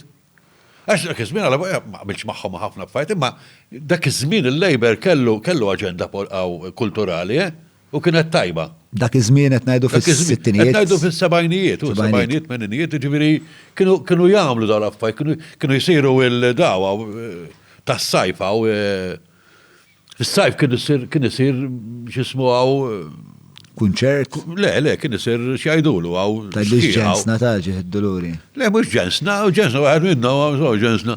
Imma kienu jsiru ħafna affarijiet u exhibitions, kienu jsiru ġifieri. Illi ġara l-lum għazbaqa xejn madu, l-lum vera sirna id-dinja kollha ta' imma we're riding that wave narani għaw Malta jena, bisna kultura ma tinteressa l-ħadd. Aħna ħana li kanna il-klassi politika, jien naħseb il-klassi politika marret lura ħafna. Ġifieri mhux se nqabbel il-politiċi tal-lum jien naf mal-politiċi ma xi naf boffa. Jow, Nerik Mizzi, asperdi, jibdew ma daw in-nies. U dik kif taffetwa l-artin? Taffetwa, xekk inti għandek bila timexxi għambaqru. Ex tistenna da? Jista' jkun hemm reluctance min-naħa tal-politiċi li forsi jibżaw li għarfien kulturali jista' jiftaħ l-imħuħ ta' Jista' jkun, jiena ħanadlek la tinsemmuha, ħanew il-kastija jien. Ħanew il-kastija, jiena kelli programm madwarna, naħseb kulħadd jiftakru. Sallum għaddi kull fejn immur dak il-programm kien tajjeb, taddeċidew il-PBS. Naf li wara sirt naf li kienet ġeja minn Kastilja. Da kollu għax jina tisma' mustaw nagħtu l-art, mhux waqt il-programm ta' da, ġifieri fuq Facebook. Għat mustaw nagħtu l-art Maltija b'xejn lill-barranin, għażon or point at night, u ħarġet għar nies waqfu l-programm. Da kien programm qed jagħmel ġita enormi. Jiena darba ħarġet waħda fuq it-tiġġieled miegħi għax mħabba fik sirt inħobb il-history. Kont qiegħda tajjeb tant jien. Darba oħra wieħed niftakar qed nipparkja jien u ġi wieħed waqafek u ħareġ kollu tatuża għandna il-lallu għattawna ħna għaddin fil-ħodu, ħatlu l-post dara ġejsen għala xdaqtek. Għall-isma kont il-ħabs, il-Madonna. L-isma billi natik xabalek ma se importani. Għalli xbini mnalla kontent, għalli xkonna naw il-program tijak, tajt komna narħedu għost, id-dak kien il-għost tijaj. Xġara, għatluħ program li jien naf li kien jintuża fl-iskejjel ta' jien kont naf li teachers kienu jidawruħ fil-klassi. Għadhom sissa ta' jidawruħ, it-tifel joru il-program. Għatluħ, ma daw taħseb li nies iħobbu l-kultura? Taħseb li xi darba daw in-nies? Għaliex, għambat kien hemm lejra professjonali għax jiena kont nagħmel programm li taraħ nofs Malta tal-kultura l-uniku wieħed. Għaliex? Għaxina ma ħonġi nkun ex katedra, jgħatem fuq, jgħatnallimkom, kont għat buffonja u da, u konti namel l-istoria bħala storja. Kif edinaw, kif kienu jkunu għawek flasġija, daw n-nis li kunu jgħixu għaw, kunu jinaqdu għaw madwar il-da, u kħat jirrakkonta l-istejjer. Għax il-bnida meħobbom l-istejjer, jgħad li ma nistax tifhem il-history biex popolari, l-isbaħ ħaġa li għaw tajt l-istejjer. Tajt l-istejjer. Għaliex, ma xemlu għazinu. Jina, najt il-lum, mux teachers għanna bżon, il-lum għanna bżon animators. Għax issa deteriora, il-lum l-attention span saret ek, tradizjoni mannix, issa rridu nibdew mill-bidunet, istra, imma ma naħsibx li idea tajba nibdew mill-bidu billi kun hemm programm tajjeb, u mbagħad jiġi xi dak li għamel Kalamita per eżempju x'il-madu jismu. Jiġi għad fuq il-televizjon, għax kien għadda żmienu l-programm ta' Salvu. Għadda żmienu xiex, kif għadda żmienu. Kif wasal Talja dil-konklużjoni? Kif wasal Talja? Għaliex għax għaw Malta, mnejkin, u għahna, għaw Malta l-istorja tagħna bdiet, għanna ma mintof ma Borċ Olivier, hemm l-istorja tagħna għana. Umbat Vallet, il-Lavallet, x'għamel? Ma nafx ta'. Insib nies li minn għal-jom l-kavalli ġew Malta biex ikaċċu t-torok. Bil-maqlub. Ġifieri, għaliex, ma minniex sabiħa l-history, issa poplu li ma jafx l-istorja tiegħu. Ma jistax ikun poplu qatt. U nistgħu indumu ngħidu nagħmlu qatt il-popli Ewropea għalhekk huma popli għax daw għandhom storja u jożżuha. Mhux kulħadd, imma ħafna. Ma l-popli l-kbar u b'saħħithom. Jiena darba ntqajt kont il-fuq bil-Kirkara u kienet bil-kelb hekk kien u nara tfajla bomba hekk seksi u dan insomma. U provajt naqbad maħħaw bil-kelb, Taljana, kienet Taljana, insomma. Badna nitkelbu, skoprejt li di xogħla tmur għal nistaħsel. Ġifieri xejn. U kella l-kelb għatla come si chiama l-kane, għat li Argo, come quello di Ulisse. Inti taf il xaħat tmur l-università li għajdlek li għandu l-kelb semmiħa Argo għal-kelb ta' Ulisse. Għax naqqas l-università ma naf nizek. Aħsebu għara xaħat zila. Niftehmu, dik id-differenza. Imma għalfej naslu hemmhekk għax jiena kelli din l-istess esperjenza fuq karozza tal-linja l-Italja fej bdejt nitkellem fuq il-films ma' xufier u għabadiri fuq Sorrentino. Jew naħseb Lussemburgu kont. Għalfej anka fil-klassi tal-ħaddiem ħwejjeġ bħal Sorrentino ukoll huma preġjati u Malta les, biex xinu nieqes għalfej dak il-pont ma bnejniex. Nien naħseb fis-sistema edukattiva u. Jien hekk naħseb hemm xi ħaġa ħażina li l-ewwel qed naħseb il-Knisja, ġifieri mhux se noqgħod indur mal-lewża. Għamil il-Knisja din tfitt kollox hu. Għamil il-festa tar-raħal, come on, ma tantx kienet tagħti spazju lil ħadd. Sewwa. Bax ġara il-partiti politiċi għetlu l-Knisja biex ħadu la posta.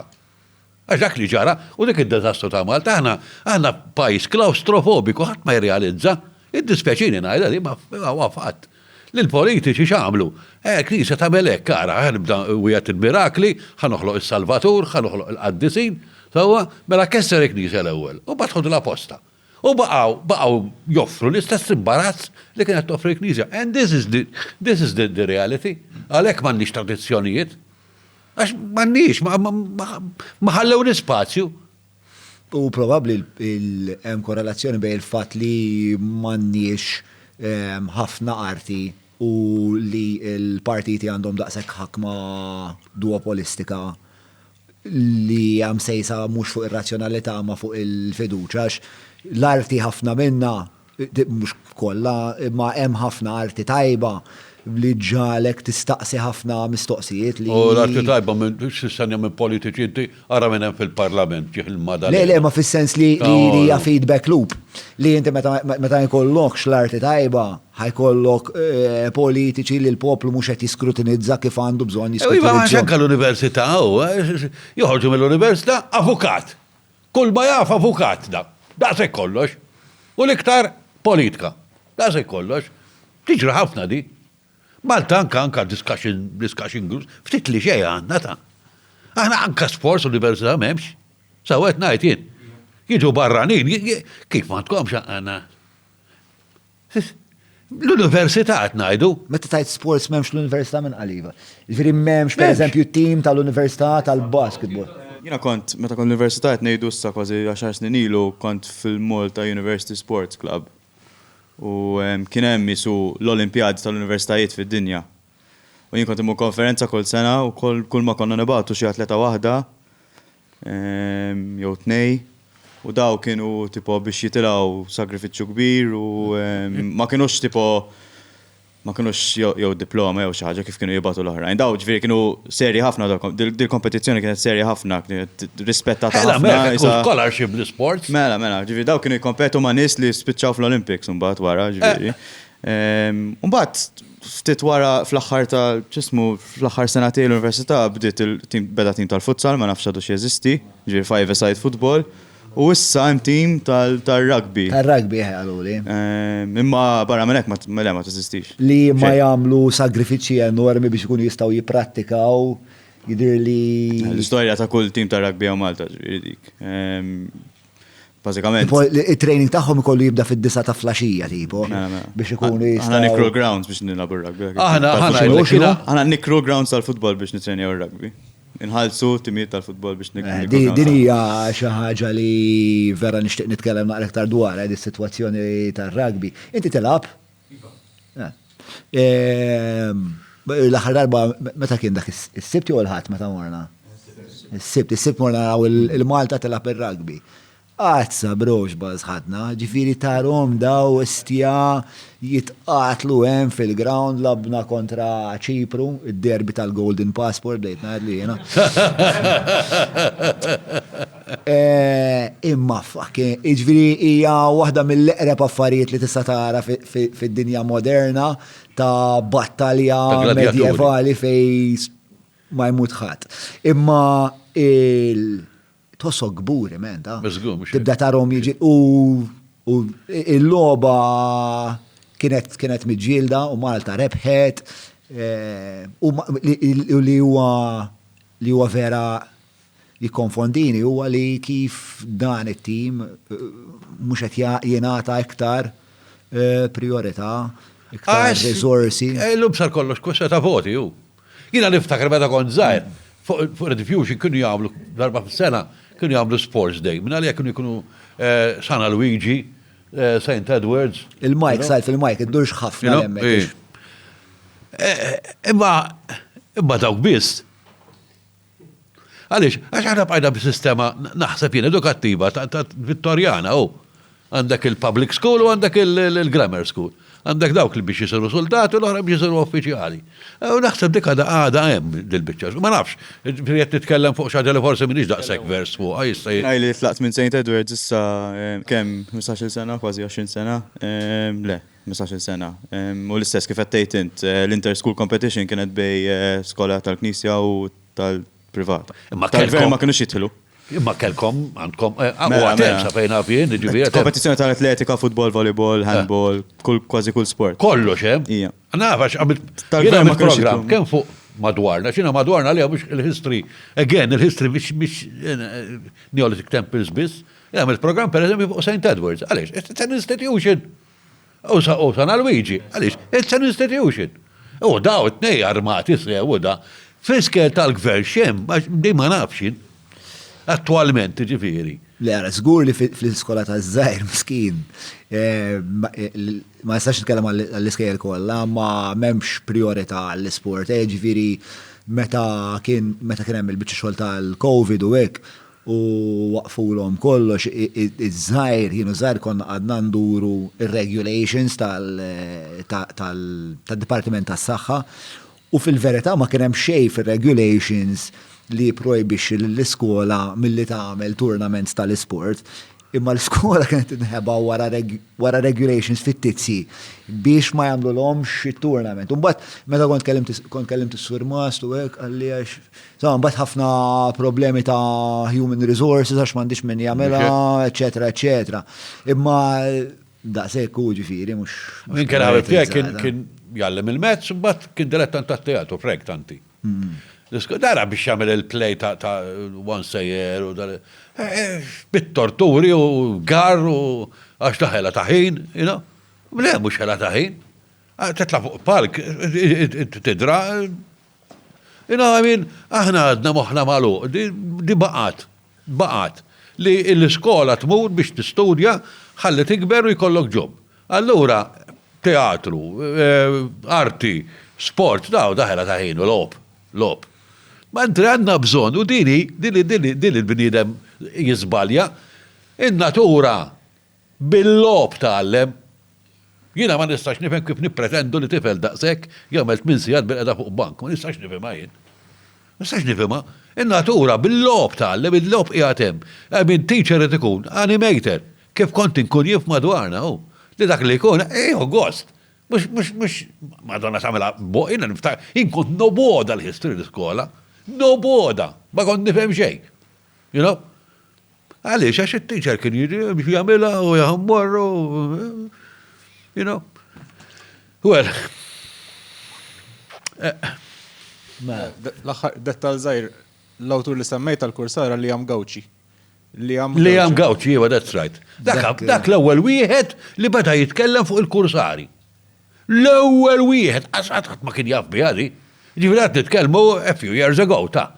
Ġifieri saftit ilu ħadd ma kienet tiġi f'rasu li aħna Malta għal 900 sena the main business kien il-korso, ġifieri noħorġu nisirqu n-nies u nisirqu l-merkanzija u nbijaw in-nies u l-merkanzija li nkunu sraqna. Għal 900 sena. 65% of the population was involved in that business. U kien business, ġifieri bid-notara, bl-avukati, kontratti, ġifieri kienet isser kumpanija, jieħdu shares, biex jarmaw ix-xwieni, ġifieri dak kien isek pereżempju business, letteralment business, ġifieri. Ġifieri kienet xi ħaġa ħammorru, ġifieri da ma trid il-permess, ma ntilxizmu, biex issir kaptan rid tagħmel l-eżami mal-ordi, ġifieri dik kienet xi ħaġa serja ġifieri. U l-kursari Maltin kienu rispettati għax kienu stonkużi, u baħara tajbin ġifieri. Illu waqqas baħara ma baqgħanna aħna. Għamin daw l-affarijiet it-tradizzjoni tagħna. Ikollna baħara tajbin, illu waqqas baqa baħara. Allora x'għandna? Xejn. Ħażin m'għandniex baħħara bil-pajjiż il-baħar. Imma fimt xejn. Aħna anke l-eruq li kellna tajnihom istra m'għadhomx jeżistu. Dik id-diżastru.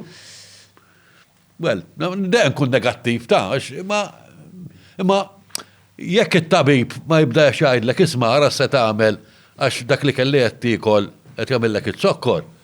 Mhux se tkun taf li int marit u mhux se tfieq u mhux se tagħmel kura. Jiena joqgħod jgħidu li għax jiena noqgħod ingerger għax ngħid dejjem fin-negattiv. Imma l-bniem tittajlu. U jekk ma jridx jisma' tkun brutali. Jekk dak li jkun jibqa' l-isma' jien se jaqtawlek saqajk barra ta'. X'tagħmel tajdlu ma tajdlux biex jibqa' dej kif inhu? Fil-verità ma l-bniedem ħafna drabi tispiċċa taqtalu saqajh barra. U hekk se nispiċċaw, jiena qed ngħid nispiċċaw għax biex baqa' mill-passat tagħna. Xejn. Il-futur can you see some għax jiena I cannot. Xejn. Dispeċini ngħidhom dak, ma fatti. U fuq dik in-nota miżawda wiesel u tama bla qis. Se nagħlaq din it-taħdida hawnhekk mas-salf anke saru s-sija u 8 minuti. Tajda kelma salf. Kristu Madonna tajda. Grazzi grazzi tal-qat l-istadina, mux. Le, jina vera, mux noqgħod tal grazzi għastedintni s-solta kif jagħmlu. Ġat li fil-break, salf, tista' terġa' tajda fuq il-kamra. Ma veru qed nieħu gost li tisru dal-affarijiet, vera nittama li għaw jisiru iżjed ġifieri. Għandna bżonn ħafna dialogu dal-pajjiż, jekk mhux nibdew niddialogaw, għar il-problemi se jkunu iktar compounded. Well, that's it. Ġderkom. Thank you very much.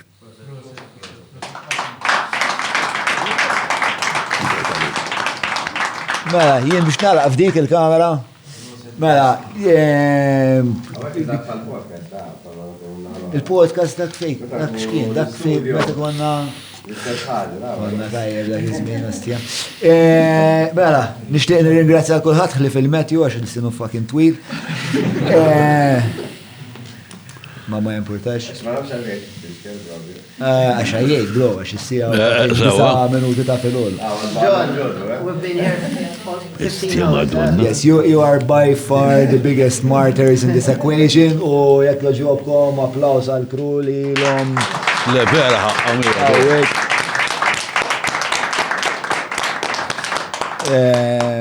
U li għada għanna podcast jħorġ li nerġaw narmaw għana inna l-oħra. Il-lastra. Ma nistan narmaw għada u bil-kwit. Deċizjoni wise. If maybe a few can hang around for a few minutes and help us a bit. Jo, tamlu ħawa, Fuck it, nġibu permess għal-sena, fuck it jibqaw. Ħallu l-kajli għaw mal-bib. Mela, grazzi l-bib tal-Maypole, il-Derek Meads, grazzi l-Kutriko, il-Garmin, State of CBD, grazzi l-Free Hour, grazzi l-Stretta Beer, grazzi l-Cold Shoulder Compliance li bħalissa jagħmlu ċart kassara jagħmel il-blog ta' kull ġimgħa fuq il-paġna tiegħi fejn qed nixtarru ħwejjeġ li għandhom x'jaqsmu mal-kriminalità finanzjarja. Grazzi wkoll l-aġenda u fl-aħħar mhux l-inqas grazzi minn qalbi lill-patruni. Nirringrazzjakom. Patreon.com/John Malija għal min jixtieq jingħaqad ma' din il-komunità ta' Kristu, mhux jien Kristu fis-sens ta' jien mhux se nissalla palik. Unfakarkom ukoll li din ix-xandira. Probabbilment isalla minn ħadd ieħor. Semmek naslu. Inselli ħbib ġdid tiegħi Manuel Kuxkiri, unfakkarkom li din ix-xandira tixxandar ukoll bisħab malla fin Malta. Il-lejli tajjeb.